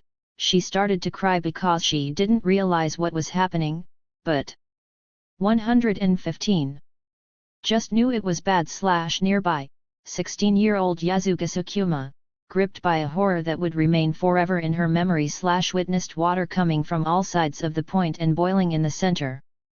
She saw cottages spinning on top of the water, she saw the grandstand collapse, then she turned and ran up the hill as fast as she could. Some of the children, like Decaires' adopted sister, Janet Yokoyama, were killed instantly as the tsunami dashed them against rocks and trees. More than a dozen others were swept alive into the shark-infested waters. Some of the boys tried to swim out, tied to ropes, and grab people floating by, but weren't able to reach any. They helplessly watched many float by. As the screaming kids were sucked out to sea, David Kalame, superintendent at a neighboring sugar mill, tried to borrow the area's only sailboat from a wealthy Haole resident. More concerned about possible damage to his boat than the lost children, the owner stubbornly refused. It was 1 p.m., 6 hours after the disaster, before he finally relented. Kalame, a doctor from the plantation clinic, and 2 others sailed north toward Kohala through an incredible junkyard of floating debris. Before nightfall they were able to rescue 2 injured boys clinging to a luahala tree and a teacher who had reached one of the rubber rafts dropped by Navy planes. The teacher was the doctor's fiancé. 3 more children were rescued the next morning, but others, seen on makeshift rafts down the coast, were never found. After an hour or two of such stories, everyone converges on the impressive community center, built for a much larger population in the heyday of Lau Pa Hoe Hoe Sugar Company, for a feast of luau pig, rice, and pox. A few older people poke around sadly in the vine-covered ruins of the elementary kids' restrooms destroyed in 1946. The tiny, rusted sinks are especially poignant. Then the assembled community, led by the school honor guard, marches down to the modest lava monument engraved with the names of the dead children and their young teachers. There is a moving hymn in Hawaiian, ecumenical prayers from Catholics, Mormons, and Buddhists, and then the principal, Jane Uehara, reminds her students that the point itself, this beautiful, special place, is God's grace on the dead. Surrounded on 3 sides by thundering surf, it is indeed a magnificent monument. 116. It is also a long way from Littleton, Colorado, and other suburban infernos. When asked what careers they imagine for themselves, half the kids reply that they want to be teachers at the school. Teachers, like those who died trying to save children from the monstrous wave in 1946, are still heroes. Hawaiians, it should be noted, have always cherished education. In the 1880s, when it was still an independent nation, Hawaii had an astonishing 96% literacy rate. Higher than that of the United States as whole in the year 2000. But many of these kids, inexorably, will be forced to leave Lau Pa Hoe Hoe. Despite tax-funded schemes to turn displaced sugar workers into taro farmers or to reemploy them as low-wage teleworkers processing credit card billings from the mainland, there are no longer enough jobs to sustain the community. Residents are bitterly divided over the jobs versus traditional values proposal to build a maximum security prison outside Hilo. Thousands of acres of cane fields, meanwhile, have been speculatively recycled into eucalyptus for wood pulp, turning Hamakua into a dangerous fire ecology but generating negligible employment. Sugar, it seems, has no substitute. Thus, like hundreds perhaps thousands of other defunct plantation, fishing, mining, and hunting communities with a soul-stirring view and a heroic proletarian past, Lau Pa Hoe Hoe has little choice but to sell its charms to whomever it can. From Crete and Cornwall to Montana and Hawaii. The gentrification of wild places, like that of urban centers, is always a theft of tradition, an uprooting of community. Eventually all the world's ruggedly beautiful landscapes of toil and struggle seem destined to be repackaged as heritage, wrenched from unemployed locals and sold off to scenery-loving burghers fleeing the cities. This is the future of the incomparable Hamakua Coast, once the backbone of the militant Hawaiian labor movement. Inevitably, more aging Malahinis, like myself, from California will fall under the spell of its beauty and supplant local families who will, in turn, end up in the sprawling, troubled outskirts of Los Angeles or Las Vegas. Their grandchildren will never talk story with the kapunas or learn the lore of the giant wave. This is the true cloud of sadness, as one local W writer put it, that hangs over the Big Island. 2001. Part 2. Holy Ghosts. V. Gospel Theater. Pentecostal Earthquake. Azusa Street. On the evening of April 17, 1906, just 12 hours before the San Andreas Fault shook San Francisco like a dusty old carpet, the Holy Ghost descended in a rain of fire upon the congregation of a small storefront church in downtown Los Angeles, inspiring 30 men and women to pray their hearts out on pine planks stretched across nail kegs. For months these dazed plain folk Christians under the leadership of William Joseph, Daddy, Seymour, a black evangelist from Texas, had prayed nightly for signs and wonders like those recently witnessed by revivalist coal miners in Wales and missionaries in India. Suddenly, the worshippers, poor blacks, whites, Mexicans, and Filipinos, were shaken by a mighty force that some compared to an electric current, others to a great wind. The Spirit animated each person in a different way. Some writhed, jerked, shimmied like jello, and fell on top of each other, others bellowed with holy laughter or slew invisible devils. A woman from the Midwest carried on a lively conversation in fluent Chinese. A man sang hymns in a strange tongue that people later thought might have been Hindi, or perhaps Hungarian. It was difficult for the participants to convey fully what it was like to be spirit drunk, although one man later volunteered that each time I would come out from under the power, I would feel so sweet. 120. And clean, as though I had been run through a washing machine. The following morning's terrible leveling of Babylon by the bay only underscored the momentous, possibly apocalyptic character of the Pentecost, the descent of the Holy Ghost, at 312 Azusa Street, today an alley in Little Tokyo. Sister Mary Galmond, a black washerwoman from Pasadena, revealed that the Lord had sent her a vision of the San Francisco earthquake the previous year and had warned her that the destruction of Los Angeles, the New Jerusalem, would soon follow. He showed me an eagle flying over Los Angeles and lighting on the highest building, and as it did, the building began to crumble. I asked the Lord what it meant, and he said, "The eagle means death and the crumbling is an earthquake. There will be a violent shock in the morning and one at night. There will be mangling and tangling with wires, the streetcar rails will bend and twist, and the telegraph wires will come down. For 3 years the Holy Ghost kept the revival going with high-voltage pulses of libidinal energy that scandalized the corseted Protestant establishment in its grey granite citadels. Los Angeles's Pentecostals were denounced as howling dervishes, sodomites, demon-possessed seducers, and the last vomit of Satan. Their visceral surrender to the Spirit was too explicitly sexual, too subversive and carnivalesque. Moreover, in emulation of primitive Christianity, they had transgressed the racial and gender boundaries of Teddy Roosevelt's America. The color line, one of Seymour's white saints boasted, was washed away in the blood of the Lamb. Equally heretical, the Pentecostals sometimes seemed to confuse biblical eschatology with Marxist theory, as when Sister Galmond prophesied a great war of labor against capital. The Lord says, "The time is coming when the poor will be oppressed and Christians can neither buy nor sell, unless they have the mark of the beast." Then he says, "The time will come when the poor man will say that he has nothing to eat, and work will be shut down. And the rich man will go and buy up all the sugar, tea, and coffee, and hold it in his store, and we cannot get it unless we have the mark of the beast." The censure of the big churches only reinforced the conviction of Seymour and his fellow saints that they were the poor, despised people of God's original. 121. Tabernacle. The awakening quickly attracted growing numbers of lower-class people of every race, and soon the Holy Ghost was convulsing huge populist encampments in the oak and sycamore groves of Herman, an agricultural community between downtown LA and Pasadena. One sister saw a tongue of fire issuing out of the tabernacle. Her daughter also saw it. And a little boy who was in the power of the Spirit in the tabernacle saw a ball of fire which broke and filled the whole place with light.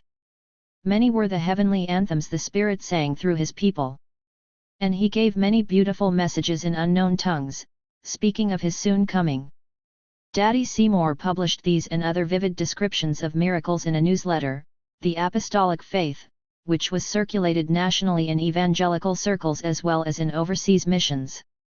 For a decade, American Protestants had been roused by the millenarian injunction, the evangelicalization of the world in our lifetime.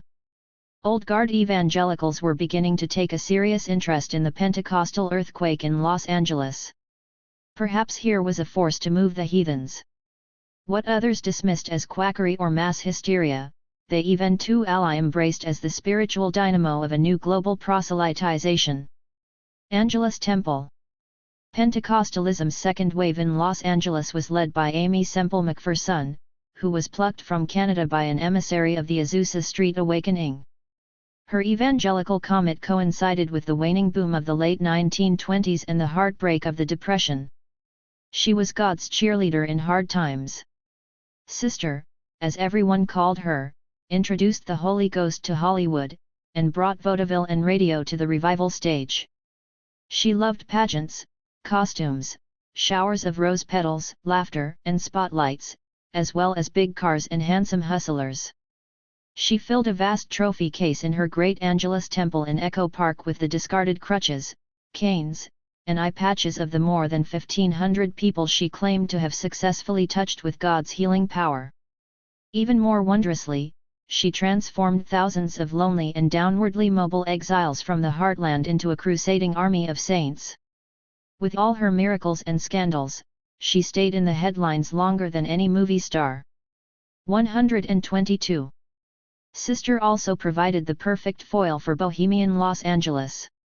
Long before Edmund Wilson and other literary tourists peeked inside Angelus Temple, Louis Adamic, a brilliant, down-at-the-heels proletarian writer, was churning out ferocious lampoons of Amy and her followers for the irreverent press of Emmanuel Haldeman Julius. The people who come to Amy's temple are a disappointed, unhappy lot. Old, broken men and women.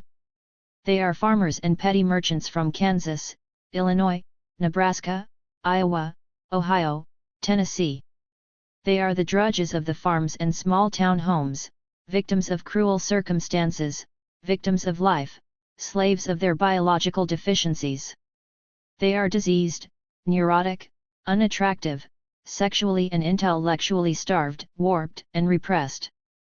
For almost all purposes of this world they are dead. A stir in the crowd. Amy appears. A woman in her early 30s, rather good-looking, at least from a distance, with beautiful, abundant hair, well-shaped hands, a pleasant smile, attractive, energetic, a magnetic and radiant personality. If she had not fallen in love with, and been converted by the young and beautiful evangelist at Ingersoll, Ontario, Sister Amy would today be perhaps a stage or movie actress. Her voice must have been pleasant, but now it has grown raspy in the service of the Lord. Her mouth must have been pretty, but now it has grown big through overexercise. She is full of business, directs everything. First a hymn. Everybody sing, dear hearts, everybody. Then, now everybody turn around and shake hands with at least 4 people near you. And I am compelled to take 3 or 4 hands, cold, soft, feeble, shaky hands that send shudders through me. But the theatrical sentimentality that repulsed Adamic was ungirded by a truly sincere and often courageous egalitarianism. Racial bigotry and anti-Semitism were anathema to her Foursquare gospel. In the official anthology of her sermons and crusades, This Is That, there is an astonishing account of how Sister Amy persuaded a white audience in northern Florida to please the Holy Ghost by taking down the rope barrier segregating them from their black Pentecostal brethren. As Jim Crow was temporarily dismantled, Sister led the applause, as the black saints came marching in. Needless to say, almost anyone else attempting to integrate a massive public gathering in the Deep South in the 1920s would have been lynched. 123. In one of her most famous sermons, she defied the rising power of the Ku Klux Klan in 1920s Los Angeles. When the Klan showed up in force at Angelus Temple, she preached a parable about an elderly black farmer excluded from a segregated white church. The farmer was sitting dejectedly outside on the stone steps when a hobo Jesus put his hand on the man's shoulder. "Don't feel sad, my brother," said the hobo Jesus, a fellow traveler who seemed neither young nor old, but whose clothes and boots showed the wear of many days and nights on the road. "No, don't feel sad. I too have been trying to get into that church for many, many years." As the Klansmen squirmed in the pews, Sister's voice rose to a crescendo.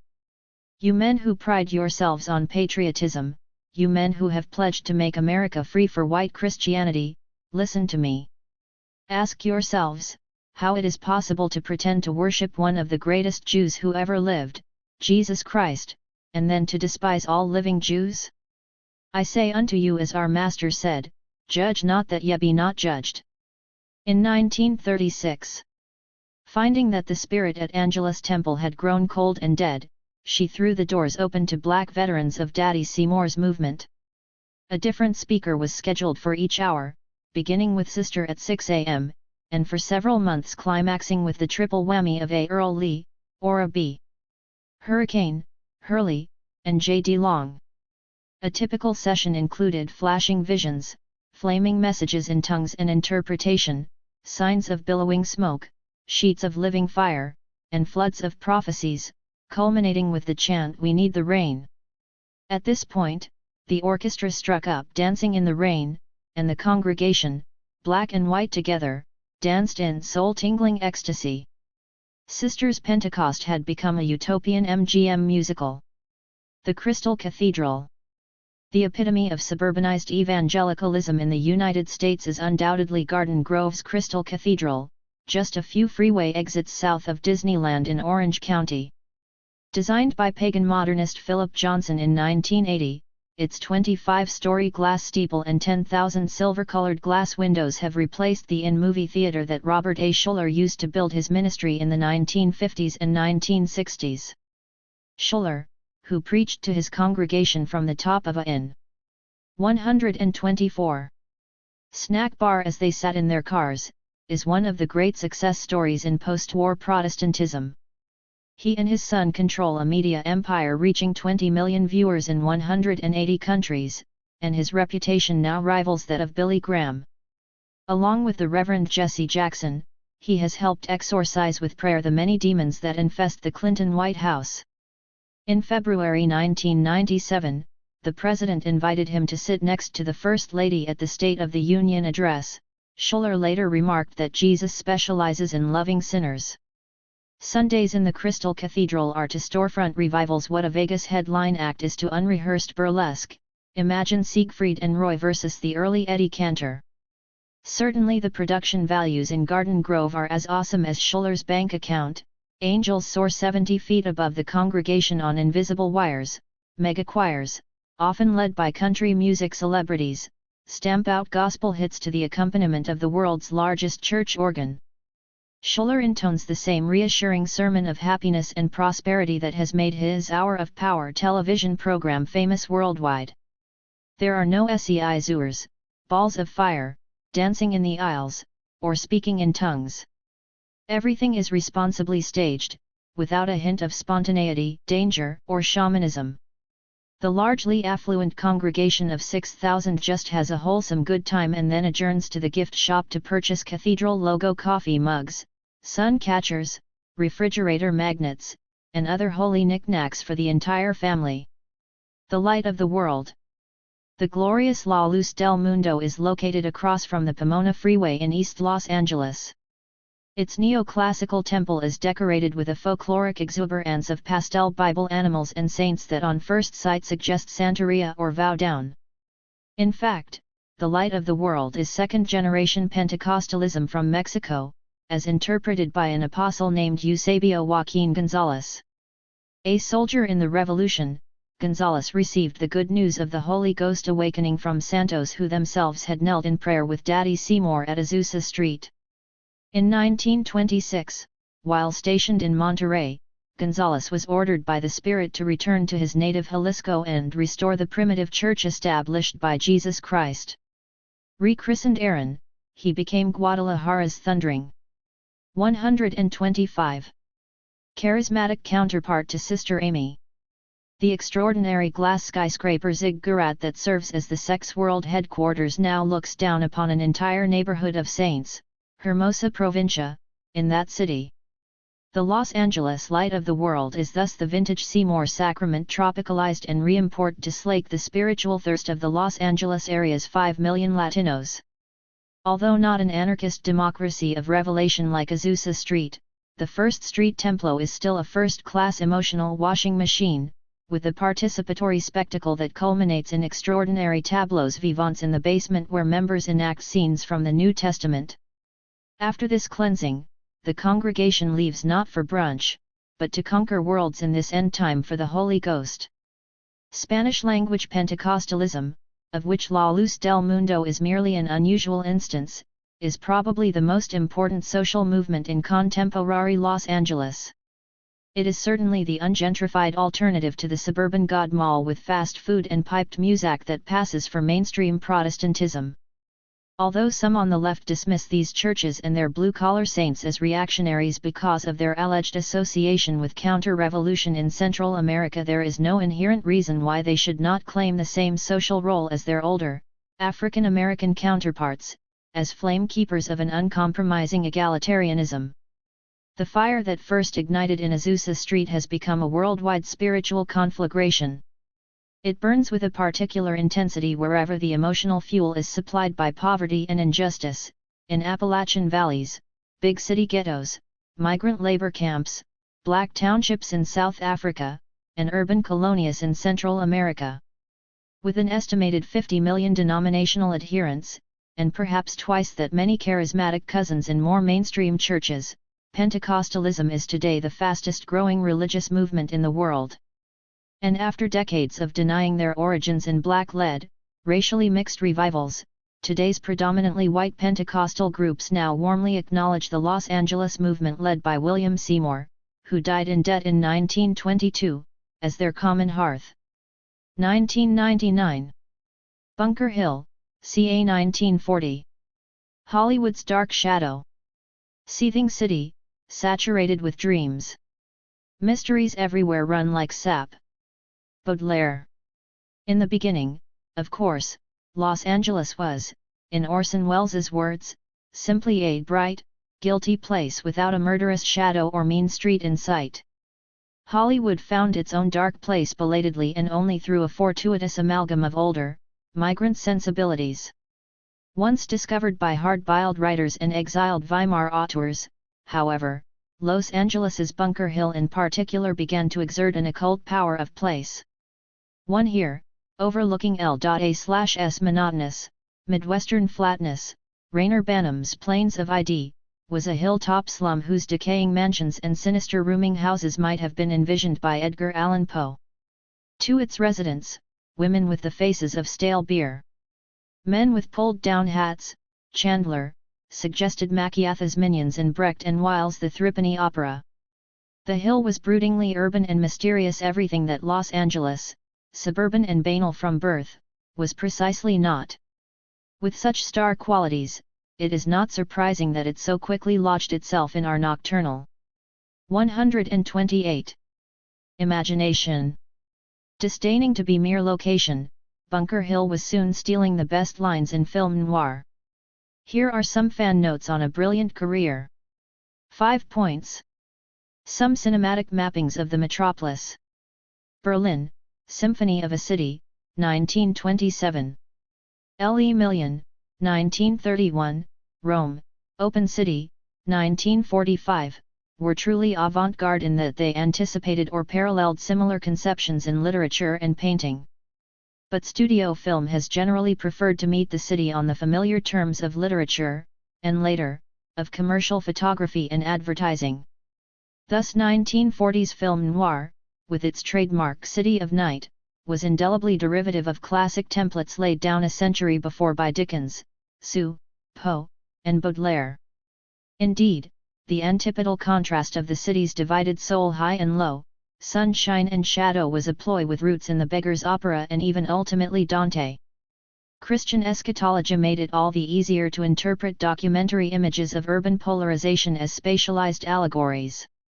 The urban lower depths quickly became the romantic equivalent of Niagara Falls or the wreck of the Medusa in the competition to satisfy the Victorian public's peculiar need to be simultaneously horrified, edified, and titillated.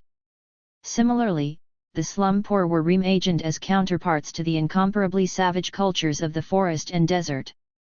The Gothic city novel was Orientalism brought home. Eugene Sue, for example, famously claimed that his Les Mysteries de Paris was nothing less than the urbanization of the last of the Mohicans. Everyone has read those admirable pages in which James Fenimore Cooper traces the ferocious customs of savages, their picturesque, poetic language, the thousand ruses by means of which they flee or pursue their enemies. The barbarians of whom we speak are in our midst. We can rub elbows with them by venturing into lairs where they congregate to plot murder or theft, and to divvy up the spoils. These men have mores all their own, women different from others, a language incomprehensible to use, a mysterious language thick with baneful images, with metaphors dripping blood. 3. 129. An American appetite for the underworld and its savagery was most memorably stimulated by Dickens's famous expedition to New York's notorious Five Points in the heart of the bloody old Sixth Ward in 1842, published in his American Notes.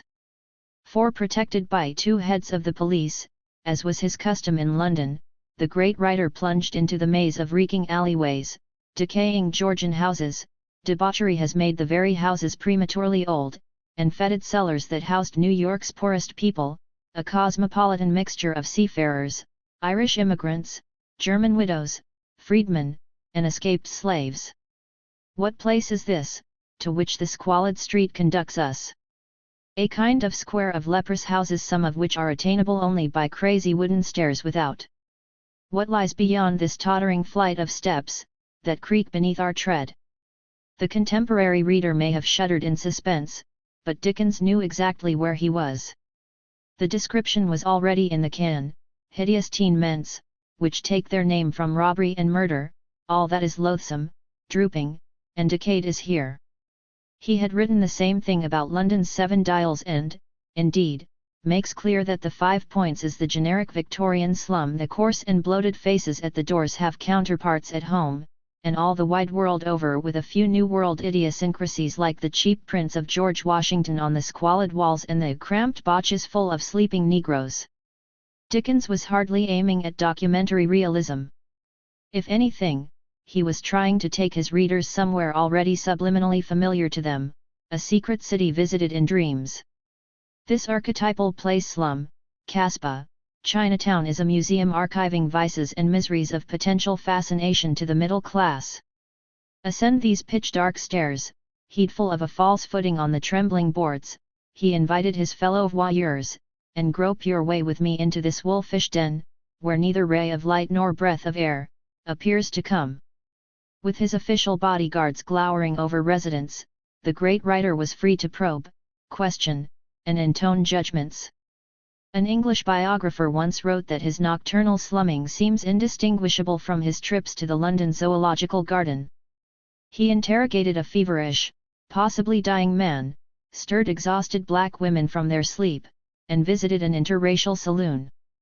130. Or was it a bawdy house, where the proprietor, with a thick gold ring upon his little finger, and round his neck a gleaming golden watch guard, forced 2 shy mulatto girls to dance for their celebrated visitor? Dickens's adventure made the 5 Points as infamous as Whitechapel, and spawned an imitative industry of risque urban travelogues, of which E.Z.C. Judson's Mysteries and Miss Eries of New York, a perfect daguerreotype from above Bleecker to the horrors of 5 Points, and Matthew Hale Smith's Sunshine and Shadow in New York became bestsellers. 5. There was now a full-fledged New World franchise for Gothic cities and midnight tourism. Ange F.S. Flight. The early film industry in New York, as in London, Paris, or Berlin, interacted with an urban landscape comprehensively reconnoitered by naturalist writers, modernist poets, muckraking journalists, secessionist painters, and first-generation street photographers. Districts like Greenwich Village, the Lower East Side, Fifth Avenue, and Hell's Kitchen had become famous metonyms for classic aspects of city life: bohemia, immigrant poverty, the swank classes, delinquency, and were instantly recognizable to millions of people who had never actually visited Gotham. The city was too familiar, in an imagined sense, for film to wander very far from literary geography. Movies accordingly entrenched and magnified the hegemonic clichés of O. Henry's generation of writers, including the pathos of the nocturnal slum.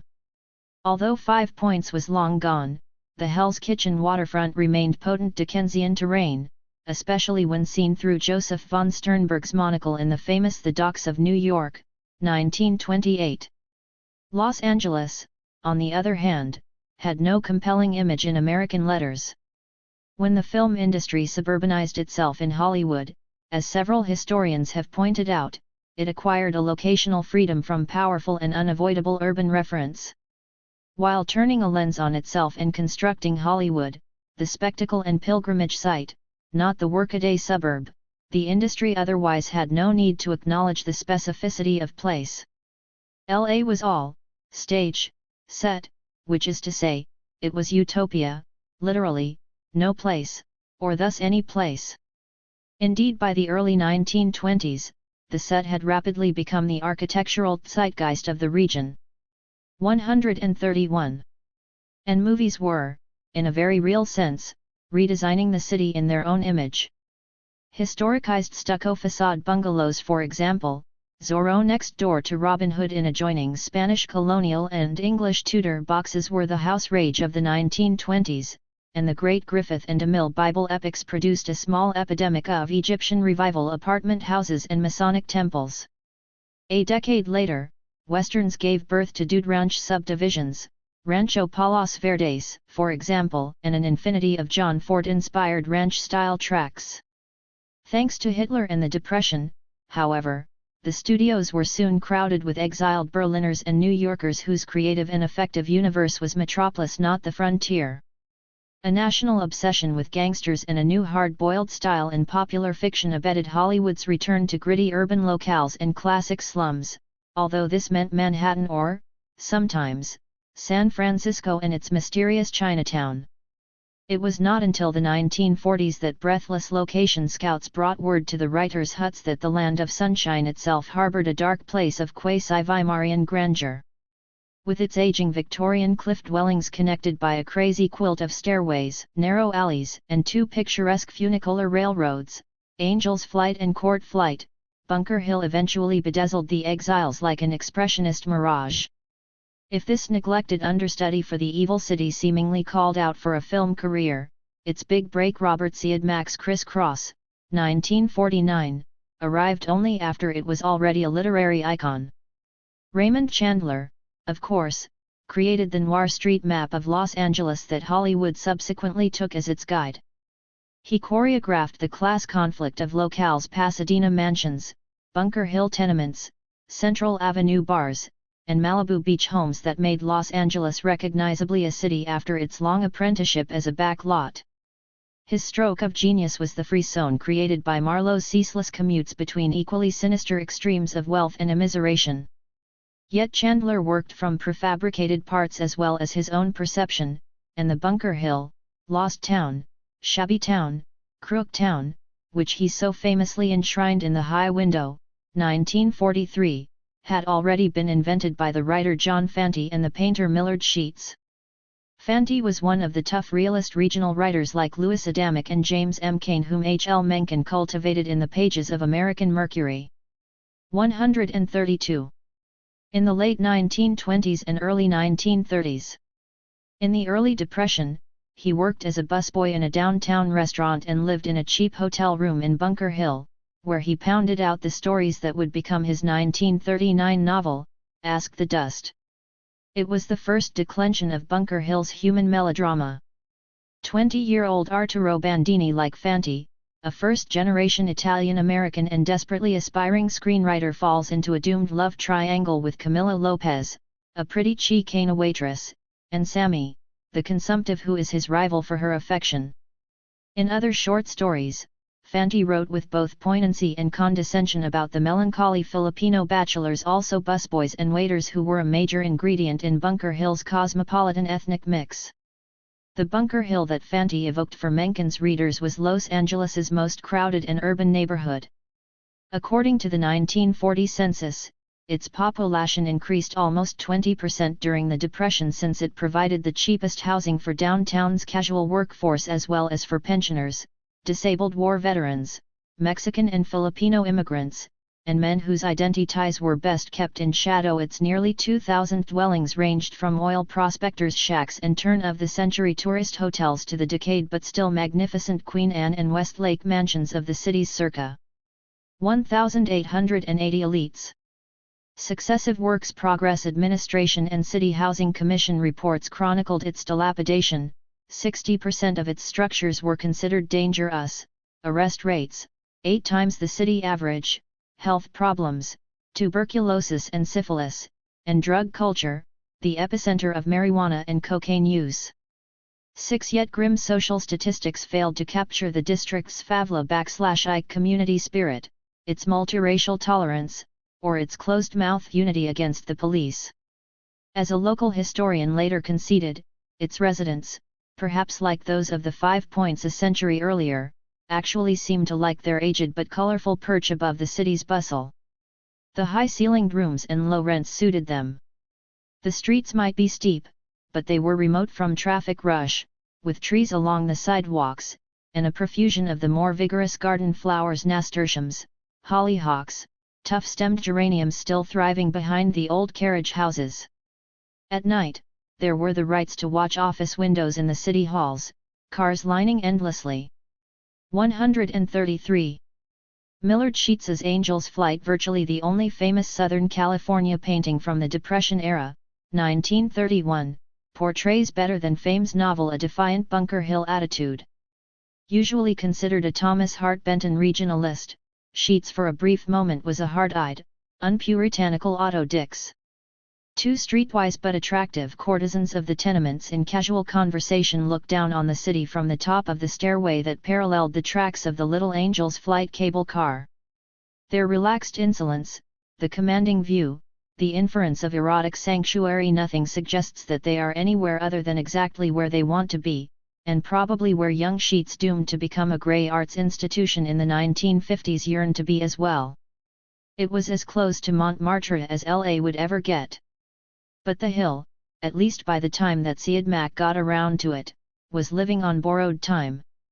It not only picturesquely overlooked downtown but brusquely interrupted real estate values between the new City Hall and the great department stores on 7th Street. Bunker Hill, argued a civic leader in 1929, has been a barrier to progress in the business district, preventing the natural expansion westward. If this civic center is to be a success, the removal or regrading of Bunker Hill is practically a necessity. The Second World War only temporarily postponed the crusade of downtown leaders to destroy the blight and relocate its 12,000 residents. Criss Cross.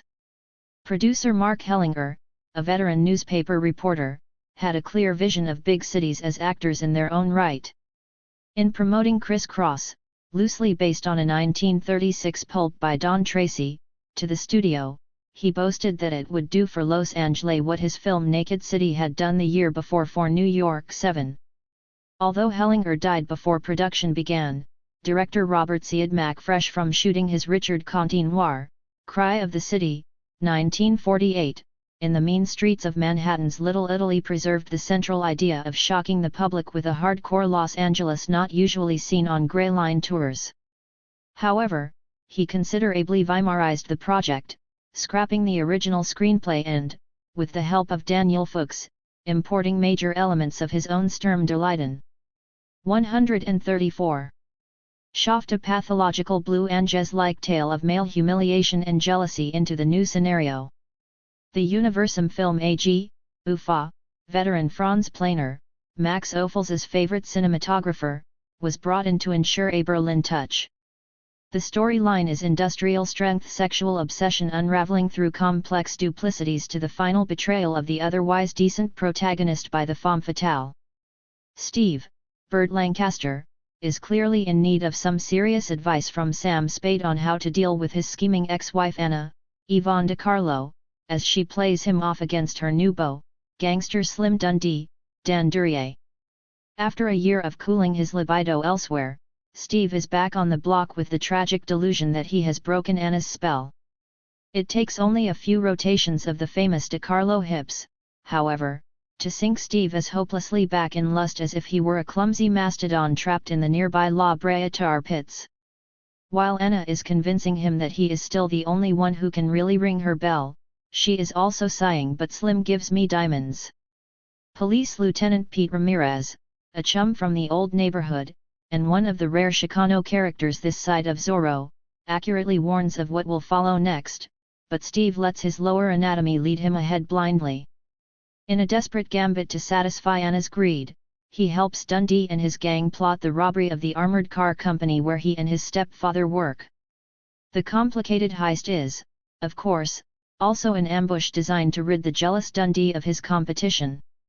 Steve, although wounded, kills several of Slim's henchmen and is acclaimed as an innocent hero. Dundee tries to have him murdered in the hospital, but Steve bribes his way past the hitman and finally to a rendezvous with Anna, who has betrayed him comprehensively. He is still masticating the full extent of her duplicity when Slim barges in and plugs them both. It is a fairly grim ending and apparently did not please contemporary audiences. Newspaper critics, with few exceptions, panned Criss Cross. Moreover, its release coincided with the beginning of the Cold War and intensified ideological surveillance of film. In England, France, and Germany, Criss Cross was heavily censored and even, in some instances, pulled from distribution.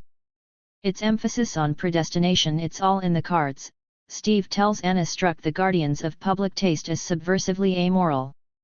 Within a decade, however, Cahiers du Cinéma 135 was singing its praises, and Borde and Chometon, in their influential Panorama du Film Noir, esteemed Criss Cross as one of the supreme noirs and the summit of his Siad Mac's American career.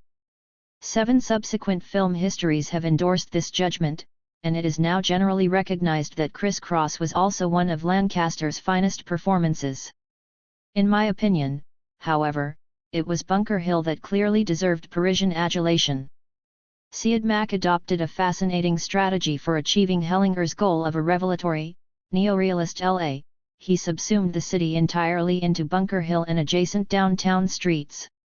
Apart from the opening aerial view of LA at night and the denouement in a Palos Verdes beach house, Criss Cross is entirely located in Bunker Hill, and its social space, Union Station and a terminal island factory, count as the latter. The compression of the city is literally claustrophobic and perfectly matches Steve's jealous self-implosion. It is the first explicitly LA film, to my knowledge, that refuses any concession to canonical postcard landscape, except for the implacable, almost sinister sunshine that heightens the emotional tension. Otherwise, Siad Mac has annihilated suburbia and drained the Pacific. This is emphatically mahogany, not Burbank. Perhaps the most nostalgic Berlin touch, and undoubtedly Siad Mac and Planer were still in crepe over the Götterdämmerung of their hometown, is the Rondo Club, the Isherwoodian cabaret at the base of Bunker Hill, where the film's most unnerving scenes and violent erotic confrontations take place. Every modern critic of Siad Mac has lingered in awe over the notorious rumba scene, whatever Steve watches with both growing jealousy and voyeuristic excitement as Anna sways closer to the handsome young gigolo played by the then still unknown Tony Curtis. Equally, Planer, who obviously knew Sheets's 1931 painting, must have exulted over such fabulous shots as the visual conjugation through a window of the Angels Flight cable car ascending the incline and Slim's gang discussing their heist in the drawing room of a ruined Bunker Hill mansion. But the depiction of the city stops short of pulp cliché. Siad Mac, who had inactive left sympathies on the margins of the Hollywood 10, refused the kind of Dickensian simplification that too many modern viewers mistake as the essence of noir. The lumpen mob led by Slim is counterbalanced by hard-working Pro. 136. Leaderians like Steve's family. Bunker Hill is portrayed not as the heart of darkness but, more realistically, as a vibrant, hard-working neighborhood under siege from Slim's fascist bullies. The Rondo Club is alternately a depraved fleshpot and the friendly neighborhood bar in Cheers. And at least on the days when Anna isn't floorboarding his testosterone level, Steve is a sentimental sort of fellow, almost a working-class hero. Kiss Me Deadly. Ralph Meeker's Mike Hammer in Kiss Me Deadly, Robert Aldrich, 1955, by contrast, is a serial killer with a detective's license, the clear anticipation of later Bronson and Eastwood films where the hero is as violently psychotic as any of the villains. He also has a formidable co-star. After walk-on roles in innumerable B-movies, Bunker Hill once again has top billing in Robert Aldrich's adaptation of the 1952 Mickey Spillane bestseller. An even more acclaimed noir than Criss Cross, Kiss Me Deadly almost defies genre description. Like the infamous Thing Inside the Box, it is a small apocalypse with no obvious precedent in film history. The novel is set in New York. Mike Hammer is driving back from Albany to the city when a mysterious Viking blonde lurches in front of his headlights like a frightened deer. Berga, wearing only an overcoat, whose contents are soon revealed in a beautifully obscene gesture, is a desperate dame on the run, and Hammer is sufficiently intrigued to lie their way past a police roadblock. Soon after, their car is run off the road by a gang and Hammer is sapped down. He awakes to the horror of Berga being slowly tortured so death, the hand with the pliers did something horrible to her, in quest of some secret. Thinking he is still unconscious, the gang put him in the driver's seat next to the dead Burga and push his car off a cliff. Hammer manages to jump out the door as the car begins to fall into the incredible void. He next awakes in a hospital in New Jersey where his luscious girl Friday Velda and his cop friend Pat are keeping him out of reach of the angry upstate New York police. Hammer cajoles Pat into revealing that the killers were actually the mafia and that some incredibly vast conspiracy is afoot. After ritual warnings from Pat and later the FBI to stay out of it, Hammer returns to Manhattan to 137. Conduct a solo jihad against the mafia, the stinking, slimy mafia who have not only murdered Burga but, more importantly, wrecked his car. He proceeds to rub the mafia's face in forensic gore. Disarmed by police order, he discovers he enjoys ripping out eyeballs and crushing thoraxes even more than shooting punks in the belly. A long trail of corpses and blondes finally leads him to the secret, a key in Burga's belly that opens a Foot Locker containing $4 million of narcotics stolen from the mafia. Burga's former roommate, the seemingly sweet and terrified Lily Carver, is likewise unmasked in the last scene as a disfigured female monster. She considerably annoys Hammer by shooting him in the side and then demanding a kiss. As her lips approach his, he literally flips his bick. The smile never left her mouth, and before it was on me I thumbed the lighter, and in the moment of the time before the scream blossoms into the wild cry of terror she was a mass of flame tumbling on the floor with the blue flames of alcohol turning the white of her hair into black char and her body convulsing under the agony of it. Aldrich, we are told, despised the book, regarding Spillane's cynical and fascistic hero with utter contempt and loathing. A much more serious fellow traveler than Syed Mack, he clearly understood that the Hammer series had become the popular pornography of McCarthyism. Although he later told François Truffaut that he should have refused the adaptation, his subversion of it was a much more powerful protest.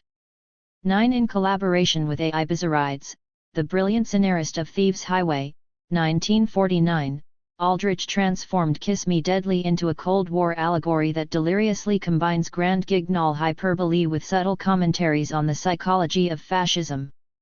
The Herculean machismo of Hammer in the novel is now exposed as the sadism of a small-time bully who routinely batters Velda and, in one chilling scene, wantonly destroys a precious phonograph record belonging to a harmless old opera buff. The Mafia, in turn, is replaced by an occult conspiracy led by the Himmler-like Dr. Sabourin, Albert Decker, and the ravenous Lily Carver, Gabby Rogers. Most masterfully, the sordid stash of street drugs becomes a mythic Pandora's box of stolen plutonium. In the incomparable final scene, the incautious Lily literally unleashes the fires of hell. 138. The wages of fascism and greed, it seems, are nuclear holocaust. And what better location for ground zero than a Malibu beach house? The film version is unmoored from the novel's hackneyed Manhattan settings and reshored in Witch Hunt-era Los Angeles. Although the action moves through an archipelago of sinister locales, the film is visually dominated by Hammer's repeated forays to Lily Carver's Bunker Hill tenement. Where Syed Mack treated the hill as a complex urban microcosm, Aldrich strips it down to the darkest layer of metaphor, removing all traces of vibrant normalcy. Its residents now cower behind their doors as killers, including Hammer, silently stalk their prey in the hallways. Whereas Syed Mack filmed almost exclusively in full daylight, Aldrich prefers allegorical darkness and uses the deep focus 3D technique of Citizen Kane, 1941, to accentuate the shadowy vertigo of interior stairwells and landings, creating the ambience of a single, vast haunted house. The hill's visual and architectural antipode is Hammer's fastidiously modern, Wilshire Boulevard, apartment with its Eames chairs, telephone answering machine, and middlebrow art. Here Aldrich is accurately mapping the polarized social geography, and real estate values, of LA in the mid-1950s. Mike is emphatically a West Side guy in a period when downtown was generally presumed to be dying, and the cultural and business life of Los Angeles was migrating down Wilshire Boulevard toward Westwood and the future Century City. If Chandler's Marlowe, like his creator, incarnated an old-fashioned petty bourgeois work ethic, Aldrich's version of Hammer is primordial material boy, a sleazy hustler interested only in Jaguars and expensive gimmicks, who has managed to shoot his way into a petite version of the West Side nouveau riche lifestyle and obviously wants more. He is a human type nauseatingly familiar to Aldrich in a city and industry where greed and betrayal packaged as patriotism had recently made a hecatomb of the careers of his best friends. They live. A few years after the release of Kiss Me Deadly, the wrecking balls and bulldozers began to systematically destroy the homes of 10,000 Bunker Hill residents. After a generation of corporate machination, including a successful 1953 campaign. 139. Directed by the Los Angeles Times, to prevent the construction of public housing on the Hill, there was finally a green light for urban renewal. A few Victorian landmarks, like Angel's Flight, were carted away as architectural nostalgia, but otherwise an extraordinary history was promptly razed to the dirt and the shell-shocked inhabitants, mostly old and indigent, pushed across the moat of the Harbor Freeway to die in the tenements of Crown Hill, Bunker Hill's threadbare twin sister.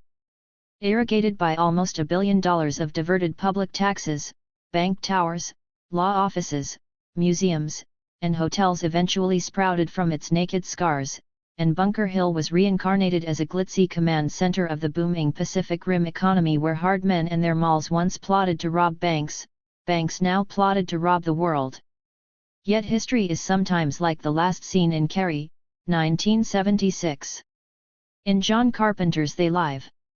1988, the old Bunker Hill suddenly rises from the grave to deal summary justice to the yuppie scum who have infested its flanks. Carpenter is, of course, notorious, and among some, well-loved, for his use of right-wing plot elements like the Bronson Revenge Massacre formula or the city as penal colony to advance his progressive sympathies. The only Hollywood liberal with a bigger gun collection, I am being metaphorical, than Charlton Heston, he had the chutzpah in They Live to suggest guerrilla warfare as a well-deserved response to Reaganomics and the Age of Me. The opening of the film contains the bluntest imagery of class polarization since Battleship Potemkin. On now glamorous Bunker Hill, the nouveau riches cavorted in Armani splendor, while across the freeway, in the little valley, Beaudry Street, that separates it from Crown Hill, the other America is camped out in homeless squalor. The Sears and Roebuck middle class has disappeared, and there are only yuppie princes and blue-collar paupers left. Still stunned by the enormity of their downfall, the workers, now racially integrated in catastrophe, sulk in their postmodern Hooverville under the watchful eye of the now openly fascist LAPD. These scenes had authentic local poignancy since Carpenter's neighborhood Temple Beaudry was deliberately turned into a wasteland in the late 1970s and early 1980s by corporate speculators based in Singapore, Dallas, and 140. Toronto, who preferred to destroy the housing of an estimated 7,000 residents than face future resettlement costs. As the time the film was shot, the area was mainly occupied by fugitive gang members, older homeless black men, and young Mexican and Central American immigrants. Their homes were razed, but from the flanks of Crown Hill they could arrange old car seats and discarded sofas to enjoy the spectacle every dusk of the illumination of the downtown office towers. In an ironic, Dickensian reversal, the poor were now the voyeurs of the rich. In the film, the passivity of the homeless workers explodes into resistance when John Nada, whom Carpenter himself has characterized as an everyman/working-class character, discovers that the Reagan voters, when viewed through special glasses, are actually alien invaders who have hijacked the city and emissarat its common people. 10. This is, of course, Spillane's McCarthyite paranoia turned back against itself, and once Nada, nothing, convinces his fellow workers that their class enemies are monstrous extraterrestrials, there is no longer any moral scruple preventing a war of total extermination/liberation. From then on, it is urban renewal in violent reverse, and the Rainbow Coalition puts a serious hurt on the grotesque insects masquerading as L.A. law. The concept of a second Battle of Bunker Hill is, of course, idiotic and breathtaking at the same time. But the return of the repressed is always that way. 2008. The Infinite Game. On warm evenings, the homeless men who live furtively in the wastelands of Crown Hill like to set up old car seats and broken chairs under the scorched palms to watch the spectacle of dusk over downtown Los Angeles. They have ringside seats to enjoy the nightly illumination of 26 million square feet of prime corporate real estate, half of it built in the last decade. This incomparable light show and the plight of the homeless themselves are the chief legacies of a generation of urban redevelopment. Thanks to over $1 billion of public subsidies and diverted tax revenues, the suburbs in search of a city have finally found what they were looking for. Despite Reyner Banham's disparaging 1971 note, "Because that is all downtown Los Angeles deserves," that it had become irrelevant, the center has held after all. One indeed, since the arrival of Pacific Rim Capital in the early 1980s, downtown Los Angeles has grown at warp speed. The stylized crown on the top of McGuire Thomas's overweening new skyscraper, the 73-story First Interstate World Center, symbolizes the climax of redevelopment in the new financial core from Bunker Hill to South Park. Meanwhile, on every side of the existing corporate citadel, panzer divisions of bulldozers and wrecking cranes are clearing the way for a doubling or tripling of downtown office space in the 1990s. The 144 desolate flanks of Crown Hill itself, the Cinderella stepsister of Bunker Hill, across the Harbor Freeway, may become another glowing forest of office towers and high-rise apartments in a few years. And the homeless, their ranks swollen by the displaced from the redeveloped West Bank, will probably be watching the nighttime special effects from Elysian Park or beyond. The terrible beauty struggling to be born downtown is usually called growth, but it is neither a purely natural metabolism, as neoliberals imagine the marketplace to be, nor an enlightened volition, as politicians and planners like to claim. Rather, it is better conceptualized as a vast game or relentless competition between privileged players, or alliances of players, in which the state intervenes much like a card dealer or croupier to referee the play. Urban design, embodied in different master plans and project visions, provides malleable rules for the key players as well as a set of boundaries to exclude unauthorized play. But unlike most games, there is no winning gambit or final move. Downtown redevelopment is an essentially infinite game, played not toward any conclusion or closure, but toward its own endless protraction. The Central City Association's fairy tale imagery of downtown 2020 as a cluster of urban villages offering Manhattanized lifestyles and pleasures is bunkum for the Hicks. To downtown's only authentic deep vision is the same as any casino's, to keep the roulette wheels turning. How the game started. Certain primordial facts organize the playing of the game. Above all, there is the ghost of sunk capital. A large part of the spoils of the suburban speculations of the early 20th century, the subdivision of Hollywood and the Valley, were invested in downtown high-rise real estate in the 1900 to 1925 period. But these investments, including the legendary patrimonies of the Chandlers, Lankershims, and Hellmans, were almost immediately imperiled by the revolutionary tendency of the automobile to disperse retail and office functions. The old guard elite resisted this decentralization, represented in the 1920s by the rise of Wilshire Boulevard as a linear downtown, by marshalling an ironic municipal socialism on behalf of the Central Business District.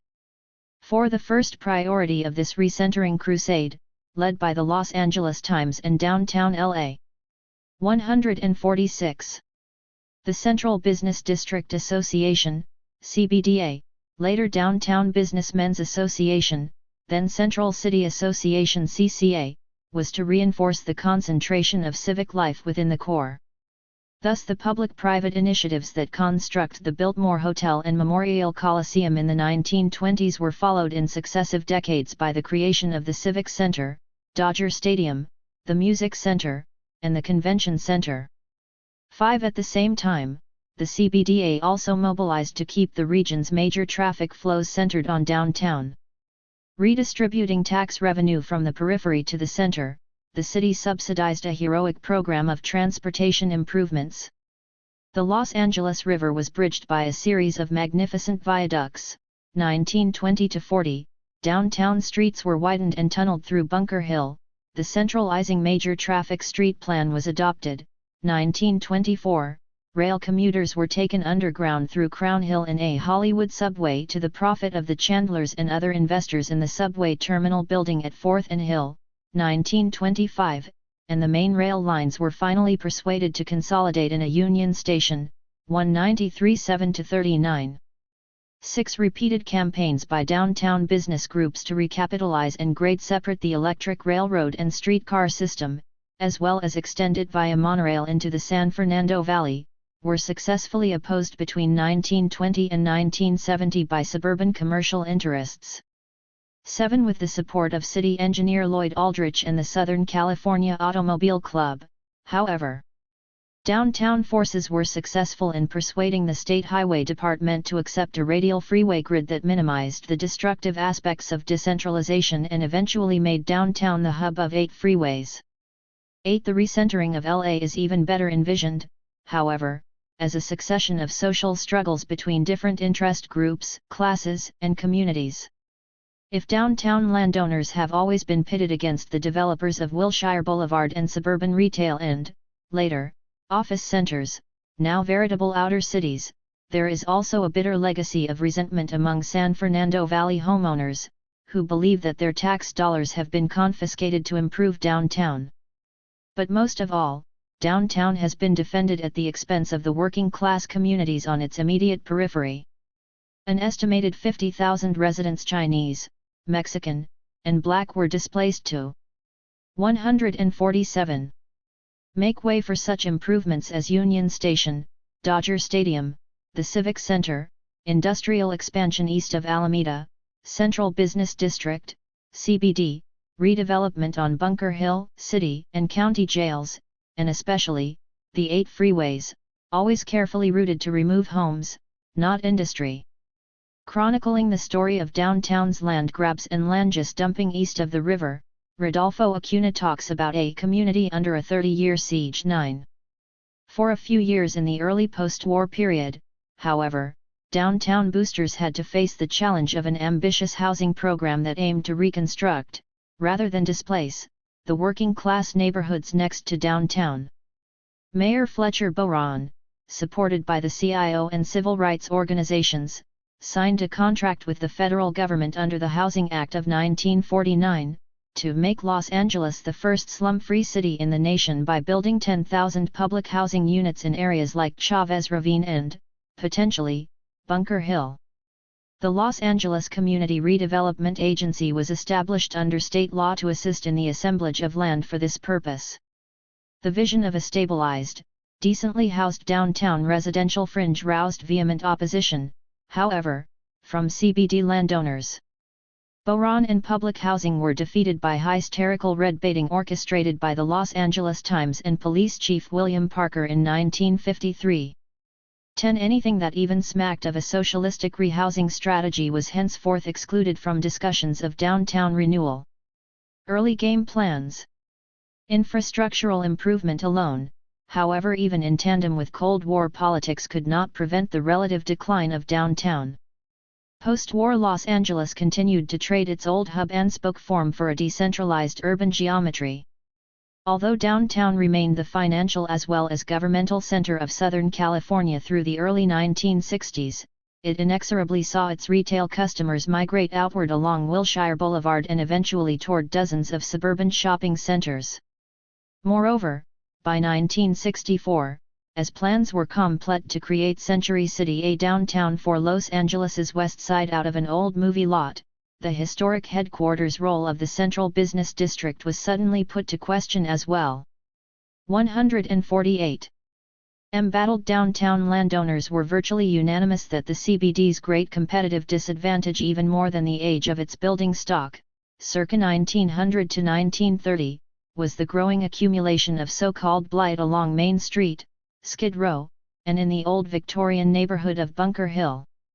11. The Hill, in fact, was a double obstacle, physically cutting off the Pershing Square focus of the business district from the Civic Center as well as preventing the CBD from expanding westward. Public discussion became riveted on images of dereliction, ignoring the simple fact that most of the Hill's 11,000 inhabitants were, in fact, productive downtown employees, dishwashers, waiters, elevator operators, janitors, garment workers, and so on. The role of city government in the redevelopment of the hill had already been extensively debated before 1940. In 1925, Allied architects, denouncing the hill as an unsightly landmark, blocking business expansion to the west and north, envisioned rebuilding it as a civic acropolis of parks and public buildings. 12. In contrast, C.C. Bigelow simply wanted to obliterate the hill by leveling it to the Hill Street grade, and engineer William Babcock in 1931 proposed a less drastic regrading to buckle the new Civic Center to Pershing Square. 13. Despite considerable political support, both the Allied architects and Babcock schemes were defeated, and by 1938, the City Council threw in the towel to let the natural forces of economics do the job. 14. The Bunker Hill debate resumed after World War II with the advent of Greater Los Angeles Plans, Inc. GLAPI, sponsored by an elite group that included Norman Chandler and Asa Call, often described by his contemporaries as L.A.'s Mr. Big. GLAPI actually bought land on Bunker Hill for a music center, but found its plans thwarted by the reluctance of voters to approve the necessary bond issue, even with a sports arena appended. In the meantime, market forces were given a chance to transform Bunker Hill. An early 1950s insurance company scheme to build upscale apartment towers on the hill, along the lines of Park L'Abri on Wilshire, never managed to get beyond its directors' anxieties about investing in downtown LA. A few years later, GLAPI believed that it had convinced Union Oil to build its new headquarters on Bunker Hill, but at the last moment, the corporation instead chose Crown Hill. In light of these failures, piecemeal private sector redevelopment of Bunker Hill was abandoned. 149. Instead, the Community Redevelopment Agency, CRA, in original intention a public housing agency, became simultaneously the largest developer downtown and the collective instrument of all the developers. Classically, like other regulatory agencies, it was captured by the very interests it was supposed to regulate. Its mayorally appointed board of 7 was ideally shielded from direct public scrutiny or electoral responsibility. Moreover, it possessed autonomous financial authority, based on the use of diverted tax increments. After the failure of various private initiatives, the CRA wrested the entirety of Bunker Hill from its slumlords by invoking eminent domain. The City Council approved the final plan for Bunker Hill in the spring of 1959, and within 18 months bulldozers began demolishing the hill's Gothic mansions and Queen Anne tenements. The hill's population, meanwhile, was simply dumped into other downtown areas. Although some ended up on Skid Row, most of the 10,000 ex-Bunker Hill residents were displaced to the west bank of the Harbor Freeway, driving a salient of blight and rack renting across the Temple Beaudry area well into the fashionable Westlake district. 20 years passed before the CRA bothered to establish a fund to rebuild the quarter of downtown housing units it had abolished in this single stroke. 16 While the CRA was clearing, regrading, and assembling Bunker Hill into PAR cells suited for sale to developers, the major downtown stakeholders, organized as the Central City Committee (CCC), were helping CRA Chairman William Sessman and city planners create a master plan to bring about the rebirth of the entire Central City. The 1964 plan, titled Centropolis, was the first comprehensive design for redevelopment, the product of a series of studies that had begun with an economic survey of downtown in 1960. Its core vision was the linkage of new development on Bunker Hill with the revitalization of the fading financial district along Spring Street and the retail core along Broadway and 7th Street. Pershing Square, still envisioned as the center of downtown, was to be modernized with a large underground parking lot. The beginning of Wilshire Boulevard was to be anchored with a dramatic Wilshire Gateway, and El Pueblo de Los Angeles Historical Park around Olvera Street was to be completed. 150. The outstanding innovation of the plan, however, was a proposal to link the major structures in the retail core by means of mid-block malls, with pedestrian circulation lifted above the street on pedways. This superstructure would unify prime property, old and new, into a single vast downtown mall. At the same time, it addressed department store concerns about an enhanced definition of social areas and the insulation of shoppers from bums. Indeed, the rollback of Skid Row was one of the plan's major objectives. The idea was to deploy new or augmented land uses, including parking lots, a low-cost shopping precinct, and a light industrial strip along Main and Los Angeles streets, to create an effective buffer zone between Skid Row and the born-again CBD. 17 Just a year after the premiere of Centropolis, the Watts Rebellion and the attendant white backlash almost completely vitiated the plan and the 7 years of work that had gone into it. The flames of August 1965 had crept to within a few blocks of downtown's southern perimeter, causing the establishment to lose its nerve. The McCone Commission predicted that by 1990 the core of the central city of Los Angeles will be inhabited almost exclusively by more than 1,200,000 Negroes, and the Los Angeles Police Department warned downtown Mayor Chance against an imminent gang invasion by black youth. When encountered in groups of more than two, they are very dangerous and armed. 18 Faced with such specters, mortgage bankers and leasing agents started talking about a wholesale corporate defection to Century City and the West Side, even the death of downtown. 19 As a result, landowners and financiers jettisoned the central tenet of the Centropolis plan, the renovation of the historic core, and began to vote with their feet, leaving the Broadway Spring Street corridor to decline and fall. In the midst of crisis and flight, the Central City Association rallied to save downtown by reinventing it. Rejecting as inadequate the 1969 CBD plan prepared by City Planning Director Calvin Hamilton, the CCA established its own planning committee, the Committee for Central City Planning, Inc.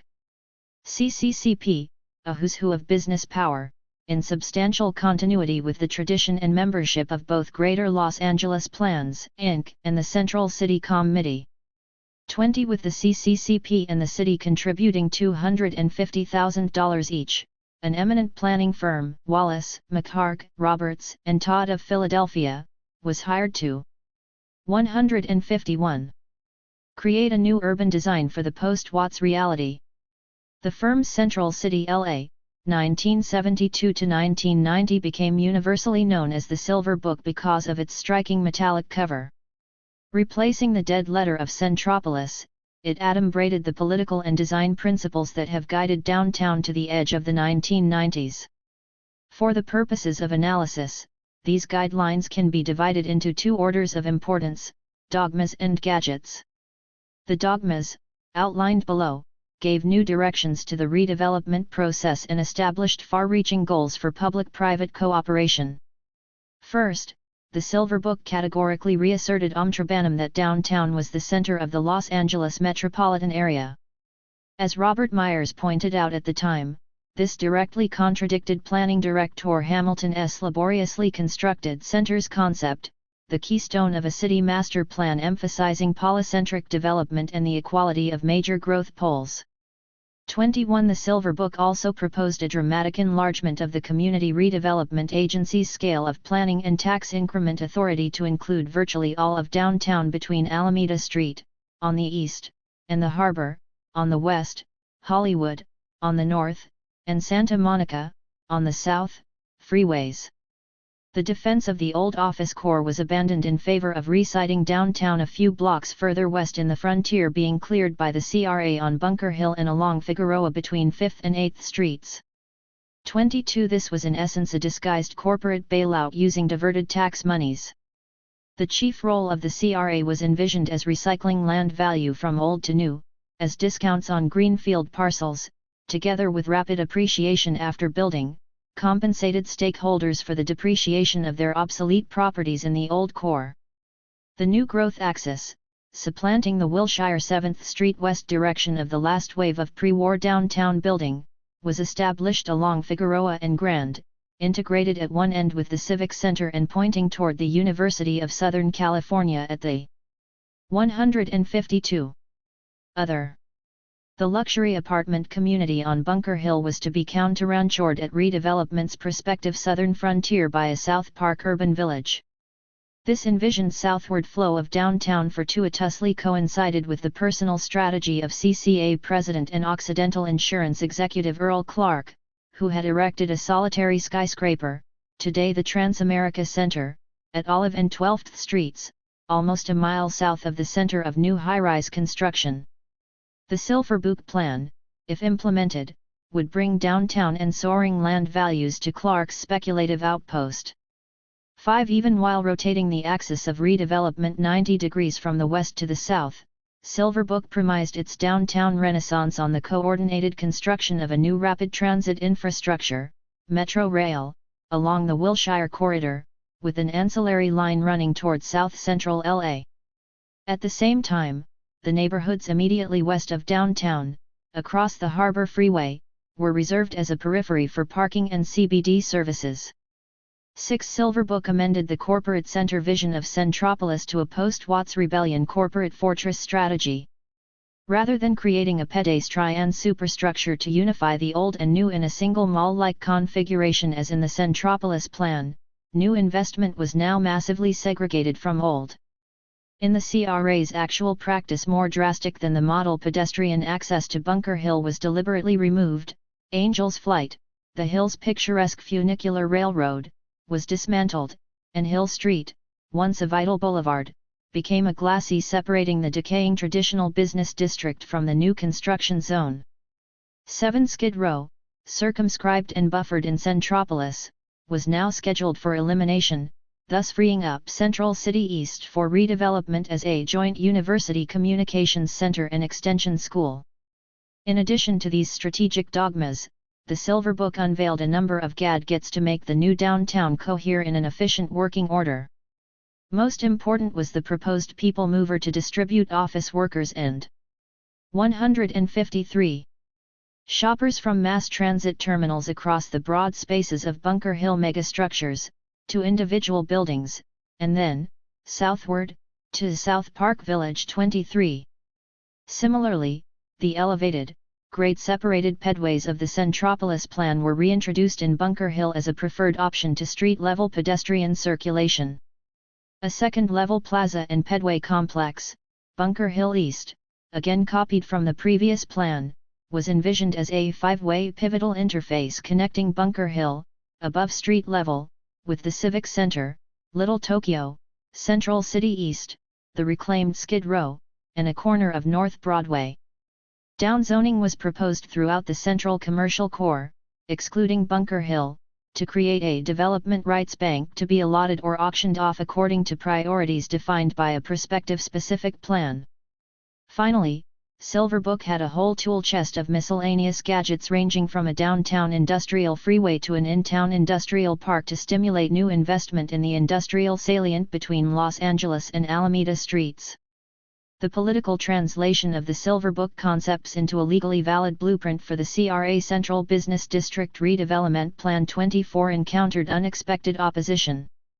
Although only the redoubtable Ernani Bernardi opposed passage of the plan through the 15-member City Council in July 1975, the dissident councilman was soon reinforced by powerful allies, including the County Board of Supervisors, the County Assessor, and State Senator Alan Robbins, a mayoral aspirant from the Valley 25. They joined Bernardi in suing the council to prevent the CRA from diverting billions of dollars of future tax increments, the increase in assessments due to redevelopment, from general fund uses. As the debate grew increasingly nasty, the CRA and its council supporters, backed by new Mayor Tom Bradley, argued that the increments were essential to renewing growth and jobs downtown, whereas opponents insisted that a handful of large property owners led by Security Pacific Bank, Prudential Life Insurance, and the Times-Mirror company stood to reap a windfall at public expense. In the end, before the CBD plan was allowed to take effect, Bernardi and the county forced the CRA, in 1977, to accept a consent decree capping the tax increment bond issuing capacity of the project at $750 million. Meanwhile, the CRA bureaucracy itself, under Commission Chairman Kurt 154 Meyer, a well-known LA architect, and administrator Edward Helfeld, balked at the CCA's demand that the agency implement the Silverbook to the letter. Wallace, McHarg proposals for a large lake in South Park and the university complex on Skid Row were rejected as unfeasible.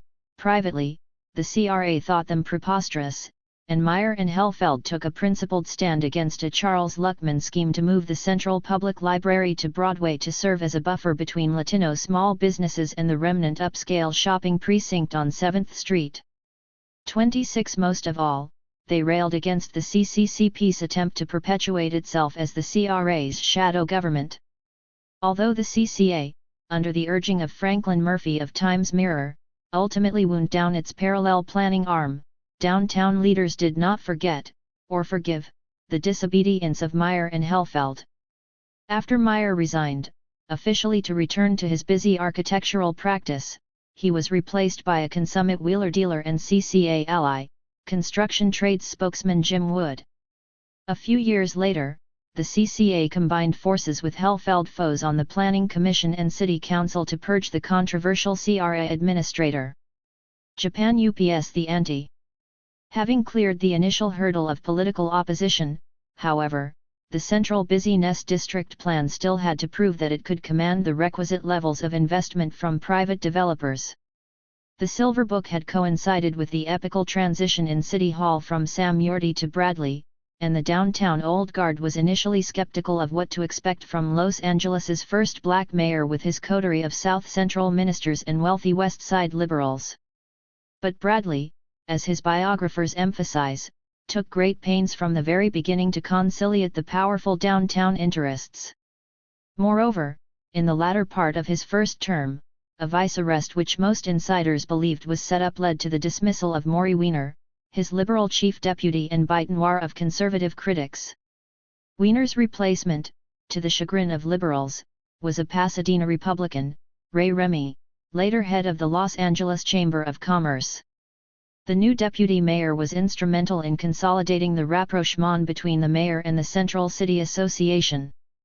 Bradley, supported by the powerful Building 155 trades wing of the local labor movement, became an aggressive proponent of the CBD plan and the strategy outlined in the CCA's Silver Book. 27 With City Hall, and a city council majority, routinely approving every request of the developers' lobby, or abdicating power to the CRA, new capital was encouraged to flow into downtown's greenfields. If there were just 5 new high-rises above the old earthquake limit of 13 floors in 1975, there are now 50.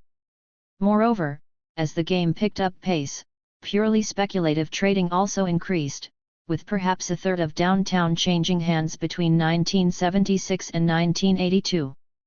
Ironically, as the ante has risen, many of the original champions of downtown renewal, including large regional banks and oil companies with troubled cash flows, have had to cash in their equity and withdraw to the sidelines.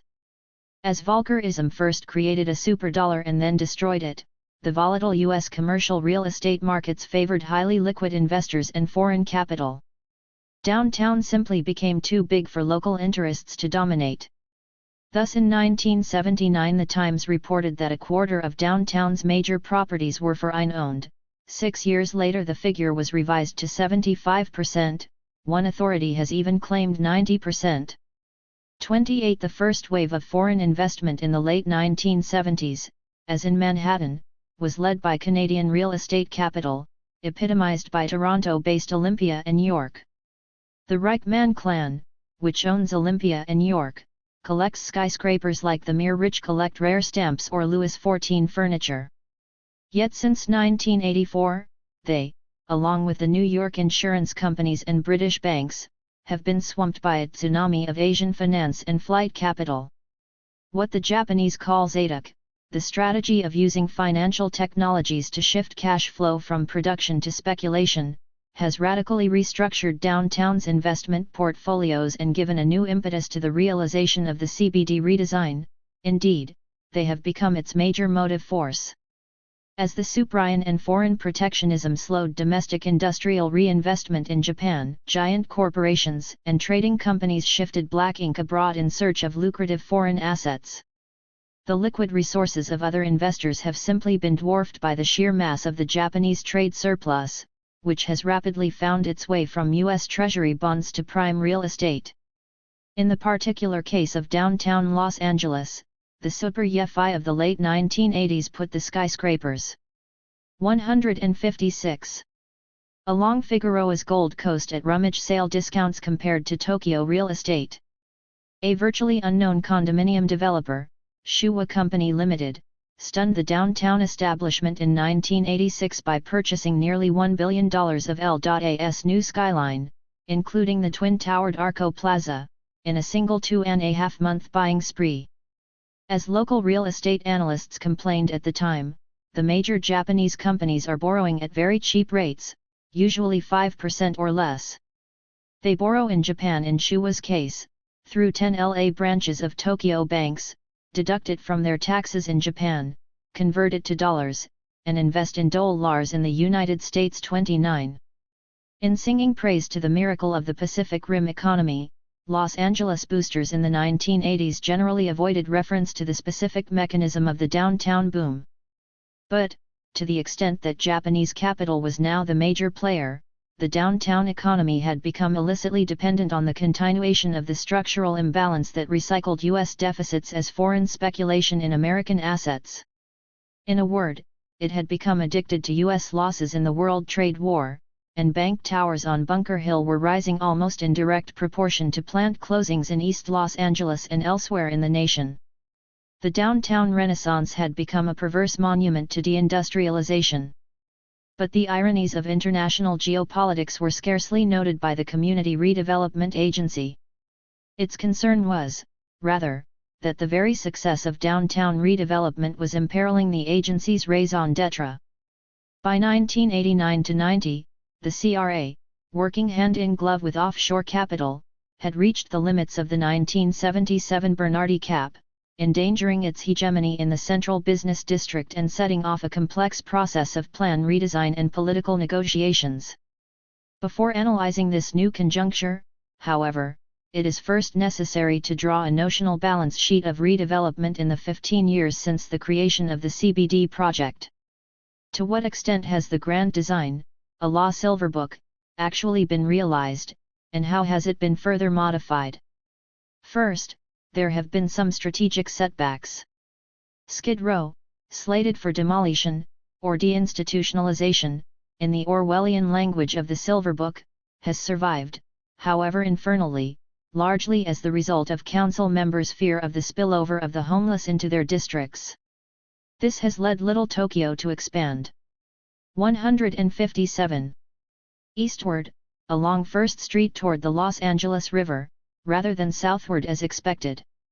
And despite the deliberate siting of the Jewelry Mart on its eastern margin, the redevelopment of Pershing Square, a subsidiary goal of the Silver Book, languishes 2 decades behind schedule, with street people in occupation of the park and the developers squabbling among themselves. As a result, the Biltmore Hotel, in designing its recent tower annex, rotated its main entrance 180 degrees to face the library, the new focal point of downtown. The library, in turn, was left in place, contra earlier plans, because its air rights were used to add density to the huge McGuire-Thomas projects across the street. More serious still are the transportation anomalies in the realized downtown design. In the Silver Book, the viability of the new downtown depended upon the articulation of Wilshire Axis mass transit with a pedestrian distribution system along the new Figueroa corridor. Although those in the CRA talk wistfully of reviving the scheme, federal funding for the People Mover, a proposed $250 million system of airport-like moving sidewalks, was vetoed by the Reagan administration after heavy lobbying by opponents from the San Fernando Valley. This has marooned pedestrians in the various megastructures downtown and left a useless $30 million People Mover tunnel underneath Bunker Hill. 30. The fate of Metro Rail has been stranger still. After loud protests from West Side homeowners, Metro Rail was diverted from Wilshire, at Western, to run north through downtown Hollywood and then under the mountains to North Hollywood. This suits some CRA leaders and their developer friends, since it links 3 major redevelopment projects and creates a continuous corridor of real estate speculation. 31. The Environmental Impact Report of the Southern California Rapid Transit District, SCRTD, forecasts a staggering 50 million square feet of new commercial development, virtually 2 new downtowns, centered on 11 Metro Rail stations. 32 But the current alignment also negates the original economic rationale for subway construction, since only the Wilshire Corridor currently has the population density to generate an amortizing ridership for Metro Rail. As a result, Metro Rail faces a very likely danger of insolvency, while most downtown commuters, coming from the west side or, especially, the San Gabriel Valley to the east, will 158. Continue to rely on their cars. Metro Rail, at least in its current configuration, will act as an Archimedean lever to increase development densities in the CBD Hollywood-North Hollywood corridor without mitigating current levels of congestion downtown, but more on traffic in a moment. 33 In vindication, the CRA and its supporters can claim that, whatever setbacks or anomalies may have occurred, the agency has triumphantly achieved the central vision of the Silver Book. A new financial district has taken shape on the east bank of the Harbor Freeway, with its skyscraper pinnacle along Grand, focused on the library, and pointing southward toward the expanded convention center and USC. Because this successful recentering has been largely fueled by a land rush of Asian and Canadian capital, it has simultaneously transferred ownership to absentee foreign investors. 34 Yet there is little anxiety downtown that the ultimate economic control panels are thousands of miles away. Although CBD downtown office space remains a surprisingly small fraction of the total regional inventory, more power in the form of financial headquarters and $400 per hour firms is now concentrated downtown than at any time since the 1940s. 35 Who wins, who loses? Creating this physical infrastructure for international finance has been unquestionably the chief policy objective and accomplishment of the Bradley administration since 1973. More than mere urban renewal, downtown redevelopment has also been the city's major economic strategy for creating jobs and growth. In the face of deindustrialization of its older, non-defense, branch plant economy, the city has gambled on creating office jobs. 36 Has it worked? And who has benefited? Certainly the major private sector players have exploited a real estate bonanza. Speculators and developers have consistently realized large windfalls from community redevelopment agency write-downs and the equity-raising effects of public investment. For example, the CRA bought 16 rundown parcels at 4th and Flower Streets in the early 1960s for $3 million. In the early 1970s, despite the explosion in property values, it discounted the combined parcel to Security Pacific Bank for a mere $5.4 million. By 1975, the land alone was worth more than $100 million. In another instance, Richard Riordan, a prominent local speculator and mortgage banker, bought property in 1969 at 9th and Figueroa for $8 per square foot. Within a decade, it had soared to $225 per square foot. Riordan's successes have attracted unusual attention because he is a major contributor to Mayor Bradley and a member of 2 city commissions. 37 A veteran downtown real estate and corporate leasing expert has guesstimated that the $1 billion that the CRA has invested in Bunker Hill and the Central Business District has helped generate at least $1 billion, perhaps $2 billion worth of sheer profit for downtown players, above and beyond their own outlays. 38. City Hall, while in effect promoting downtown redevelopment as industrial policy, has never bothered to collect accurate figures on the new employment generated by the high-rise boom. As a result, conventional cost-benefit analysis is impossible. Don Spivak, the CRA's manager for the entire CBD project during the 1980s, confessed in an interview that the agency had no idea how many jobs for women or minorities have been created, or what has been their per capita cost. 39 Likewise, while City Hall has been throwing $90,000 topping off parties for new skyscrapers, it has paid no attention to the success of outlying areas in capturing the back-office jobs, number crunching and data processing, that are such vital employment multipliers for entry-level clericals. Thus Glendale, a city that in the last census had 450 black residents out of a population of nearly 130,000, has managed to snare 3 million square feet of secondary bank, insurance, and real estate investment, becoming as a result the third largest financial center in the state. 40 other major back-office complexes have grown up in Chatsworth, Pasadena, City of Commerce, and Brea, the main base for Security First National. The CRA's indifference to the new geography of service jobs is disturbing, since these are precisely the kind of compensatory jobs that East and South Central Los Angeles, hard hit by plant closings, desperately need, and which presumably might have located there if the city had linked front office development rights downtown with back office investment in the surrounding inner city. 41. The CRA's record in downtown housing has also been considerably obfuscated in agency propaganda. Planners maintain that the creation of a jobs housing balance downtown, both to mitigate traffic congestion and to generate a 160 residential base for a 24-hour downtown, is one of their major priorities. Yet the CRA, which defines downtown objectives almost exclusively in terms of middle-class populations and needs, ignores the jobs housing equilibrium that exists between the garment industry, downtown's other major industry, and surrounding Latino neighborhoods. It is precisely this existent balance that is now threatened on every side by agency projects, for example, the removal of nearly 4,000 people for the recent convention center extension, and other public-private initiatives, the potential 10,000 West Bank residents who may be forced out by the proposed specific plan in that area, for example. The CRA was badly embarrassed in March 1989 when legal aid analysts proved that the agency had been deliberately misleading the public by counting cots in Skid Row shelters as units of affordable family housing. Because neither the agency nor City Hall has accurately monitored the destruction of housing by private action downtown, it is virtually impossible to construct an overall balance sheet of the housing record of redevelopment. A quarter-century after the clearance of 7310 units on Bunker Hill, the CRA claims to have finally constructed their replacements, although most are outside the downtown area and only a quarter are Section 8, or very low income, like those originally destroyed.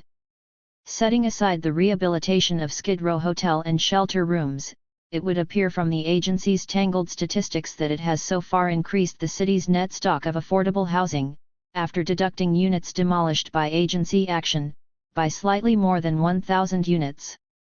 Much of this, however, is actually gentrification, that is, replacing lost very low-income units with more expensive moderate-income units, an income differential as great as $21,000. In conversations with CRA staff, it was apparent that they conceptualize affordable housing as integrating legal secretaries and school teachers, not garment workers or janitors, into the new downtown community. At the end of the day, and in lieu of any official cost-benefit assessment, the redevelopment game yields the following approximate scores. 1. A tripling of land values downtown since 1975, thanks to public action. 161. 0 increment in property taxes available for general fund purposes, schools, transportation, welfare. 35 to 40,000 commuter office jobs added to downtown. Presumably these jobs would have ended up somewhere in the region anyway. The CRA did not create them, but merely influenced their location.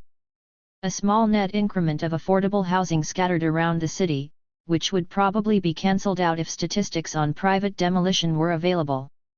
A series of ineffable and questionable public benefits, for example, downtown culture, being a world city, having a center, and so on. The yet uncalculated negative externalities generated by redevelopment, that is, the additional traffic load, pollution, neglected investments in other parts of the city, negative tax impact on other services, and so on. In addition, a full balance sheet on redevelopment would have to estimate the corrupting impact of centermania on city politics. City Hall and the downtown development community interpenetrate to such a profound extent that it has become literally impossible to tell where private capital ends and the Bradley administration begins. The resulting trade in influence is a miniature mirror of the military-industrial complex.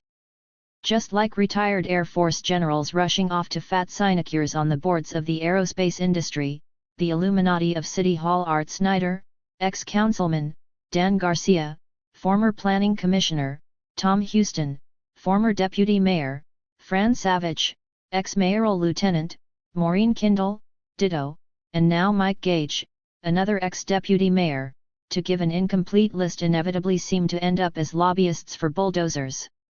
With such an extreme concentration of Los Angeles's best minds on moving dirt, and thus creating lucrative second careers for themselves, it is not surprising that lesser priorities like jobs, safety, health, and welfare in south-central Los Angeles have been so neglected. 162. Disneyfying downtown South. The social costs of downtown growth will rise steeply in the next decade. But before analyzing the destabilizing impact of emerging counter-games, the West Bank, and side moves, Central City North, South, and East, let us first consider how the Community Redevelopment Agency proposes to play out the rest of its central business district hand.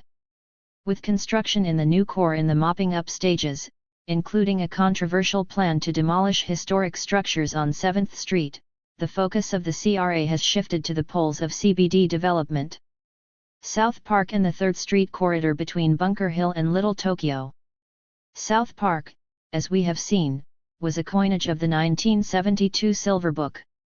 The idea was to create a mixed-income urban village of clericals and professionals to brighten the face of downtown around the convention center and to extend redevelopment in the direction of the University of Southern California campus. 43 Although the CRA reaffirmed a South Park plan in a 1982 rewrite of development guidelines, eventually extending area boundaries south of 7th and west of Main to the two freeways, speculators had plenty of time to bid up land values to as much as $300 per square foot before the agency finally acted to assemble parcels. In the face of such land inflation, even luxury units in South Park now require large subsidies. South Park's massive need for public financing is probably the major item on CRA's hidden agenda in the struggle to remove the cap on tax increments in the central business district. 45 The CRA sticks obdurately to the dogma that South Park's critical mass, a projected build-out population of 25,000, is absolutely necessary to transform downtown into a true community. Poor people evidently do not count, and to shore up street-level leases and overall CBD property values into the 21st century.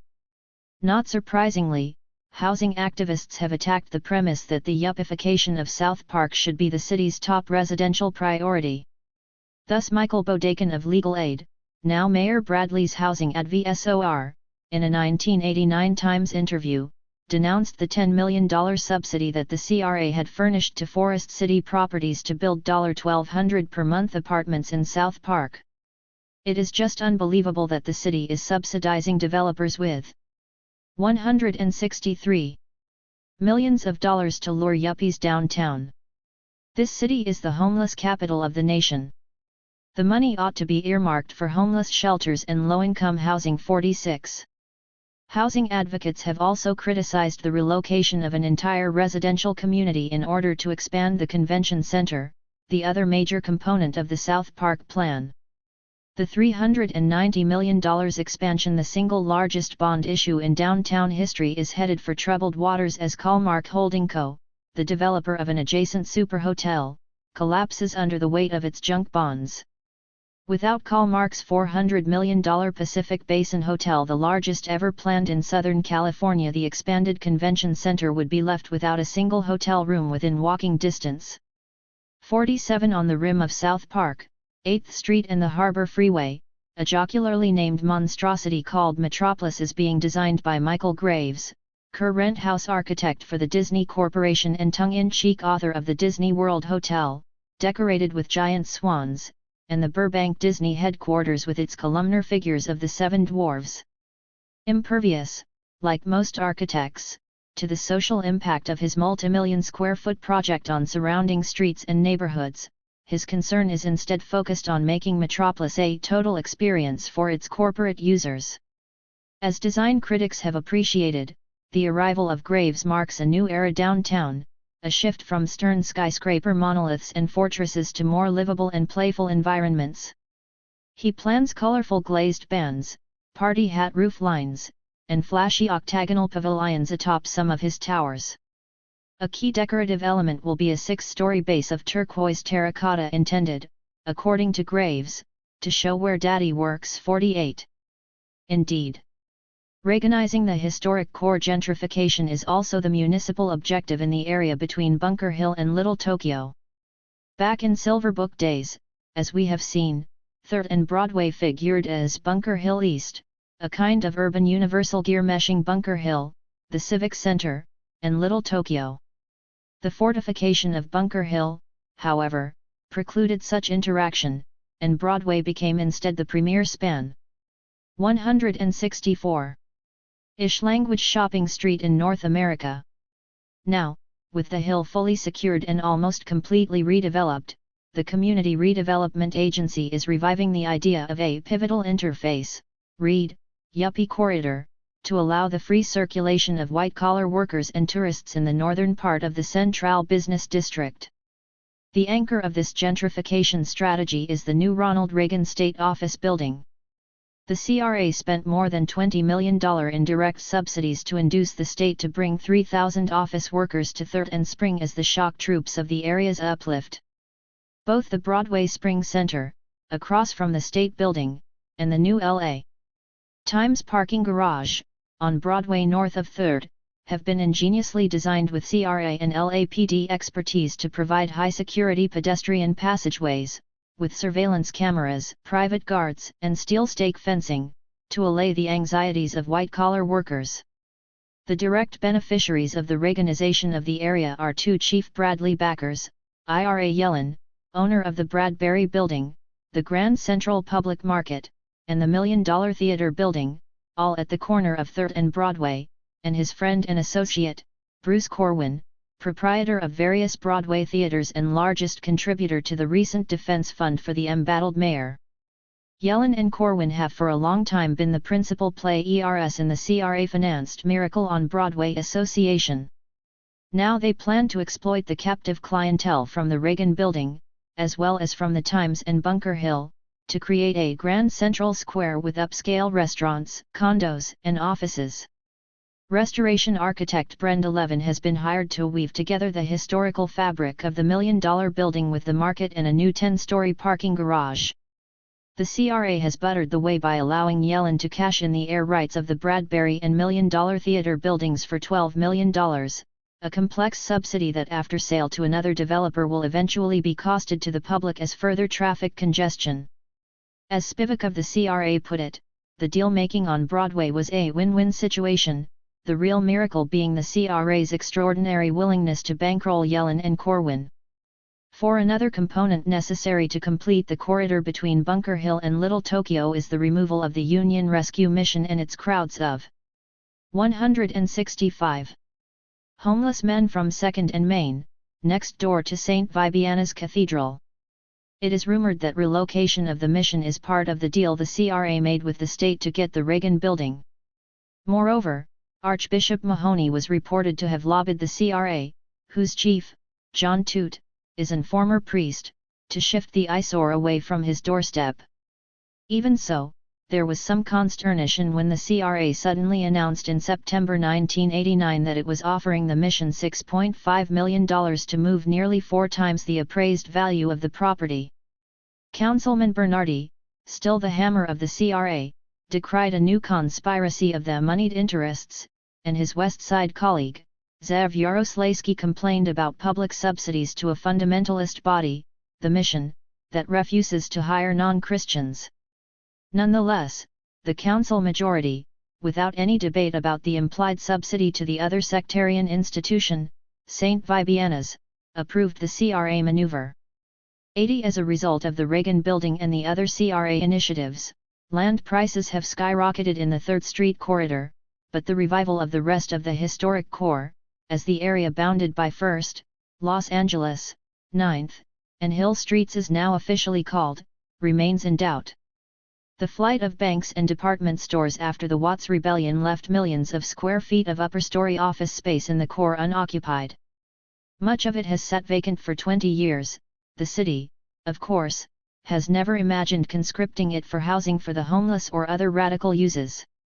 The CRA has planned to gradually bring this office desert back to life with infusions of restoration money, improved security, the addition of nightlife, for example, the old Pacific Stock Exchange transformed into a disco, and so on.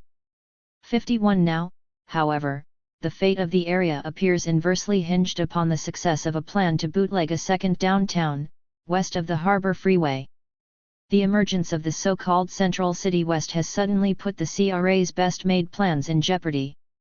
The counter-game. Certainly, the possibility has always existed of a counter-game. The growing differential between land values in the growth core and its immediate periphery encouraged outlaw developers to gamble on attracting investment across the 166 Harbor Freeway. Indeed, already by the mid-1960s, a diverse group of speculators, large and small, were staking positions west of the freeway, an area that the Silver Book had primarily designated for peripheral parking and services. While awaiting redevelopment to come their way, they were permitted, criminally, to demolish entire neighborhoods in the Crown Hill and Temple Beaudry areas. It was to their advantage to bank land in desolation rather than take the risk of tenant organization or future relocation costs. But the frustrated speculators had to wait nearly a generation before they could compete against the central business district. With the exception of Unocal, a major downtown corporation stranded on the wrong side of the Harbor Freeway, they were either foreigners, overseas Chinese and Israelis, or minor leaguers outside the mainstream power structures, opposed by an awesome combination of the old elite Central City Association and the Community Redevelopment Agency. Moreover, the notional West Bank was balkanized by several city council districts and had no clear patron. This calculus of forces began to shift in the mid-1980s. As the Figueroa COR rider started to top out with new development and turn its face away from Pershing Square, the western shore of the freeway suddenly became inviting. Despite the notorious fiasco of the Chinese World Trust building, still half empty today, structures like the new Pacific Stock Exchange, relocated from its magnificent home on Spring Street, seemingly proved the viability of the other bank. This led several major league players including Hillman Industries and Ray Watt to migrate west with their awesome financial resources and political clout. Moreover, most of the West Bank was politically consolidated into a new district under Gloria Molina, who was eager to find a resource base for jobs and housing in her crushingly poor constituency. With Molina's forceful backing, the area's largest stakeholders, organized since 1985 as the Central City West Association (CCWA), germinated a plan to literally create a second downtown. Despite the dire warnings of former CRA chief Ed Helfand that West Bank competition would undermine the entire logic of downtown renewal, Molina accepted the offer of the CCWA in 1987 to privately fund a specific plan for the area. This partnership deliberately excluded the 167 CRA, seen as the custodian of CBD interests, and greatly reduced the role of the City Planning Commission. In July 1989, after 2 years of study, the urban design firm headed by ex-CRA Commission President Kurt Meyer submitted a first draft of the plan detailing transportation and land use for a maximum build-out of 25 to 30 million square feet of commercial space, that is, roughly equal to all new construction downtown since 1975, or to 2.5 century cities. The transportation requirements of such a scale of development are stupefying, especially in the wake of downtown's past policy of starving the West Bank of transport links in order to make it undevelopable. In the CCWA's conception, the Harbor Freeway, rather than Figueroa, would become the new main street of a bipolar downtown. Although Caltrans officials staunchly maintain that the freeway double-decked or not will simply not be able to absorb the new traffic volume from the proposed Central City West, the draft plan provides for 4 new off-ramps, as well as an additional metro rail station at Bixel and Wilshire, a $300 million transit tunnel under Crown Hill, and a funneling of traffic down Glendale Boulevard that could have nightmarish consequences for the already congested Echo Park area. Some of the transport planners involved also argue for the conversion of Alvarado into a high-speed freeway connector. Another breathtaking dimension of the plan is the proposal for 12,000 units of new housing gathered in a predominantly affluent urban village similar to the South Park plan, but with a marginally greater inclusion of low and very low-income units, 25%. Housing advocates, however, like Father Philip Lance of the United Neighbors of City West, point out that there is already a housing emergency in the area as the arrival of the big guns accelerated scorched earth land banking. 2,100 units have been demolished in the last decade. Moreover, the draft-specific plan provides for the replacement of only 3/4 of the low-income units it proposes to remove for development. 52 other critics, pointing to the 20-year timeline of development, have demanded immediate rehousing of the existing tenants and restitution for the housing destroyed in recent years. While the larval Central City West plan gestates through a labyrinthine process of political negotiation, a land rush or Klondike proportions has broken out. 168. On the West Bank. In some cases, land values have increased nearly 4,000% in a single decade. 53 speculators, reinforced by new arrivals from offshore, are now concentrating on an underdeveloped mile-long strip of Wilshire Boulevard between the freeway and the new Metro rail station at MacArthur Park. As CRA planners recognize with some trepidation, this flow of investment threatens to revive Wilshire Boulevard westward as the major axis of downtown growth in competition to the Figueroa southward target of the Silver Book strategy. Meanwhile, with stakes rapidly increasing, developer Ray Watt has bum-rushed his way ahead of the CCWA pack to break ground. Although the City Planning Department's chief hearing examiner opposed the plan for a 1 million square foot Watt City Center tower on the west side of the Harbor Freeway at 8th Street, Watt, in one of the most impressive power plays in recent city history, ramrodded it through the City Council with the help of lobbyist Art Snyder, former East LA Council member, and Molina, chair of the Planning and Land Use Committee. Molina, in liaison with the United Neighbors of Temple Beaudry, cut a consciously Faustian deal, accepting the Watt Center's additional traffic load in exchange for 80 units of immediate low-income housing. 54 Downtown every which way? To many downtowners, the Watt City Center is a massive symbol that crime, in this case, skyscraper hijacking, does pay after all. And to make matters worse, the West Bank example seems to be spurring other landowners on the central busy-ness district's periphery to package mega projects for sale to interested members of the City Council. Venting the Community Redevelopment Agency's anxiety at the dissipation of a downtown focus, the agency's chief, John Toot, recently outlined the competing vectors of development. There is the Convention Center, South Park, Union Station, Council member Bob Farrell's ideas for a strategic plan to link USC and the surrounding area to downtown, as well as other CRA areas, City West and City North. Union Station, especially, is a variable of unknown, perhaps huge, dimension in downtown's future.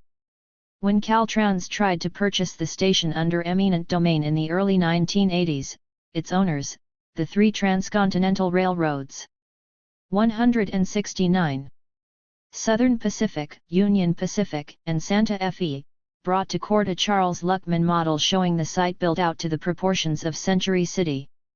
In Luckman's conception, the elegant old station was reduced to minor detail in an overscaled nightmare that included 2 skyscrapers, 2 mansard roof Vegas-type hotels, a vast shopping concourse, acres of parking, and a fantastic 30-story glass Arc de Triomphe smiling over 20,000 office workers and shoppers. Overawed by the model, the judge ruled in favor of the station owners, tripling the value of the site and forcing Caltrans to abandon its purchase attempt. In following years, as Santa Fe, whose largest shareholder is Olympia and York, the world's largest commercial developers, laboriously negotiated to buy out its partners, the mega-development potential of the station became the focus of Councilman Richard Alatorre's attentions. Alatorre, chairing the redistricting of the City Council in 1987, allocated to himself the cusp of Union Station and Olvera Street with the specific purpose of making station redevelopment a financial motor to drive economic development in his East Side District's enterprise zone. Although his idea of linking community development to a rich redevelopment project mimics Molina's strategy on the West Bank, He has collaborated with, rather than excluded, the CRA, in the evident hope of integrating Union Station into the CBD game plan. Accordingly, in the spring of 1988, the CRA, on behalf of Alatorre and the station owners, completed an in-depth study of the site's development potential, including the vast, nearly empty shell of the neighboring Terminal Annex Post Office. In essence, the CRA analysts endorsed Luckman's 1983 vision of a new urban center, proposing at least 3 million square feet of mixed-use office, hotel, retail, and residential development, as well as architectural unification with La Placida/Olvera Street across the street. But the study continues to raise as many questions as it answers. 55 First, it is not clear whether the office potential of the station site can be fully realized in the face of the growing competition of Central City West.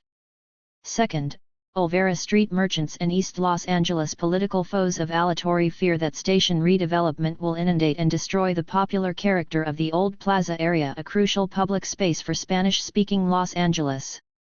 And, finally, Union Station is the fulcrum of competing claims between 170. Little Tokyo, core of an emergent Central City East, and Chinatown, center of a hypothetical city north. It has become the passion of Planning Commission Chairman William Luddy to unify the area north of the Civic Center, including Chinatown, El Pueblo, and Union Station, as a single planning unit designed to reinforce CBD redevelopment by adding a dynamic, nighttime tourist quarter.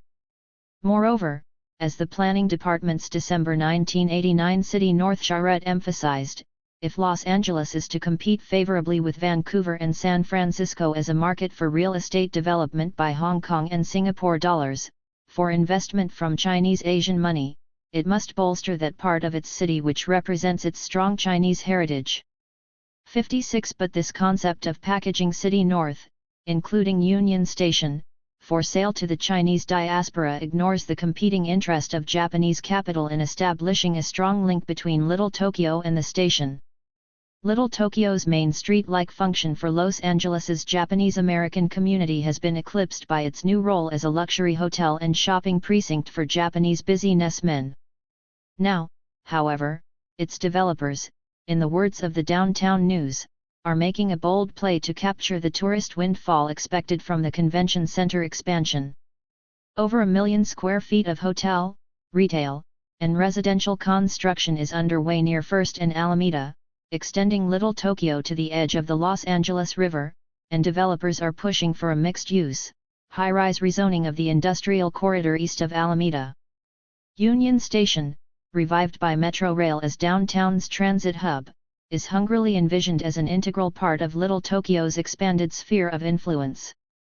As different forces contend for the future of Union Station, another major eruption of development may be ready to occur on the CBD's southern flank. Since Silver Book days, most observers have believed that the CRA's ultimate goal is to extend the corridor of high-rise redevelopment along Figueroa to the Jefferson or Exposition Street edges of the University of Southern California campus. With utter conviction in its inevitability, one landowner, an auto dealer, has spent 20 years patiently assembling most of the long, low-rise stretch between Jefferson and Adams for conversion into office and hotel block developments. USC 171. On the other hand, has been preoccupied since the Watts Rebellion with fortifying its borders, an impressive Maginot line of shopping centers and parking lots, and promoting the gentrification of its Hoover Street fringe. Few doubt, however, that the university is nurturing a far more ambitious vision, linking its housing strategy to the commercial development of Figueroa under joint auspices with the CRA. The 1988 appointment of Gerald Trimble, high-powered former redevelopment director for Pasadena and San Diego, as USC's development director has fueled endless speculation about the university's game plan, as well as stimulated local council member Robert Farrell to agitate for a link along Molina's West Bank and Alatorre's Union Station cash cows between commercial and community development in the South Downtown USC nexus. Perestroika or endgame. In summary, the West Bank countergame, together with the emerging moves on the north, east, and south faces of downtown, is beginning to disorganize the Community Redevelopment Agency's CBD game plan. The casino is in chaos, the developers are seen shooting craps with politicians in every alley. Existential questions are raised: can downtown grow in every compass direction at once? Who will supply the demand for 1, 2, 3, or many downtowns? For the CRA, the problem is even more complicated, since it must confront these centrifugal tendencies while simultaneously surmounting the 1977 Bernardi Cap and renewing its mandate to orchestrate downtown's expansion.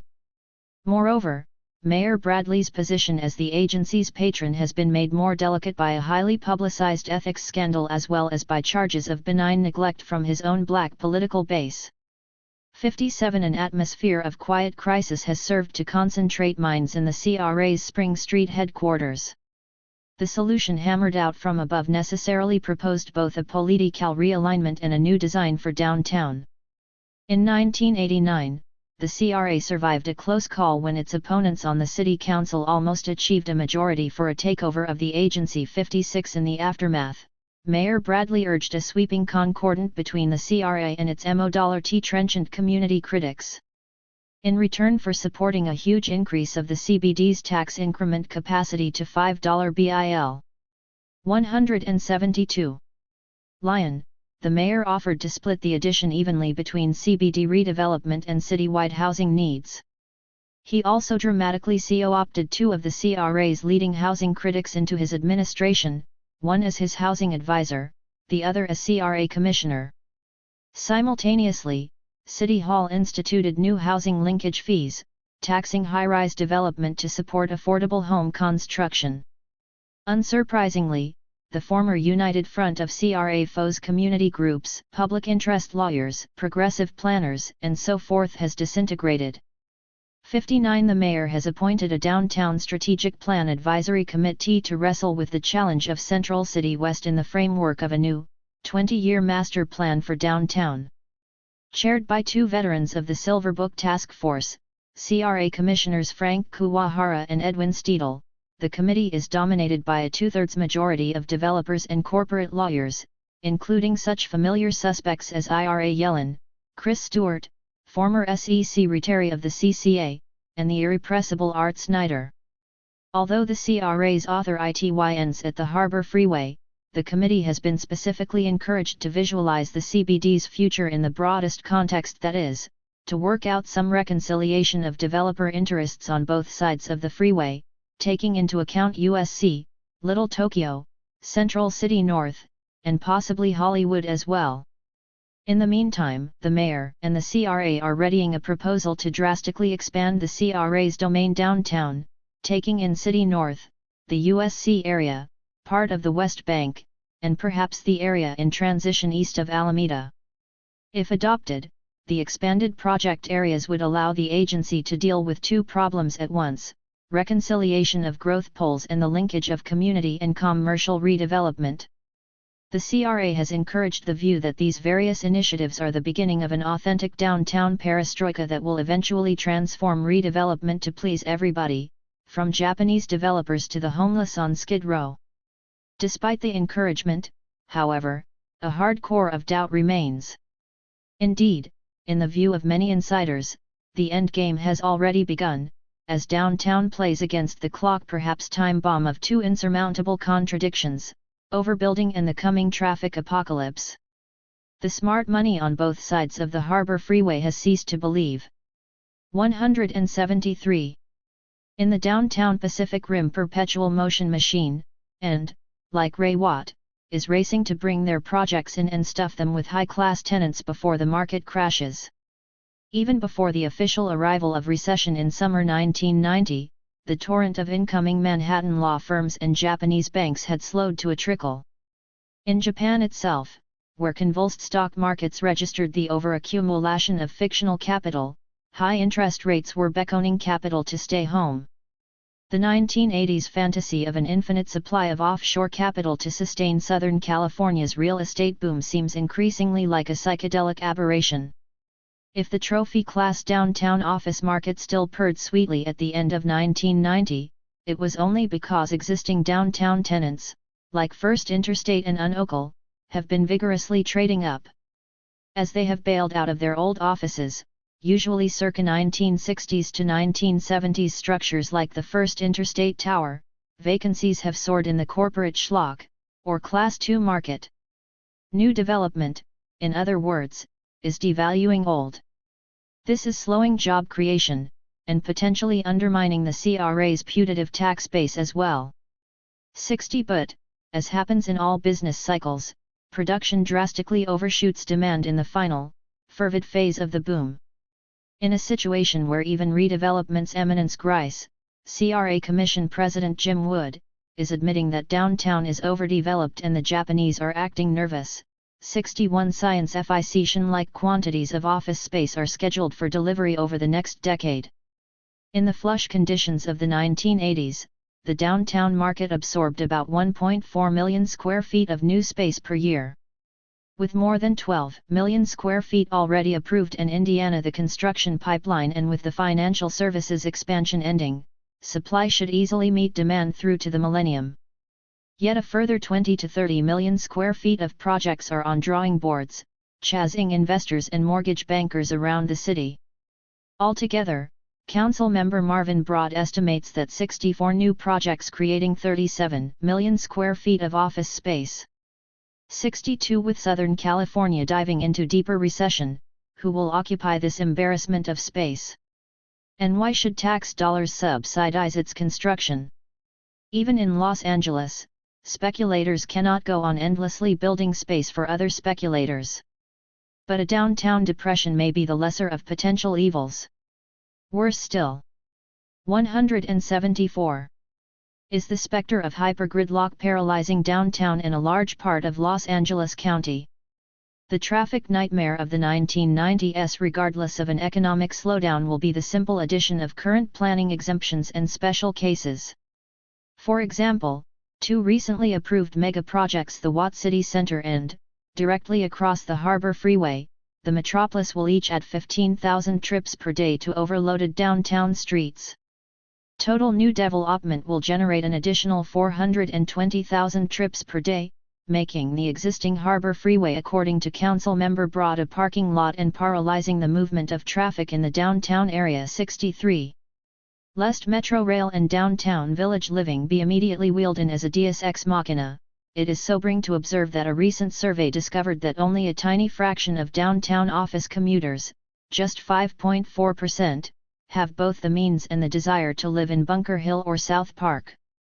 Certainly the nightmare of perpetual gridlock will persuade a larger percentage of commuters to reluctantly abandon Pasadena or Studio City, 54. But these same horrors may also persuade Mitsui and Citicorp to look afresh at Wilshire Boulevard, Long Beach, or Orange County's Golden Triangle. They may even convince shaken Los Angeles voters to re-examine the premises of the city's pharaonic and socially irresponsible redevelopment strategy. 1990. Postscript, play resumed. The 1990-94 recession, which sent CBD vacancies soaring into the double digits, accompanied by the 1992 riot that engulfed most of the MacArthur Park district, forced a humiliating retreat of speculative capital from the West Bank. Simultaneously, the meltdown of the subprime led to the panic-stricken evacuation of Japanese investment from downtown trophy properties, while a wave of mergers and buyouts produced a rapid demotion of Los Angeles's rank as an international financial center.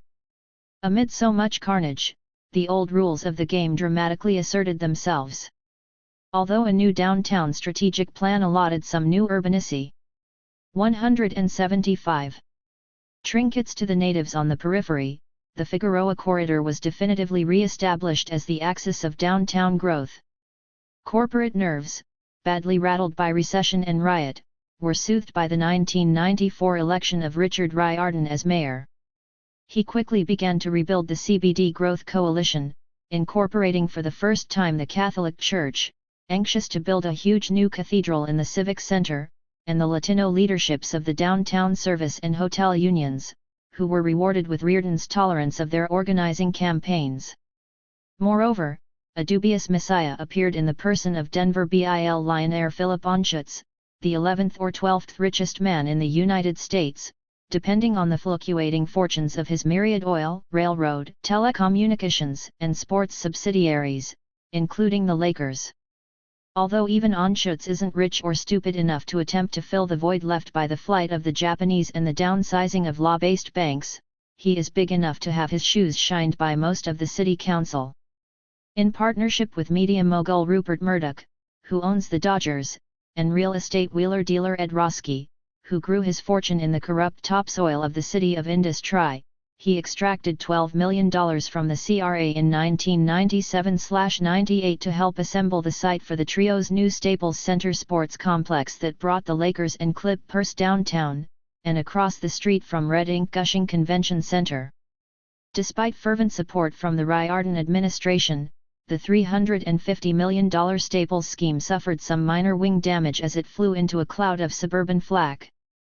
An original proposal, for example, for a long-term city subsidy of $70 million was defeated by public outrage whose epicenter was the downtown-hating San Fernando Valley. In 1999, moreover, revelations about a secret profit-sharing arrangement between Staples Center and the Los Angeles Times Magazine led to a shareholder revolt orchestrated by retired publisher Otis Chandler that resulted in sale of Times Mirror, downtown's oldest and most influential stakeholder, to the Chicago Tribune Company.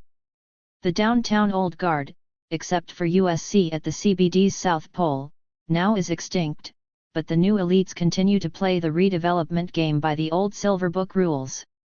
Indeed, the Anschutz-Roski camp, which also includes billionaire Ron Burkle and Casey Wasserman, who owns the LA Avengers, seems to have decided to 176. Go for the South Park/Convention Center hat trick. With downtown booster James Hahn in Reardon's old office, they muscled a new $2.4 billion in tax increment redevelopment authority through a pliant city council in the winter of 2002. Nothing could have been more ingeniously designed to incite neighborhood anger or to bolster the cause of secession in the San Fernando Valley. But City Hall, as usual, could see little further than the end of its nose. In the meantime, the new CRA master plan is truly Viagra for a wilting downtown boom, and much of the stimulus is targeted at hotel and high-income residential development to support the Staples complex and, possibly, a new stadium for an Anschutz-owned NFL franchise. County Supervisor Zev Yaroslavsky, who counts as one of his less palatable responsibilities the closing of bankrupt county healthcare facilities, characterized the entire boondoggle as taking money out of the mouths of poor people. So what else is new? 2002. The Hole, Hollywood Boulevard. 9. The subway that ate LA. Until this summer, the corner of Hollywood Boulevard and Vermont Avenue was best known for Hollyhock House, the epic neo-Mayan mansion that Frank Lloyd Wright designed in 1919 for the wealthy socialist Aline Barnsdall. But on June 22, 1995, a more sinister landmark appeared. Passengers waiting for the overdue 6 a.m. bus at the foot of Barnsdall Park were startled by an eerie groan emanating from under their feet. Suddenly Hollywood Boulevard began to collapse in front of them. Several stories underground, 20 subway construction workers were sprinting for their lives, a few steps ahead of falling steel and debris. Miraculously, everyone escaped serious injury, but the monstrous cavity, 70 feet deep and half a block long, refused to stop growing. All morning long it continued to suck down slabs of pavement, as well as what remained of the tarnished reputation of Los Angeles County's Metropolitan Transportation Authority, MTA. Officially christened the Hollywood Sinkhole, it has become the biggest transportation fiasco in modern American history. The last pork barrel? LA County currently consumes 1/4 of the federal government's rail transit construction budget. As originally planned in 1980, the MTA proposed to 184. Spend $183 billion over 30 years on a 400-mile network of subway and light rail lines. Although an implacable regional recession forced the MTA to scale back at the beginning of this year, rail construction remains budgeted at $70 billion over 20 years, the largest public works program in fin de siècle America. The half-finished Red Line subway, which collapsed in Hollywood, has averaged $290 million per mile. Although the sinkhole is now plugged with several hundred tons of concrete, the political damage continues. Influential politicians, left and right, have demanded a halt to further construction. The Justice Department has intensified an investigation into fraud and corruption at all levels of the MTA. On July 22, the FBI made its first arrest. A top MTA administrator was charged with operating a kickback scheme involving the agency's insurers. Meanwhile, a militant bus riders' union has emerged on the city's buses, whose profoundly poor and mostly non-white riders are at the losing end of L.A.'s transit schemes. The sky is rapidly darkening for the MTA, Southern California's last great pork barrel, now that aerospace employment has crashed. The comparison fits. With its huge budget and a bigger swarm of lobbyists, nearly 1,100, than Sacramento, the MTA walks and talks like the military-industrial complex. And as with that other behemoth, the design of its product owes less to real need than to special interest agendas. The Red Line, for example, intended to connect downtown to the San Fernando Valley and, at $5.8 billion, the most expensive subway in history, is the culmination of a 70-year crusade by downtown business groups to use mass transit to re-centralize investment and commerce. Although L.A.'s middle-class voters twice approved hikes in the sales tax to support the subway project, the system fails to tap any significant residential concentration of downtown automobile commuters. For poor and minority communities, dependent on the bus system, it is a vast diversion of resources. Between 1925 and 1974, the old Central Business District Association and its descendants placed half a dozen subway or monorail initiatives on the ballot. All were shot down by the combined forces of outlying city neighborhoods and the suburbs. Then, in L980, downtown interests used the promise of an enlarged system and ample federal pork to bring the suburbs aboard. In LL.S. 185, the California congressional delegation flexed all of its muscle to override President Reagan's veto of the transit bill that contained the crucial funding. If any consensus had emerged from decades of otherwise quixotic transit planning in Los Angeles, it was that only the Wilshire Corridor, from downtown to Westwood, had the minimum population density and concentration of activities to justify the cost of underground construction. Yet the Wilshire Main Line was stopped in its tracks by Congressman Henry Waxman after a methane explosion in his district in 1987, unrelated to the subway, injured 21 of his constituents. This should have been the death knell for the Red Line, but the route was quickly reconfigured to run north, through Hollywood to the Valley. Abandoned was any pretense of serving existing transit demand. The project became simply an aphrodisiac to attract real estate investment to the city's three largest redevelopment projects, which happened to be in the downtown Hollywood North Hollywood corridor. In the MTA's Environmental Impact Report, the current Red Line is envisioned as generating its own ridership, virtually ex nihilo, through land use policies that would concentrate most of L.A.'s foreseeable commercial and residential construction above its 11 stations. The report projects a fantastic 50 million square feet of such development over the next generation, roughly equivalent to 2 new downtowns. Although construction on this scale is still science fiction, transit-oriented development has become the city's official growth strategy, and the Red Line is already jacking up corporate land values in choice plots.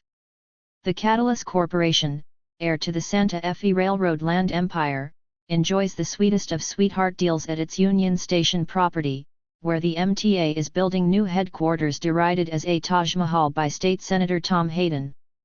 Meanwhile, Universal City, the unincorporated tax island owned by MCA in the Hollywood Hills, is getting its own deluxe subway stop as well as a new off-ramp and major street improvements, all greatest from its MTA friends. Nick Patsay-Auras, the chief gadfly on the MTA board, claims that the deal sells out the public. MCA pays nothing, MTA pays for everything. 186. Theaters of confrontation. The number 204 Vermont Line, which serves a 15-mile corridor from Gardena to Hollywood, is the most congested bus route in America.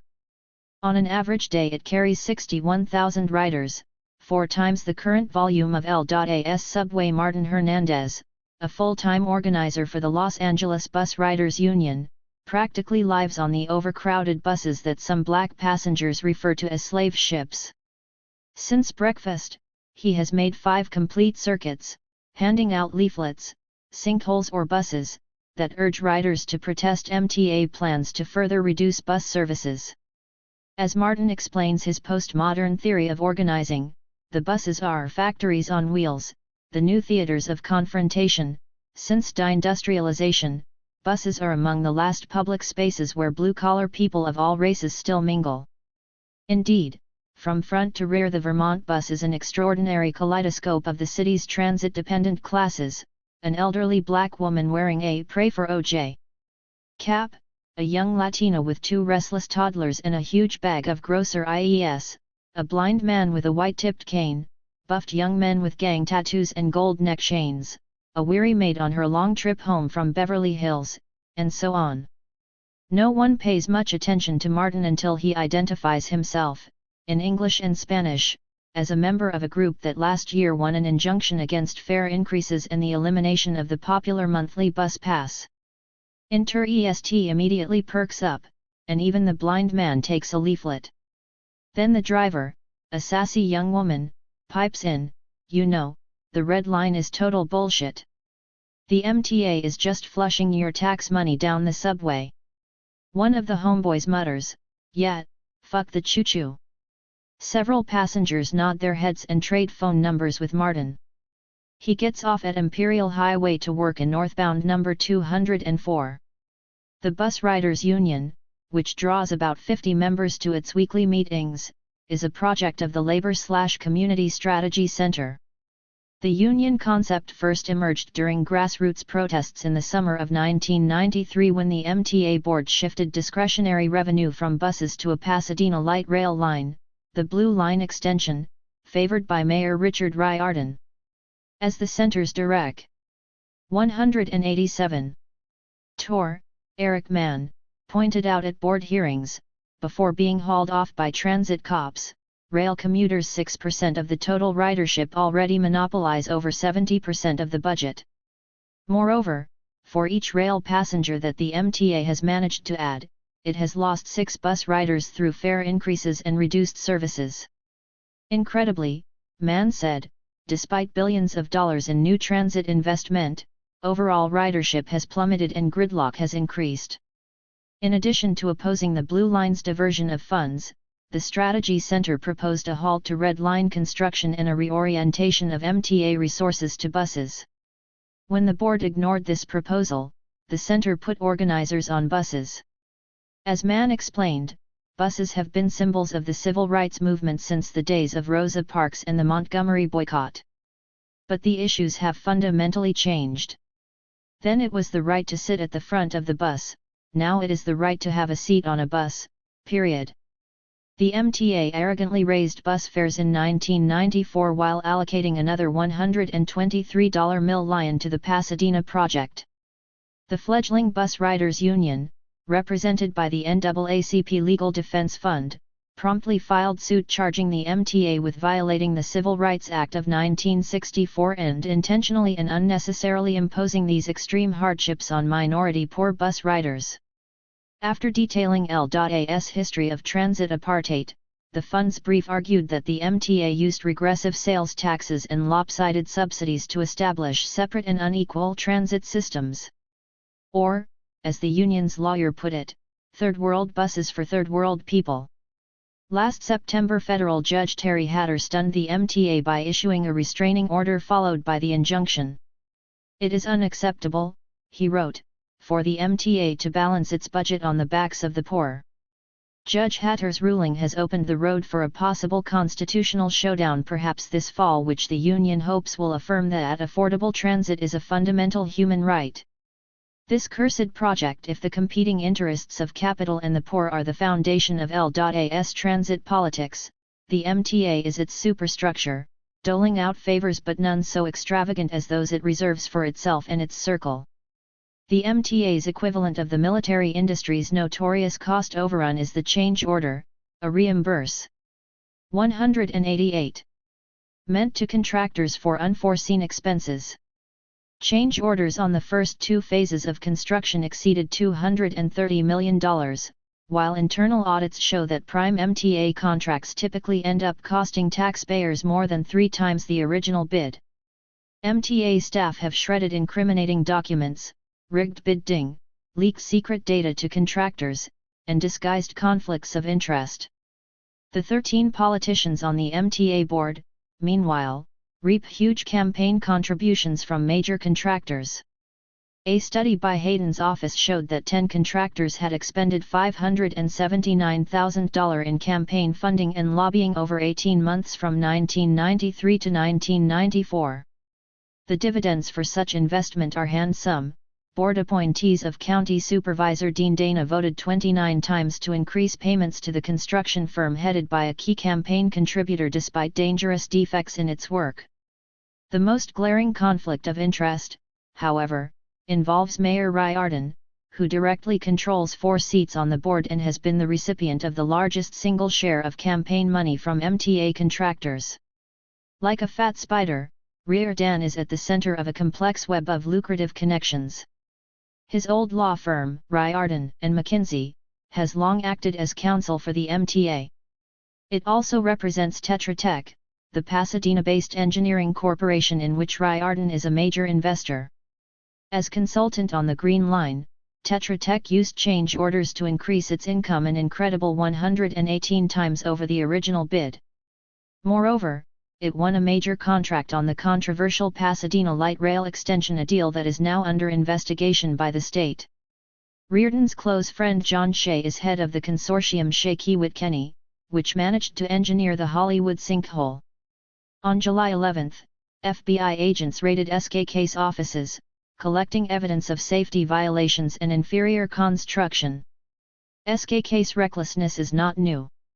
In 1993 it bored straight into an underground river, flooding the tunnels and stopping construction for nearly 6 months.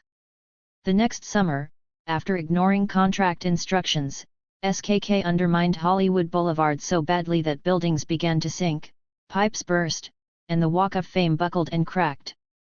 Apartments and theaters had to be evacuated, and a 9-block segment of the boulevard was closed for fear of collapse.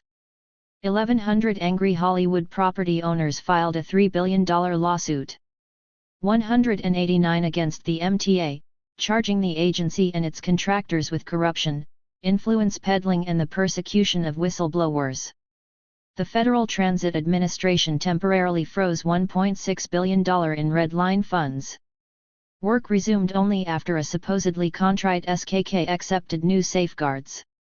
Yet the kamikaze contractors again ignored elementary precautions when, early on the morning of June 22, they ordered their workers to remove the concrete liner that supported a huge column of wet, ungrouted sand. Suddenly Hollywood collapsed on their heads. Catastrophic as the cave-in was, SKK is not an exception when it comes to flouting safety standards. All of the major Red Line contractors, screened from effective oversight, have been allowed to run roughshod. Tunneling through hazardous subsoil conditions that include pockets of dangerous gas as well as treacherous water-saturated sands, contractors have routinely failed to build subway walls to the required thickness or to grout unstable soil. Plastic liners designed to protect tunnels from gas have been discovered full of punctures. In the few stations now operating, gas sensors have been installed above the passengers' heads, although deadly hydrogen sulfide is heavier than air. Still, digging under the star's footprints is the easy part.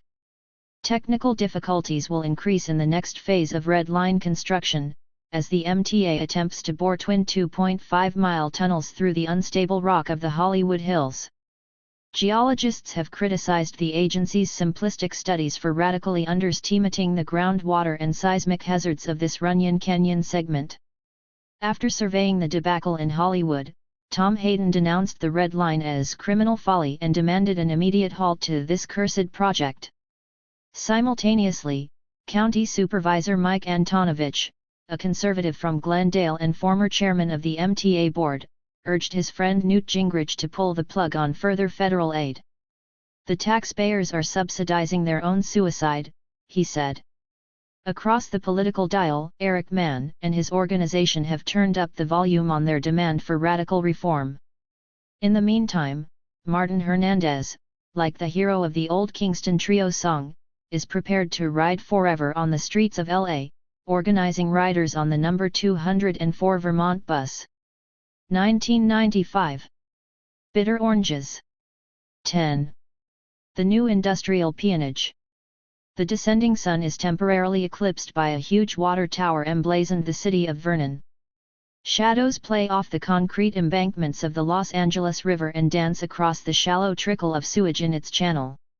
A locomotive shunts a dozen hazardous chemical cars into a siding. A trucker somewhere pulls hard at his air horn. A forklift scurries across a busy road. We are only about 5 miles from downtown Los Angeles, but have entered a world invisible to its culture pundits, the empty quarter of its tourist guides. This is L.A.'s old industrial heartland, the Southeast. It's 4:30 p.m. 2 workers are standing behind an immense metal table, tilely shaded by a ragged beach umbrella. A portable radio is blasting rock and roll en español, hot from Mexico City. Each man is armed with a Phillips screwdriver, a pliers, and a ball-peen hammer. Eduardo, the taller, is from Guanajuato in north-central Mexico, and he is wearing the camouflage green Border Patrol baseball cap favored by so many of Los Angeles's illegal immigrants. Miguel, more slightly built and pensive, is from Honduras. They are unconsciously syncopating the beat as they alternate between hammering, prying, and unscrewing. Towering in front of them is a 20-foot-high mound of dead and discarded computer technology, obsolete word processors, damaged printers, virus. 192. Infected Micro's last decade's state-of-the-art. The Sisyphean task of Eduardo and Miguel is to smash up everything in order to salvage a few components that will be sent to England for the recovery of their gold content. Being a computer breaker is a monotonous $5.25 an hour job in the black economy. There are no benefits, or taxes, just cash in a plain envelope every Friday. Miguel is about to deliver a massive blow to the VDT of a Macintosh when I ask him why he came to Los Angeles. His hammer hesitates for a second, then he smiles and answers, "Because I wanted to work in your high-technology economy." I wince as the hammer falls. The Macintosh implodes. L.A/S Rust Belt. The computer breakers have been in Los Angeles 3 years. Eduardo had a local network of contacts from his village. Miguel, who had none, lived feral on the streets for nearly 2 years. Now they share a tiny 2-bedroom house in the nearby city of Maywood with 4 other immigrant workers, 2 of whom are also illegal, for $1,100 per month. All are married, but no one has yet managed to save enough money to bring his wife or kids al otro lado. Like so many of the 400,000 new immigrants who work and live in southeast Los Angeles County, they feel trapped between low wages and high rents. Just like peons, Miguel broods, like slaves. It wasn't always this way in the southeast. 25 years ago the archipelago of bungalow communities that surrounds the factories and warehouses was predominantly Anglo. The southeast area contained most of Southern California's non-defense factories, including 3 auto plants, 4 tire plants, and a huge complex of iron and steel fabrication. The plants were unionized and they paid the mortgages on bungalows and financed college educations. On weekends well-dressed couples swung to Jimmy Wright's band at the Southgate Women's Club or rocked with Eddie Cochran at Huntington Park's Lyric Theatre. 4 sons of the Dust Bowl like Cochran, from the nearby Oakey suburb of Bell Gardens, the smokestacks of Bethlehem Steel and GM Southgate represented the happy ending to the Grapes of Wrath. But this blue-collar version of the Southern California dream was reserved. 193. Strictly for whites. Alameda Street, running from downtown to the harbor, and forming the western edge of the Southeast Industrial District, was L.A/S cotton curtain segregating black neighborhoods from the white-controlled job base. Blacks who crossed Alameda to shop in Huntington Park or Southgate risked beatings from redneck gangs with names like the Spook Hunters. In the early 1960s, as ghetto joblessness soared in an otherwise full employment economy, the situation became explosive. During the Watts Rebellion, black teenagers stoned the cars of white commuters, while Linwood and Southgate police reciprocated by beating and arresting innocent black motorists. In the wake of rioting on its borders, the white working class began to abandon the Southeast. Some entrenched themselves in the white redoubt of nearby Downey, but most moved to the rapidly industrializing northern tier of Orange County. Employers followed their labor force in a first wave of plant closings in the early 1970s. This outward seepage of the Anglo population in the 1960s, minus 36,510, became an exodus in the 1970s, minus 123,812, and the 1980s, minus 43,734. Racial hysteria, abetted by blockbusting in the city of Linwood, was followed by a second wave of plant closings in the late 1970s. Much of the trucking industry, escaping gridlock and land inflation, migrated to new industrial zones in the Inland Empire, 50 miles east of LA. And disastrously, within the short space of the Volcker recession, local heavy industry including the entirety of the auto tire steel complex collapsed in the face of relentless Japanese and Korean competition. In most cases, plant closure followed within a few years of watershed Black and Chicano breakthroughs in shop floor seniority and local union leadership. While white workers for the most part were able to retire or follow their jobs to the suburban periphery, non-whites were stranded in an economy that was suddenly minus 50,000 high-wage manufacturing and trucking jobs. Unlike Detroit or Youngstown, however, L.A.'s derelict industrial core was not simply abandoned. Almost as fast as Fortune 500 corporations shut down their LA branch plants, local capitalists rushed in to take advantage of the Southeast's cheap leases, tax incentives, and burgeoning supply of immigrant Mexican labor. Minimum wage apparel and furniture makers, fleeing land inflation in downtown LA, were in the vanguard of the movement. Within the dead shell of 194 heavy manufacturing, a new sweatshop economy emerged. The old Firestone rubber and American Can plants, for instance, have been converted into non-union furniture factories, while the Great Bethlehem Steel Works on Slauson Avenue has been replaced by a hot dog distributor, a Chinese food products company, and a maker of rattan patio furniture. Chrysler Maywood is now a bank back office, while U.S. Steel has metamorphosed into a warehouse complex, and the Assyrian Wall of Uniroyal Tire has become a facade for a designer label outlet center. On the other hand, the area's former largest employer, GM Southgate, remains a 90-acre vacant lot.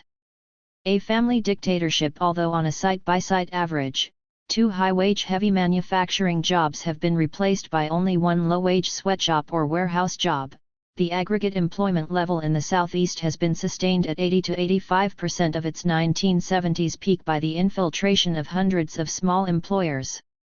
The secret formula of this new, low-wage industrialization has been the combination of a seemingly infinite supply of immigrant labor from Mexico and Central America with the entrepreneurial energy of East Asia.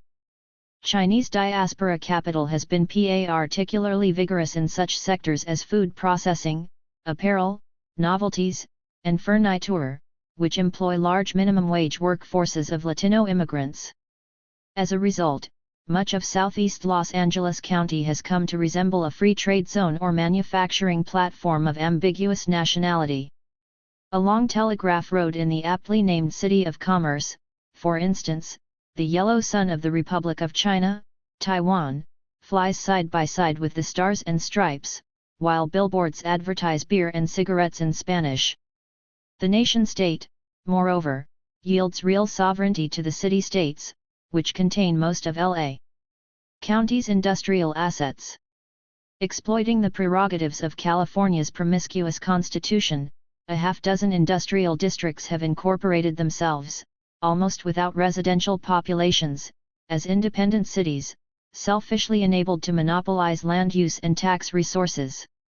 The oldest, and strangest, of these phantom cities is the city of Vernon, the industrial hacienda to which Eduardo, Miguel, and thousands of their compañeros commute each.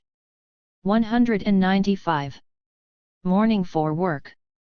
The two most important facts about Vernon are, first, that it has a permanent residential population of only 90 adult citizens, 70 of them municipal employees and their families living in city-owned housing, but a workforce of more than 48,000, that is to say, a commuter-to-resident ratio of 600:1.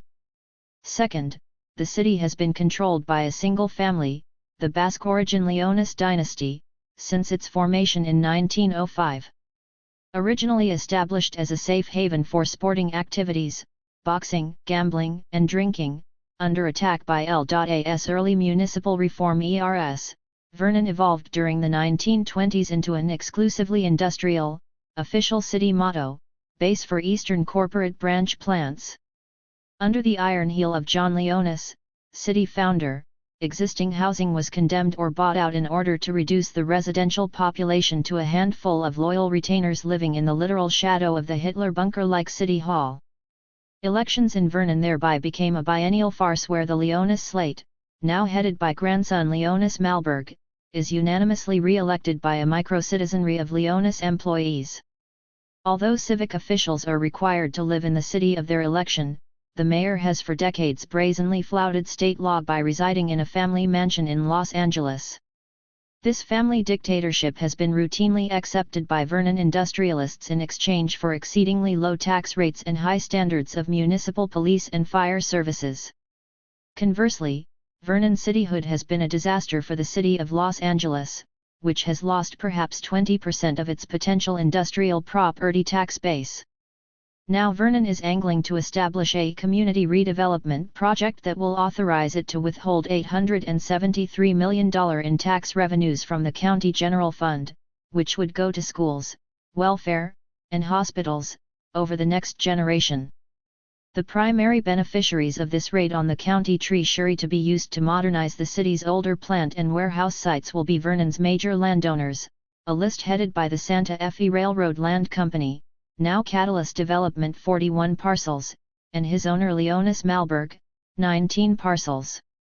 The 1,000-odd pages of documents used to argue Vernon's case for redevelopment inadvertently unmask an economy capitalized on poverty and pollution. A detailed survey of local wages, for example, reveals that 96% of 196 Vernon's 48,000 workers earn incomes so low that they qualify for public housing assistance. At least 58% of this largely unorganized workforce fall into the official very low-income category, making less than half the county median, a dramatic downturn from the area's union wage norms 20 years before. Moreover, this low-wage army is working under conditions of increasing toxicity. Vernon has long been the worst air polluter in the county, but public health officials in nearby communities are most worried by the 365 hazardous material use or storage sites within the city. A recent investigation by the California Public Interest Research Group revealed that Vernon annually emits, processes, or stores 27 million pounds of toxics, more than 3 times as much as the entire city of Los Angeles. As part of its early 1980s replacement industry, especially apparel and furniture, begins to relocate to Mexico or East Asia, Vernon is becoming increasingly dependent on an odd couple of growth industries: ethnic food processing and toxic waste disposal.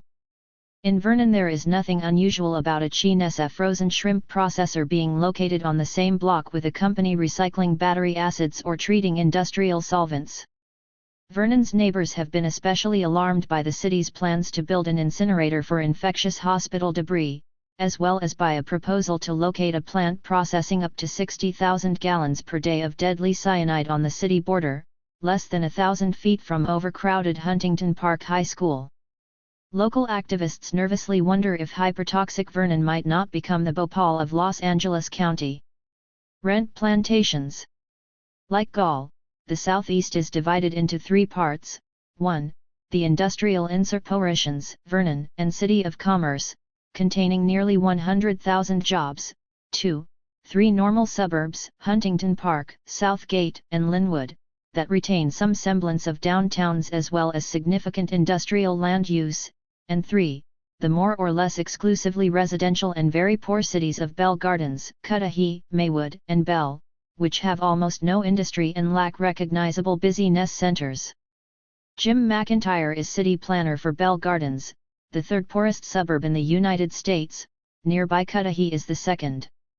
One IC is denouncing the slumlords who turn up at meetings in torn t-shirts pleading poverty but 197 actually own scores of units. He is particularly incensed that the worst offenders include such sanctimonious types as the head of a local realty board, the pastor of a prominent church, and the president of the Korean American Chamber of Commerce. Once the working man's paradise, where a Dust Bowl immigrant could buy a home and garden for $20 down and $10 per month, Bell Gardens has become a rent plantation, controlled by absentee landlords, where Mexican immigrants, 88% of the population, are forced to squeeze as many as 15 people into a unit to afford housing. McIntyre explains that local landlords can charge much higher rents than their counterparts in nearby white middle-class Downey because Bell Gardens is a totally cash economy, catering to Mexican blue-collar workers, many of them illegal, without bank balances or credit lines. In exchange for not requiring credit checks or deposits, landlords routinely demand extortionate rents for units that they fail to maintain or repair. Tenants adapt to the high cost of housing by overcrowding. As a result, population densities in Bell Gardens as well as Huntington Park, Cudahy, and Maywood are beginning to approach the threshold of New York, 26,000 people per square mile. Since officially, by the 1990 census, the population in 8 residential southeast cities has grown by 85,145, while the housing stock has declined by 1,120 units, the person-per-dwelling ratio has had to increase by nearly a third. In effect, this has been accomplished by a variety of strategies. In tiny Maywood, where the computer breakers live, hot bedding, rotating occupancy of the same bed, is common. In Southgate, once the richest of southeast communities, every other garage has been illegally converted into a rental unit. In Cudahy, the poorest and densest of all, Victory Garden lots, 60 feet wide and as much as 390 feet deep, which were designed for a bungalow, a chicken house, and an orchard, now accommodate 6-pack stucco tenements 3 or 4 deep in effect, continuous barracks housing as many as 125 people on a former single-family site. Southeast local governments have reacted to this crisis by trying to restrict the supply of illegal or tenement housing. Rather than seeking assistance to meet the demand for low-income housing, they have torn down cheap housing in order to 198. Build strip malls or upscale townhouses. The explicit aim has been to reduce, or stabilize, the number of poor renters while importing new tax resources in the form of retail businesses and middle-class residents. Thus Bell Gardens destroyed a poor neighborhood on its west side in order to build a shopping center and poker casino, while Huntington Park, the area's most ardent gentrifier, has actually reduced its housing stock by 3%. Even the apparently laudable local effort to enforce building codes against slumlords and the owners of illegal garage conversions is fundamentally a stratagem to limit the growth of the renter population, not a serious crusade to improve housing conditions. Meanwhile, a sea of children has simply overwhelmed the aging physical plant of the Southeast Schools, Region B of Los Angeles Unified.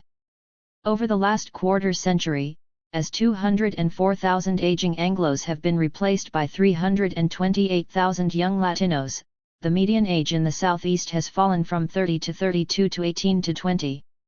There are 125,000 children in the area, almost double the number in 1960. Although local secondary schools are among the largest in the country and have long operated on staggered year-round schedules, they have failed to absorb the burgeoning teenage population. New students in the Southeast are now immediately bused across Los Angeles, as far as the San Fernando Valley. The shortfall in school capacity was aggravated in 1988–89 by the closures of elementary schools in Cudahy and Southgate after the discovery of dangerous chemical contamination in their playgrounds. In the case of Park Avenue Elementary, kindergartners found toxic tars and methane gas bubbling under their swings. Nor has the school district been able to adequately address the needs of students who, in 9 cases out of 10, now come from Spanish-speaking households.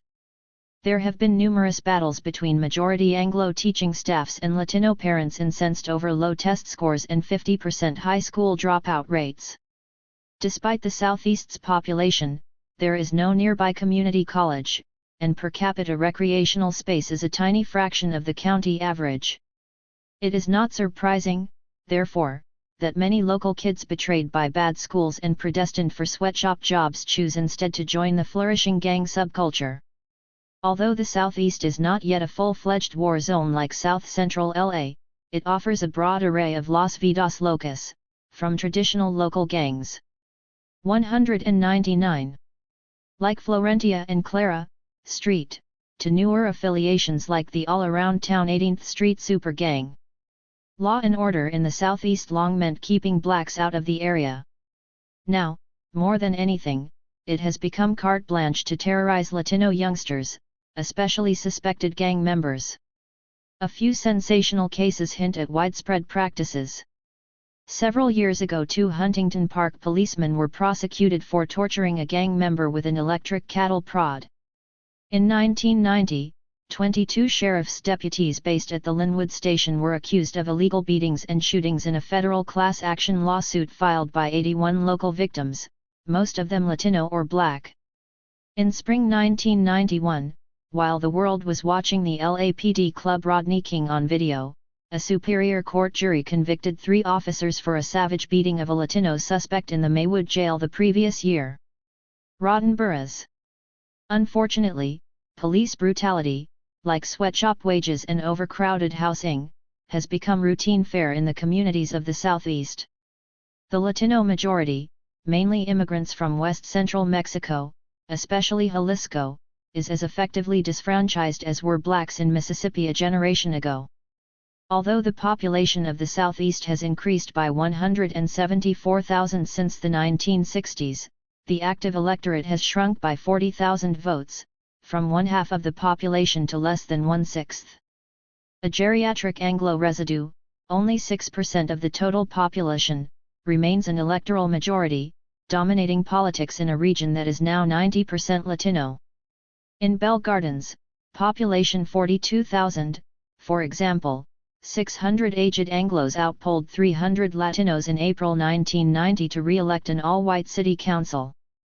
Indeed, until the April elections, only 3 out of 30 council people in a block of 6 Southeast cities had Spanish surnames. The number has now increased, by election and appointment, to 7. Latino powerlessness in the Southeast is a collusion of demography, citizen status, and benign neglect by the Democratic Party. The restrictive electoral mathematics work as follows. First, deducting the large number of children on the Latino side of the ledger reduces the population ratio from 9:1 to 5:1, adults. 200. Second, a large percentage of adult Latino residents are non-citizens. Accepting the high-range figure ventured by Jim McIntyre in Bell Gardens of 60%, an overwhelming Latino majority is further whittled down to a ratio of 2.5:1 or even 2:1, potential electors. At this point, the actual balance of power is a function of electoral mobilization, which in turn depends on issue salience and political resources. Given the partisan propensities of blue-collar Latinos, it seems logical to assume that Democrats would make major efforts to activate this electorate. To date, however, they have failed to make a significant investment in voter registration. To understand why not, it is necessary to evoke the peculiar geopolitical evolution of the region. Until reapportionment in the early 1970s, the Southeast had a strongly reinforced political identity from overlapping state and federal legislative boundaries, making it a key prize in long struggles between liberal and conservative Democrats, and infusing local councilmanic politics with the larger passions of assembly or congressional rivalries. In the 1940s and 1950s, for example, the Southeast's 23rd Congressional District was the crucible of repeated attempts by large CIO locals to create a liberal Labor political majority.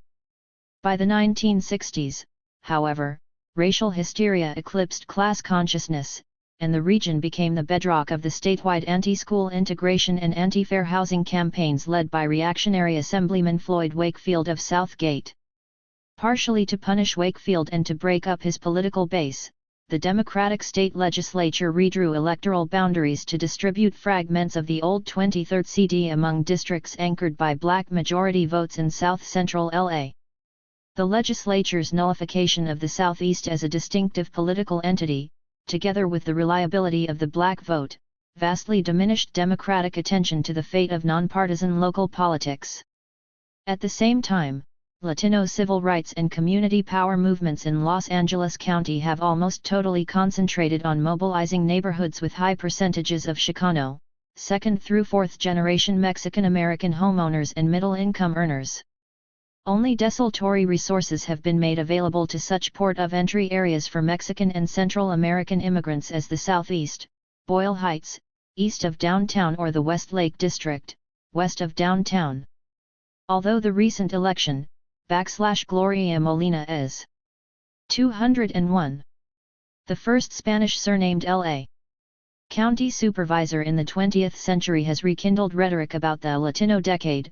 Grassroots activists in the Southeast have yet to see even Chicano Democrats focus adequately on the problems of their rotten borough.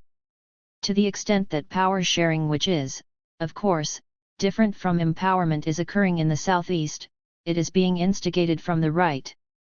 The two Latinos elected last year to the Huntington Park City Council were both Republicans, and there is evidence that the county Republican campaign fund operated by ex-supervisor Peter Shabram is playing a significant role in encouraging conservative Latino businessmen to run for office.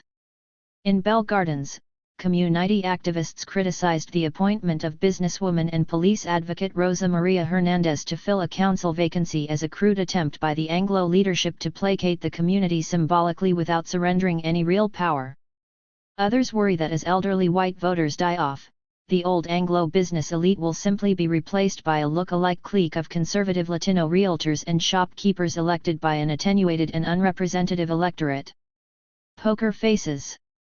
Meanwhile, the still dominant Anglo establishment has enjoyed a generation of uncontested control over municipal affairs. The shrinkage of the electorate in the early 1970s and the disappearance of the big union locals as political actors, combined with Anglo solidarity and paranoia, consolidated the power of local chamber of commerce types, ruling from smoke-filled rooms in relaxed unaccountable ity. In Huntington Park, for example, the same 5 Anglo businessmen, with one substitution, composed the city council from 1970 to 1990, 3 still remain. In Bell Gardens, Claude Booker, the city manager who has also been a councilman, represents a continuity of power from the 1960s. In other cities, power has alternated between conservative cliques with only the rare reformist candidate, like UAW leader Henry Gonzalez in Southgate, to brighten the picture. The chief interest of these good OLE boys has been to manipulate the lucrative pork barrel of redevelopment. California law allows municipalities to fight blight with urban renewal financed by tax increments withheld from 202. The General Fund.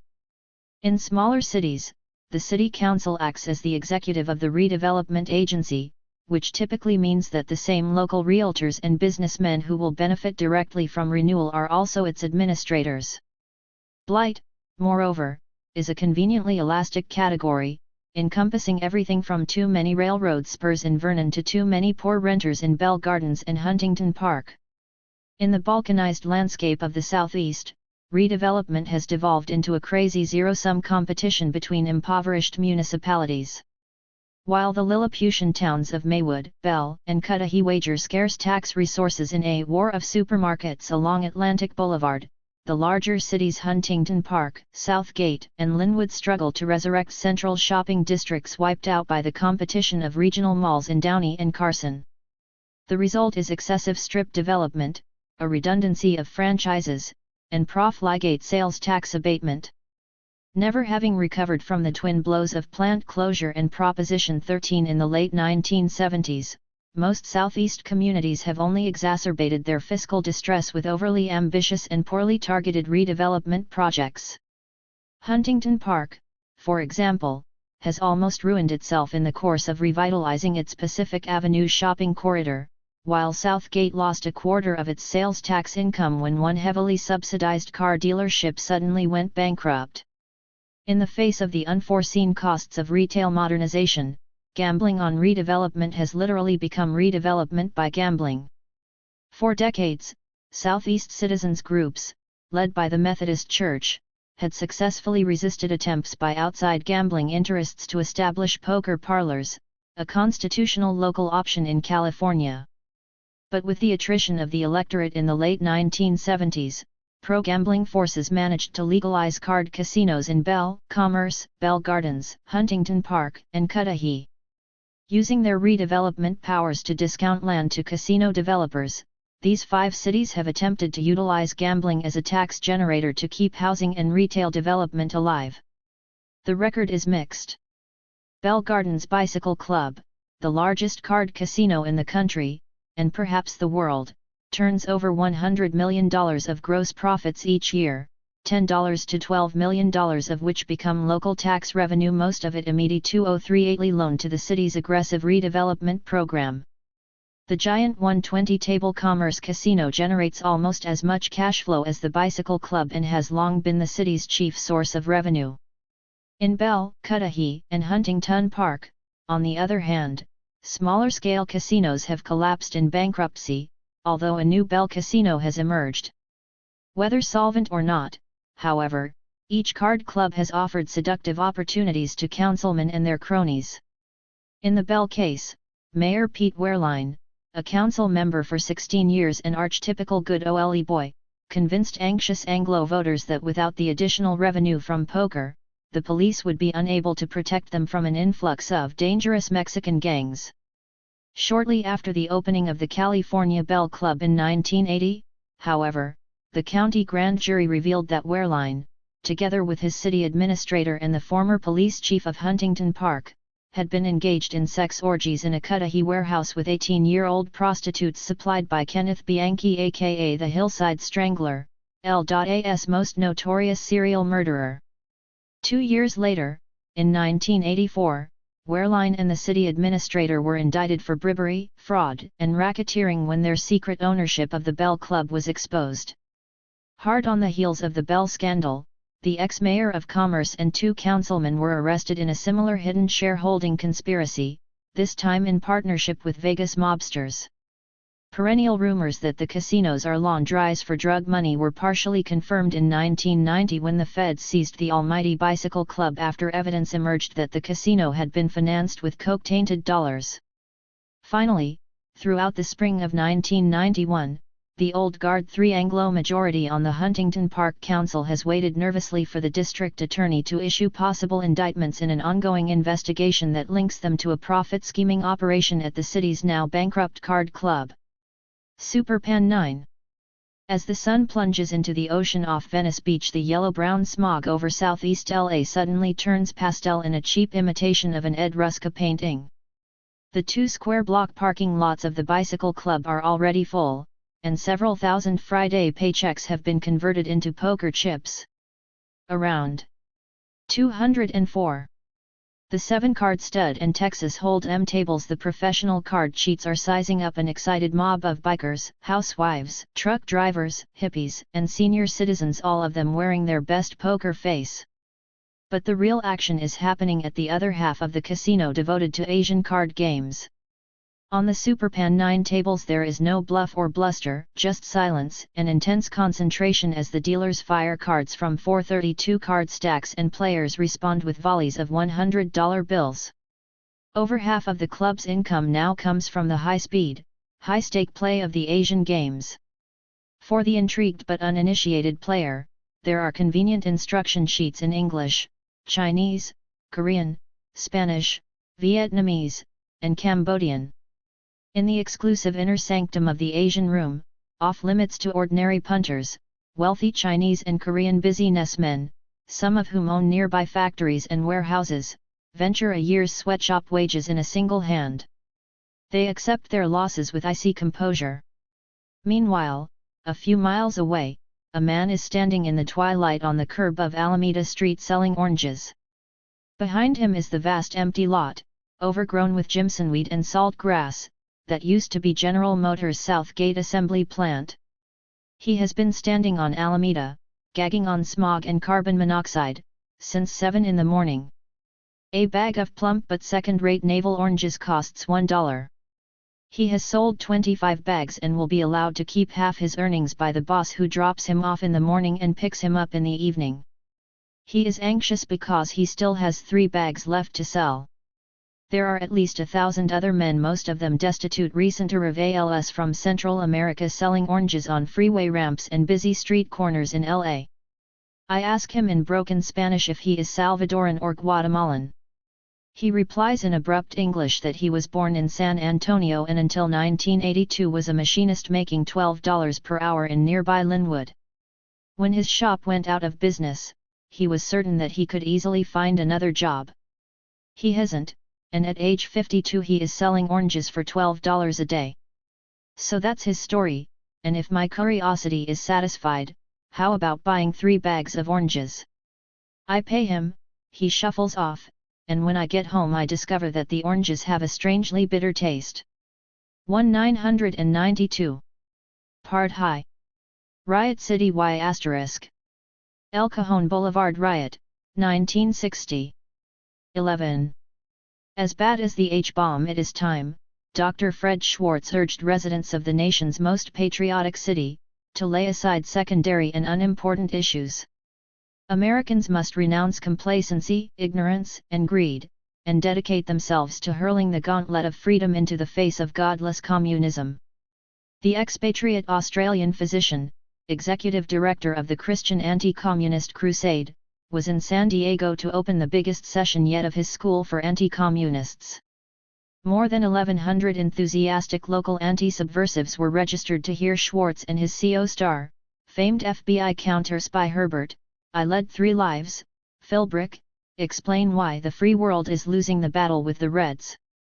In 5 days of workshops and expert testimony, Schwartz promised to unravel the arcane secrets of communism's appalling success.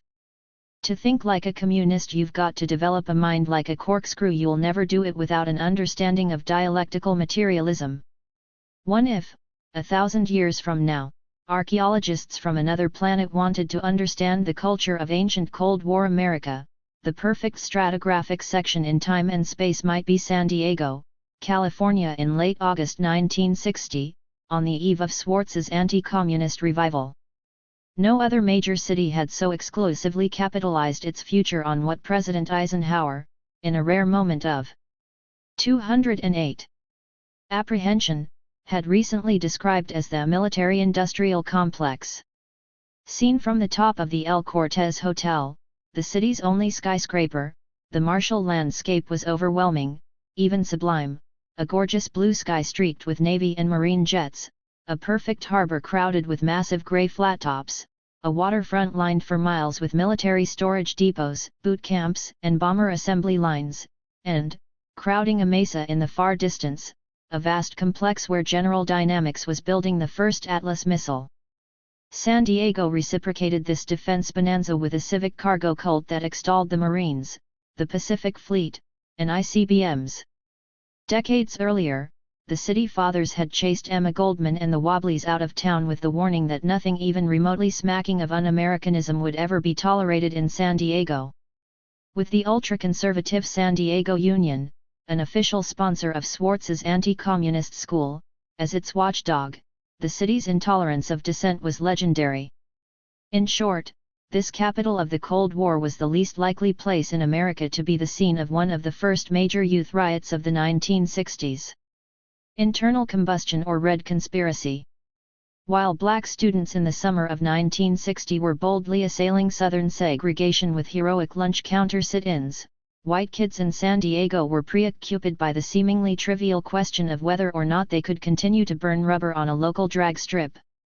On Friday night, August 19, youthful patrons at San Diego's most popular in restaurants received handbills along with their burgers and cherry cokes.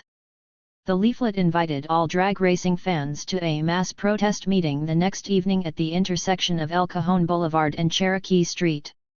2 weeks previously, following an accident that injured 3 bystanders, the Navy had shut down the last drag strip in San Diego County, an old auxiliary runway known as Hourglass Field where formerly illegal weekend competitions under the adult auspices of the San Diego Timing Association, the parent body of 22 hot rod clubs, had been tolerated since the closure of the association's original drag strip on Paradise Mesa in 1959. The Navy's action delighted the conservative triumvirate of Police Chief Jansen, Mayor Dale, and Supervisor Gibson, who had long denounced drag racing, sanctioned or not. 209. As a stimulant to recklessness and disorder. Under Jansen's orders, the police had been conducting an intensive crackdown on street racing and illegal speed equipment since the beginning of the year. Conversely, local car clubs like the Six Counts and Roman Chariots, who had been cooperating with police efforts to suppress dangerous street racing in exchange for being able to run dragsters at Hourglass Field, were infuriated by what was, in effect, the criminalization of the sport. If we don't get a new strip, some of the Six Counts warned, cars will start dragging in the street too.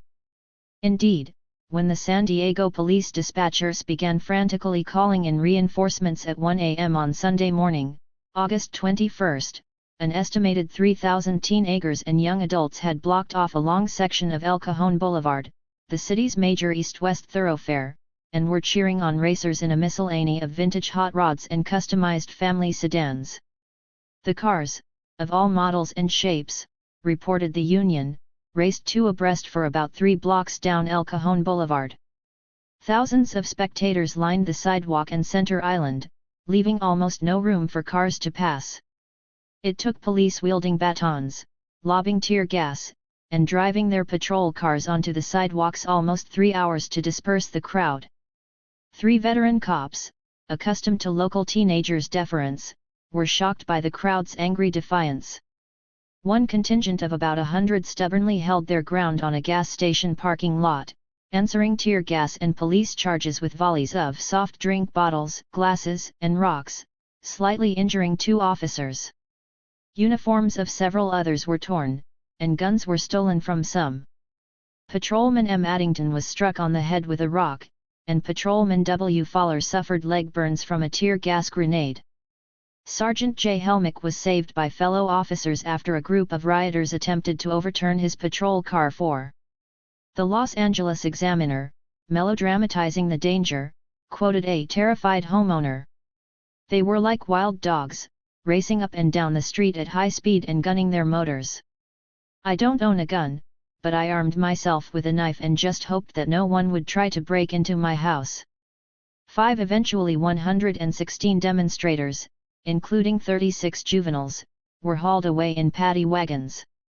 The adults were booked on suspicion of rioting, refusal to 210 disperse, and conspiracy, then interrogated by homicide detectives. Police Chief Jansen reassured the city council that as soon as the ringleaders of the conspiracy were identified, they would be charged with felonies. The names and addresses of the young adult arrestees, punctually published in Monday's San Diego Union, revealed that the hardcore of the crowd, at least, came from the city's most typical blue-collar neighborhoods and suburbs.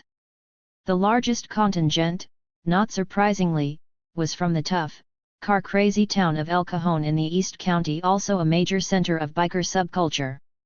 Another group may have been affiliated with the popular East San Diego Car Club, the Unholies. Others were from equally working-class Linda Vista, Lakeside, Spring Valley, Chula Vista, and Imperial Beach. A dozen young Marines and sailors gave only fleet addresses. Only one defendant had a Spanish surname, and there was a striking absence of outlaw street racers from upscale areas like Point Loma or La Jolla, where Daddy controlled the keys to the T-Bird. 6 Yet the El Cajon Boulevard riot, as it became officially known, electrified teenagers of all classes, if not of all races. I can personally testify that among my crowd of El Cajon 14 and 15-year-olds this was unanimously the bitchinest event of our lifetimes, and the older rioters with their DuckTales and James Dean insouciance were our Homeric heroes. San Diego braced for the unknown. On Monday night, after one councilman had warned that the kids were trying to run the town, police reserves were called up and issued riot sticks and tear gas. Instead of a single mob, they found themselves playing motorized tag with long convoys of protesters who alternately slowed down and speeded up, but never exceeded the speed limit.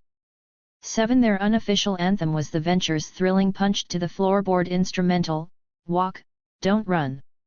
8. Many of the cars displayed hand-lettered signs, Wipe out tear gas and We want a drag strip.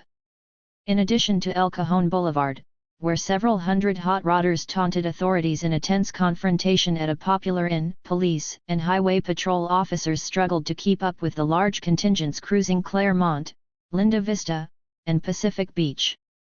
In El Cajon, where Chief Joseph O'Connor had vowed that we will resist mob rule down to the last man, the police blocked 211 Main Street and ticketed protesters for real or spurious equipment violations. Meanwhile, San Diego police, aided by the Shore Patrol, impounded cars and arrested more than 100 juveniles and adults, many of them, it seems, for the sole purpose of interrogation about supposed ringleaders. 9. On Wednesday, Herbert Sturdivant, a 20-year-old printer, was charged with conspiracy for having printed the riot flyers, and warrants were issued for 2 other reputed instigators. But the clearly headless protests continued to annoy police with nightly convoys, centered on what police described as the East San Diego trouble spot, and, later, with a furtive attempt, defeated by the Navy and Highway Patrol, to stage nocturnal drag races at Hourglass Field. As arrests, more than 200 by Friday, and impoundments sapped energy from the movement, Chief Jansen voiced apprehension that local teenage disobedience was only a prelude to a full-scale invasion of hot rod gangs from Los Angeles. All through the weekend of 27 to 28 August, the San Diego police, again aided by the Navy, mobilized for the arrival of the LA hordes, a menace, it was clear by Monday, that had only existed in Jansen's fervid imagination. 10 city leaders, however, were loath to concede the obviously spontaneous and local context of teenage protest. Councilman Chester Schneider was scoffed at by colleagues and county supervisors when he suggested that officials should work with car clubs and the Junior Chamber of Commerce to restore the safety valve of a legal drag strip. 11. The majority preferred to assimilate the week's disturbances to a dark constellation of conspiracies, including Southern sit-ins, San Francisco student demonstrations, and the previous month's riot at the Newport Jazz Festival, whose ultimate origin was the Politburo in Moscow. This type of incident, Chief Jansen explained, coupled with the jazz riots on the East Coast and the recent San Francisco riot, provides Pravda with propaganda material to support their claims that this country is a lawless nation. Similarly, the Union, in an editorial tirade against anarchy, found that the sit-down strike, the lynch mob, the violence on picket lines, and the student riots all have a family relationship with what happened on El Cajon Boulevard. 12. To underscore the deep, possibly satanic forces at work, the Union printed its drag strip riot This Cannot Be Tolerated editorial in tandem with an article. 212. By syndicated anti-subversive George Sokolsky headlined Communists Aiming at U.S. Youth as Target. Just as at another period, Sokolsky explained, the Communist Party of the United States devoted itself to infiltrating the Negro population, so, for 1960, the program is youth. The Communist Party, which went underground during the early years of the Cold War and peaceful competitive coexistence, is now coming out into the open again. 13. Meanwhile, at the Union-sponsored anti-communist school, speaker after speaker expanded upon this equation between communist resurgence and teenage disrespect for authority. Schwartz showed footage of the recent student demonstrations against House Un-American Activities Committee hearings in San Francisco, identifying what he claimed were communist instigators in the crowd.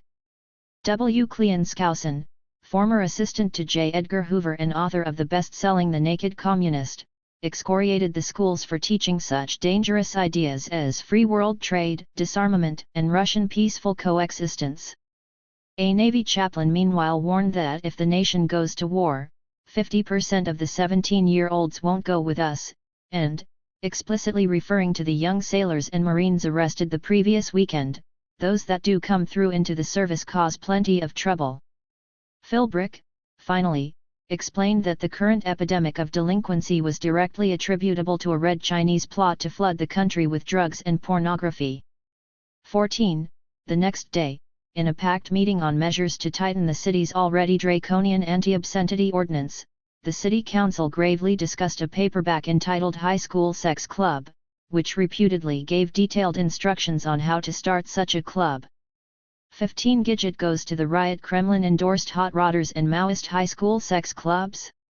If the hallucinations of the high Cold War period seem utterly bizarre today, their official espousal nonetheless had the tonic effect of discrediting knee-jerk ideology among those who had been so nonsensically branded as dupes and subversives.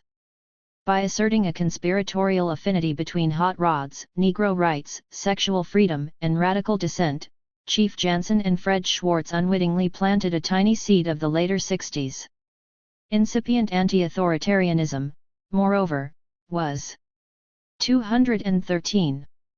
Deepened by the stepped-up police harassment of teenage motorists and party-goers in the weeks after the riot. Yet any larger meaning to the San Diego events was difficult to sustain after the non-event of the LA hot rod invasion.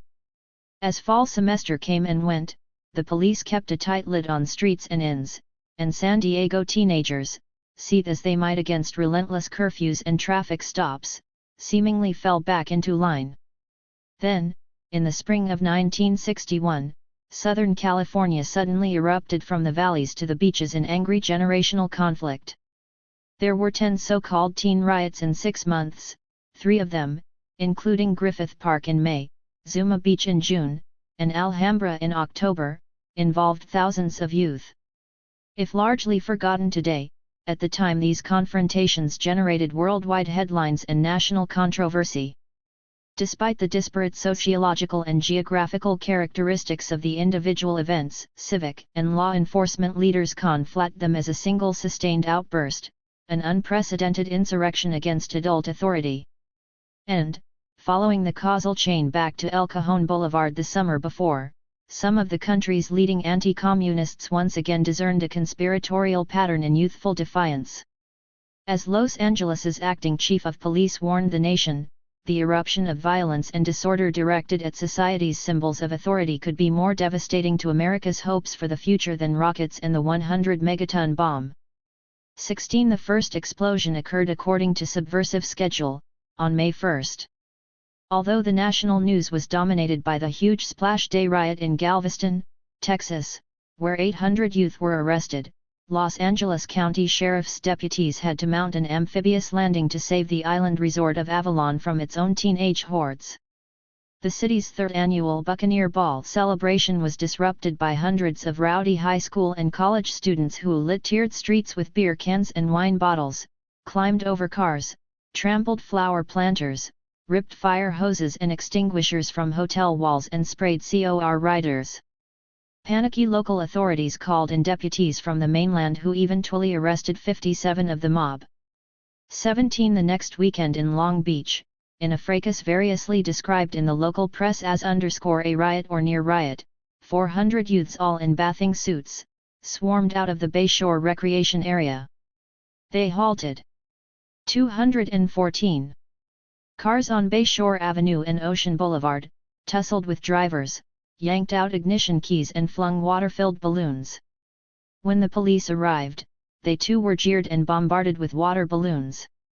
Later in sentencing one of the participants, a flustered municipal judge complained, "I wish we had a whipping post. The youth of this country has absolutely no respect for authority. I just don't understand it." 18. The more significant Memorial Day, May 30, riot in Griffith Park was a direct, if unplanned challenge by black youth to de facto segregation in Los Angeles's public spaces. Although after the event, the local Hearst paper, The Examiner, would sermonize that there is no segregation in the use of public facilities. And there is no Negro group of comparable size anywhere in the world, including the continent of Africa, which has available and unopposed the opportunities of the 500,000 colored citizens of this region. This was nonsense. 19 Faced with a radical shortage of parks and recreational facilities in south-central Los Angeles, black residents, like Chicanos from the equally ghettoized East Side, were systematically harassed by police when they attempted to freely enjoy Los Angeles's famed outdoor amenities. Only a small portion of the county beaches, for example, were integrated, and older folk recalled with bitterness how black residents had been burnt out of their homes by the KKK in several beach communities during the 1920s. Likewise, Griffith Park, the city's largest public space, had an ugly history of racial exclusion which black youth had recently begun to challenge. A major focus of contestation was the park's famed merry-go-round, a natural magnet to teenagers of all races. Blaming the publicity coming out of the South in connection with the Freedom Rides, Los Angeles Police Chief William Parker would later insinuate a black conspiracy to take over the merry-go-round area. "We have been aware," he told the press, "of a potential problem, for some time. Because that part of the park has been preempted by Negroes for the last year 20. On Memorial Day there was palpable tension as blacks arrived to find the LAPD deployed throughout the park. The riot erupted around 4 p.m. when the carousel operator accused a teenager of boarding without paying. When the youth denied the allegation and refused to leave, he was wrestled to the ground. 215. By white police officers with billy clubs. The sight of the youth being violently pulled off the merry-go-round enraged the several thousand black picnickers in the vicinity. A teenage crowd followed the officers, surrounded the squad car, and demanded the release of the prisoner. When he bolted from the car, all hell broke loose. One officer opened fire, the crowd replied with bottles. 5 police were injured and forced to seek refuge in a park office. As LAPD reinforcements arrived with their sirens screaming, black teenagers shouted back, "This is not Alabama." 21. There were many cameras in the park that afternoon and images of the Griffith Park melee were soon reproduced around the world by the wire services. Under a particularly sensational photograph of hundreds of black youth rushing a policeman as he manhandled the original arrestee, a U.S. News or World Report caption asked, "Following Chief Parker aftermath of Freedom Rides." 22. There was a brief premonition in the media that as the freedom movement came northward into those ghettos of incomparable opportunity, nonviolence might be left behind. Griffith Park symbolized the emergence of an audacious new breed, as James Brown would call them, ready to fight the police, if need be, to claim their civil rights. It was the first skirmish on the road to the Watts Rebellion 4 years later. Yet while Chief Parker was still fuming over Negro hoodlums, Gidget and 25,000 of her beach blanket friends were pelting sheriff's deputies and highway patrolmen with sand-packed beer cans. The weekend after the Griffith Park battle, Los Angeles's most popular rock and roll station invited listeners to a Grunion Derby at Zuma Beach, near Malibu. KRLA expected about 2,000 to arrive on Saturday night. Instead, 25,000, a conservative estimate, showed up. 23. County parks and recreation officials prevented the sponsors from erecting a planned dance floor and bandstand, so the huge crowd was left to organize its own amusements. At midnight, the official beach closing time, sheriff's deputies ordered the revelers to leave. The response was a fierce fusillade of beer cans and bottles. 50 additional patrol cars had to be called in before the crowd dispersed. 24. Although KRLA disputed the hair-raising accounts of mayhem and near-rape promulgated by county officials, the general perception was that the 216 deputies had narrowly prevented an uncontrolled riot of frightening proportions. Only by great good fortune, claimed the Los Angeles Examiner, the fracas did not result in fatalities. 25. By any measure it was a busy night for the Los Angeles County Sheriff's Department. Some of the deputies speeding toward Zuma Beach were diverted instead to quell a second riot in the blue-collar San Gabriel Valley suburb of Rosemead. Several hundred teenagers, perhaps inflamed by radio reports about the Zuma melee, had gathered at the corner of Garvey and River Avenues and were reportedly stoning passing cars. Sheriff's deputies arrested 47 juveniles on charges of rioting, battery, and curfew violation. Meanwhile, police in the southeast industrial suburb of Bell were breaking up a street fight involving some 300 teenagers outside a wedding reception. 26 Sheriff Peter Pitchess was at a loss to identify a root cause for these white riots. He could only observe that defiance of authority had moved beyond the point where blame can be placed solely on juveniles or adults, minority or majority groups. 27. The next weekend, June 11, several deputies were slightly injured when they came to the aid of San Gabriel police attempting to enforce an archaic law against Sunday dancing at a local wedding celebration. 50 officers battled more than 300 teenagers and young adults outside a rented hall on Del Mar Avenue. At one point, a policeman fired a warning shot in the air. Several of the riot ERs were charged with lynching after they rescued a 17-year-old from police custody. 28 As temperatures of all kinds soared in July, the Los Angeles Times, conflating traditional street gangs and car clubs, worried that mobile teenage hoodlums now owned the streets. 2 grams in response, Sheriff Pitchess announced that his elite special enforcement detail would be deployed to help regular deputies stringently enforce 10 p.m. juvenile curfew ordinances throughout Los Angeles County. Local police departments followed suit in a massive regional crackdown on inns, cruising strips, beach parking lots, and other nocturnal nodes of teenage culture. 30 The law enforcement mobilization seemed to work. After the lurid headlines of the early summer, Southern California survived without commotion a notorious Labor Day weekend that was celebrated across the East with fire hoses. 217. Police dogs, and tear gas. As headlines screamed youth mobs riot in 5 states, hundreds jailed, high school and college students ended the summer with riots in Claremont, Indiana, Lake George, New York, Wildwood, New Jersey, Ocean City, Maryland, Falmouth and Hyannis, Massachusetts, and Hampton Beach, New Hampshire.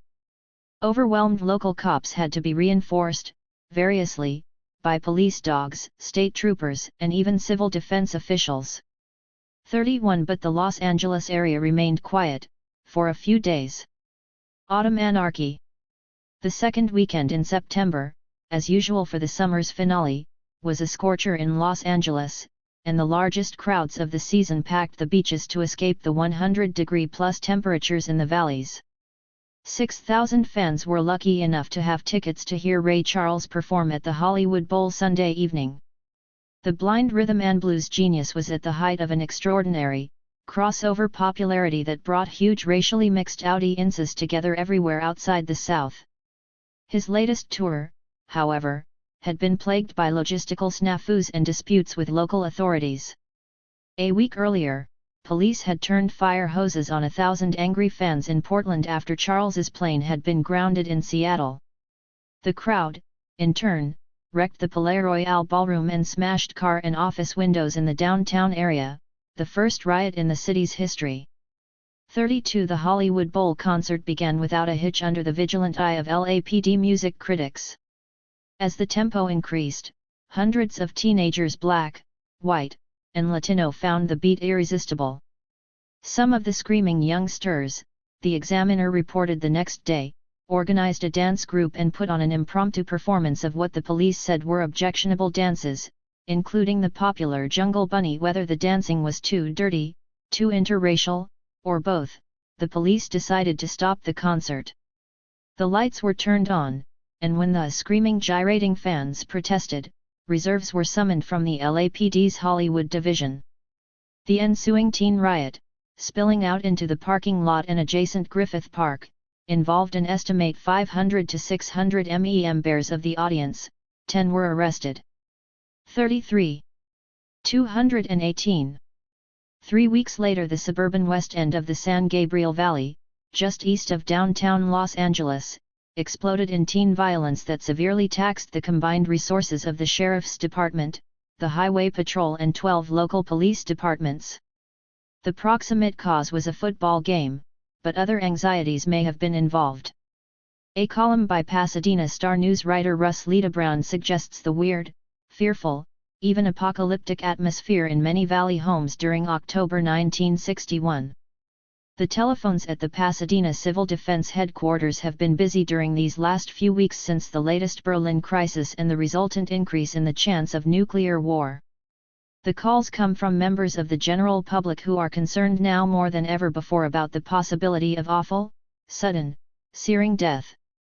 The people of Pasadena seek the answer to one main question. Should they build a home bomb shelter? Lita Brown interviewed local civil defense, CD, Director Ted Smith, who warned readers that they should be in their backyards digging for family survival in face of the Holocaust that could happen now more easily than ever before. One frightening thing, however, stands in the way of effective recovery from an attack. Smith is chillingly frank about this. It is sabotage. Smith is convinced that there are Russian agents in the Pasadena area who are not only actively engaged in trying to wreck CD, but who would, in the event of attack, try to scuttle recovery programs. 34 While some of their parents, on the advice of Lita Brown and Smith, were shopping for Geiger counters, hundreds of carloads of teenagers were converging as they always did after Friday night football games, in this case, October 7th, on their favorite Valley Boulevard inns. Around midnight, insults were exchanged between the gloating victors, Monrovia High, and badly humiliated losers, Alhambra High, and the ensuing scuffle quickly grew into a whirlwind of fist fights that spread over a 5-block area, blocking traffic for 4 miles east and west, along Valley Boulevard.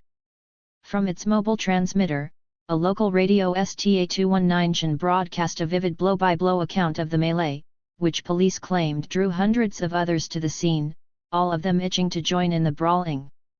While attempting to arrest a powerfully built youth whom they accused of mob-raising, Alhambra police were themselves overwhelmed and roughed up. They were pushing and shoving, reported the watch commander, attempting to grab guns from officers' holsters, jerking off their hats, jumping on their backs and trying to knock them to the ground. Alhambra's desperate 999, the code for riot, appeal was answered by more than 100 police and sheriff's deputies from other jurisdictions. They blockaded access to Valley Boulevard and ordered the estimated 1,000 to 1,200 rioters to disperse. The common response was "Go to hell." After an hour of further melee, 31 young adults and 60 juveniles were in custody. It was officially characterized as one of the worst examples of civil disobedience in Los Angeles County since the 1943 Zoot Suit riots. 35 It was followed by further weekends of teen police clashes in Los Angeles's suburban valleys.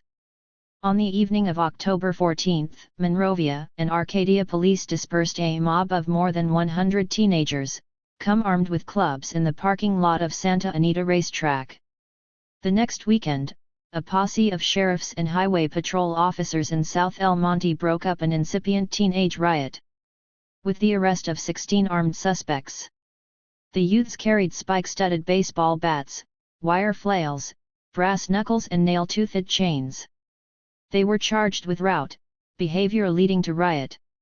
Finally, on November 17, the chain reaction of teen violence culminated on the football field at Monroe High School in Van Nuys when a crowd of 300 youths fought with school guards and the LAPD. 36 As Southern California recaptured national leadership in juvenile anarchy, the region's Pauls and pundits were both dumbfounded and furious. These are not childish incidents, Los Angeles Mayor Yorty told the press, but serious revolts against the law. He conceded, however, that "I don't know where the failure lies, whether in the schools, at home, or where." 37. The Los Angeles Times saw a frightening picture in the rising arc of teenage defiance from Griffith Park to Alhambra. It warned that mob violence and attacks on policemen threatened to grow 220 into full-scale terror and hinted that there might be an underlying coordination to the outbursts. A favorite weapon of the cop fighters in this city is a nail-stud DED plank. 38 The Examiner claimed that demagogic and subversive elements welcome these disturbances as a means of promoting public support for their own ambitions, and published an interview with a leading police official under the bizarre headline, "Teen Violence as Bad as H-Bomb." Finally, a local columnist confidently assured his readers that behind such apparently unexplainable instances of mob action against the police as the Alhambra riot, the FBI sees a deliberate communist pattern of attack. 39. Whatever the causes of the teen riot epidemic, the Examiner was certain that the only cure was for the police to take off their kid gloves. The voice of Citizen Hearst applauded Sheriff Pitchess for ordering his deputies in the wake of the Alhambra riot to carry truncheons in addition to their sidearms, and use them whenever necessary. It also commended a Superior Court judge for sentencing 2 of the Griffith Park defendants to a year in prison. It is time to meet force with force, and pleas for tenderness on the pretext of youth or sex with judicial sternness. In the past, liberal and minority complaints about police brutality had only tied the hands of law enforcement. The police were induced to adopt an attitude of mousy meekness that often proved an invitation to disrespect, contempt of the law and finally armed resistance, as exemplified by the riots at Zuma Beach and Griffith Park. 40. Revising the 60s in Southern California, the wild summers of 1960 and 1961 were a prelude to a series of famous youth insurrections: the Watts Riot of 1965, the so-called hippie riots on Sunset Strip between 1966 and 1970, and the East Side High School blowouts of 1968–69. Although the street racing mania had subsided considerably by 1964, adolescent challenges to police control of the night and street became elaborately institutionalized in the renowned cruising subcultures of Van Nuys Boulevard, White Valley Kids, the Sunset Strip, Hippies, Whittier Boulevard, Chicano East Siders, and, much later, Crenshaw Boulevard, Black Kids. Yet in what sense did early 60s teenage insubordination directly nurture or condemn? 221. Shun the politicized outbursts after 1964? And to what extent did these racially segmented youth rebellions share any common ethos or sensibility? The most dramatic genealogy is the spiraling progression of protest and consciousness that links the Griffith Park riot of Memorial Day 1961 to the Los Angeles, Watts, riot of August 1965. An extraordinary story remains to be told. Frustrated in their ability to integrate or access the larger city, Black youth in Los Angeles and elsewhere began to fight spontaneously for substantive control over community space, a thrust that would later become enshrined in the Black Panther Party's program for self-determination. Although historians are at last producing fine accounts of the ordinary heroes and grassroots activism of the Southern Civil Rights Movement, we still know little about the generational cultural revolution in Northern Black communities, or the patterns of defiance that link coming of age in the late 1950s and early 1960s to the near-revolutionary uprisings of the later 1960s. The real engine room of the 60s, both politically and culturally, was not the college campus but the urban ghetto, and the transformation of young transplanted Southerners into a militant new breed was the decisive event. 1961, moreover, seems to have been the watershed year in this process of generational self-definition. The counterpart to the highly organized protests in the South was the sudden wave of violent resistance to police racism in the North. Following the Griffith Park riot, there were major confrontations in Harlem, May 31 and again on July 29, Chicago, July 14 after Black youths attempted to integrate a white-only beach, and Newark, September 27. In October, the right-wing U.S. News and World Report claimed that 48 had been killed and 9,261 injured in dozens of ghetto outbreaks. Indeed, the magazine raved that an epidemic of cop fighting was engulfing the nation's big cities. Clearly, here is a powerful antecedent of the Black militancy to follow. 41 The social trajectory of the white teenage riots, and their possible contribution to the later appeal of the New Left, is of course far less clear. Indeed, most historians of the 1960s ignore the wave of teen unrest at the beginning of the decade that created so much anxiety among police chiefs and professional anti-communists. The few who do acknowledge a premonitory upheaval typically focus on 222. The Newport Jazz Riot of 1959, or evoke affluent adolescents who flirted with the harmless part of the culture of delinquency. But the Hot Rod and Beach riots in Southern California for the most part involved a far different social stratum of youth than Ivy League college kids at Newport or the typical spring break crowd of yesterday and today. The published addresses of arrestees confirm the contemporary perception that the teenagers and young adults who fought the police on El Cajon Boulevard in 1960 or Valley Boulevard, Indiana 1961 were from working-class neighborhoods and suburbs. Likewise, the riotous crowd at Zuma Beach was most likely dominated by kids from monotonous San Fernando Valley subdivisions and flatland LA neighborhoods, not by Malibu movie spawn. My own recollection of the time was of almost unbearable, claustrophobic tension between the perception of teenage lands of Cocken and the reality of growing up blue-collar. My friends and I were mesmerized by beatniks, surf ERS, easy riders, and other free spirits who seemed to live an endless summer of libidinal adventure without the constraints of after-school jobs, the draft, and pre-programmed futures in the same ruts as our fathers and mothers. The foretaste of utopia on high school Friday nights made prospective lifetimes of punching Monday morning time clocks even less endurable. We seethed in jealousy against everyone who lived at a beach, spent their nights in a coffee house, or went to an elite university. Todd Gitlin is correct to assert that the marketplace sold adolescent society its banners, but not all who were seduced by the vision could participate in it. 42 With the mirage of unattainable cornucopia in the distance, it became all the more urgent to wrest as much freedom, exhilaration, and sheer mileage from the night as possible.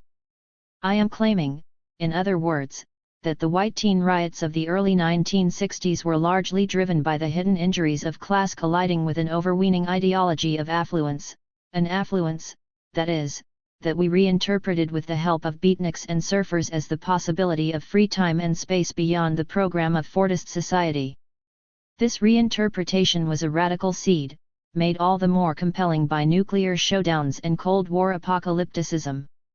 This quest for freedom, however inarticulate and inchoate, gave a dignity and historical purpose to our small rebellions, and, in conflict with the suburban police state, generated 223. A powerful revulsion against arbitrary authority. Indeed, anti-authoritarianism, trending toward a new romanticism of revolt and disobedience, was the vital cultural substate of the 60s. And it was inevitable that the most courageous and intransigent anti-authoritarians, black ghetto youth, would become potent models for everyone else. In the end, the paranoid belief of Fred Schwartz and Chief Parker that white youth rebellion was somehow instigated by Southern sit-ins and freedom rides proved to be a self-fulfilling prophecy. For example, in the long struggle against curfews and crowd control on the Sunset Strip in the late 60s, parodied in the teenexploitation film Riot on the Sunset Strip, white youth increasingly were persuaded that their resistance to a violent sheriff's department was a second front to the battle then being waged by the Black Panther Party in south-central LA. The culminating showdown between thousands of white kids and the sheriff's deputies in 1969 was mobilized by a psychedelic leaflet demanding "Free the Strip. Free Huey." The battle over the urban night had joined forces with the revolution. 2001. 12. Burning all illusions. The armored personnel carrier squats on the corner like un gran sapo fio, a big ugly toad, according to 9-year-old Emerio. His parents talk anxiously, almost in a whisper, about the desaparecidos, Raul from Tepic, Big Mario, the younger Flores girl, and the cousin from Ahuacapan. Like all Salvadorans, they know about those who disappear. They remember the headless corpses and the man whose tongue had been pulled through the hole in his throat like a necktie. That is why they came here to zip code 90,057, Los Angeles, California. Now they are counting their friends and neighbors, Salvadoran and Mexican, who are suddenly gone. Some are still in the county jail on Botchet Street, little more than brown grains of sand lost among the 17,000 other alleged saqueteries, looters, and incendiarios, arsonists, detained after the most violent American civil disturbance since the Irish Poor burned Manhattan in 1863. Those without papers are probably already back in Tijuana, broke and disconsolate, cut off from their families and new lives. Violating city policy, the police fed hundreds of hapless undocumented saqueteries to the INS for deportation before the ACLU or immigrant rights groups even realized they had been arrested. For many days the television talked only of the South Central riot, Black Rage and the Crips and Bloods. But Emerio's parents know that thousands of 228 their neighbors from the MacArthur Park district, home to nearly one-tenth of all the Salvadorans in the world, also looted, burned, stayed out past curfew, and went to jail. An analysis of the first 5,000 arrests from all over the city revealed that 52% were poor Latinos, 10% whites, and only 38% blacks. They also know that the nation's first multiracial riot was as much about empty bellies and broken hearts as it was about police batons and Rodney King. The week before the riot was unseasonably hot. At night the people lingered outside on the stoops and sidewalks of their tenements. MacArthur Park is LA's Spanish Harlem, talking about their new burden of trouble. In a neighborhood far more crowded than mid-Manhattan and more dangerous than downtown Detroit, with more crack addicts and gang-bangers than registered voters, la gente know how to laugh away every disaster except the final one. Yet there was a new melancholy in the air. Too many people have been losing their jobs, their pinchy $5.25 an hour jobs as seamstresses, laborers, busboys, and factory workers. In 2 years of recession, unemployment has tripled in LA's immigrant neighborhoods.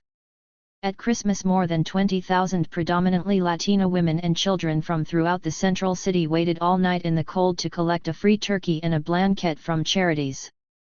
Other visible barometers of distress are the rapidly growing colonies of homeless compañeros on the desolate flanks of Crown Hill and in the concrete bed of the LA River, where people are forced to use sewage water for bathing and cooking. As mothers and fathers lose their jobs, or as unemployed relatives move under the shelter of the extended family, there is increasing pressure on teenagers to supplement the family income. Belmont High School is the pride of Little Central America, but with nearly 4,500 students it is severely overcrowded, and an additional 2,000 students must be bused to distant schools in the San Fernando Valley and elsewhere. Moreover, fully 7,000 school-age teenagers in the Belmont area have dropped out of school. Some have entered the vida loca of gang culture. There are 100 different gangs in the school district that includes Belmont High, but most are struggling to find minimum wage footholds in a declining economy. 229. The neighbors in MacArthur Park whom I interviewed, such as Emerio's parents, all speak of this gathering sense of unease, a perception of a future already looted. The riot arrived like a magic dispensation. People were initially shocked by the violence, then mesmerized by the televised images of biracial crowds in south-central LA helping themselves to mountains of desirable goods without interference from the police. The next day, Thursday, April 30th, the authorities blundered twice, first by suspending school and releasing the kids into the streets, second by announcing that the National Guard was on the way to help enforce a dusk-to-dawn curfew. Thousands immediately interpreted this as a last call to participate in the general redistribution of wealth in progress. Looting spread with explosive force throughout Hollywood and MacArthur Park, as well as parts of Echo Park, Van Nuys, and Huntington Park. Although arsonists spread terrifying destruction, the looting crowds were governed by a visible moral economy. As one middle-aged lady explained to me, stealing is a sin, but this is like a television game show where everyone in the audience gets to win. Unlike the looters in Hollywood, some on skateboards, who stole Madonna's bustier and all the crotchless panties from Fredericks, the masses of MacArthur Park concentrated on the prosaic necessities of life like cockroach spray and Pampers. Now, 1 week later, MacArthur Park is in a state of siege. A special We Tip hotline invites people to inform on neighbors or acquaintances suspected of looting. Elite LAPD Metro Squad units, supported by the National Guard, sweep through the tenements in search of stolen goods, while border patrolmen from as far away as Texas prowl the streets. Frantic parents search for missing kids, like mentally retarded 14-year-old Zully Estrada, who is believed to have been deported to Mexico. Meanwhile, thousands of saqueteries, many of them pathetic scavengers captured in the charred ruins the day after the looting, languish in county jail, unable to meet absurdly high bails. One man, caught with a packet of sunflower seeds and 2 cartons of milk, is being held on $15,000, hundreds of others face felony indictments and possible 2-year prison terms. Prosecutors demand 30-day jail sentences for curfew violators, despite the fact that many of those are either 230 homeless street people or Spanish speakers who were unaware of the curfew. These are the weeds that George Bush says we must pull from the soil of our cities before they can be sown with the regenerating seeds of enterprise zones and tax breaks for private capital. There is rising apprehension that the entire community will become a scapegoat. An ugly, seal-the-border nativism has been growing like crabgrass in southern California since the start of the recession.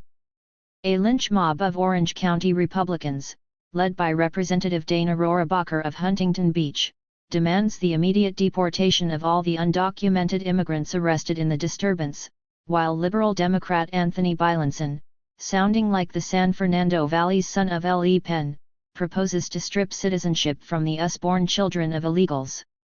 According to Roberto Lovato of MacArthur Park's Central American Refugee Center, we are becoming the guinea pigs, the Jews, in the militarized laboratory where George Bush is inventing his new urban order.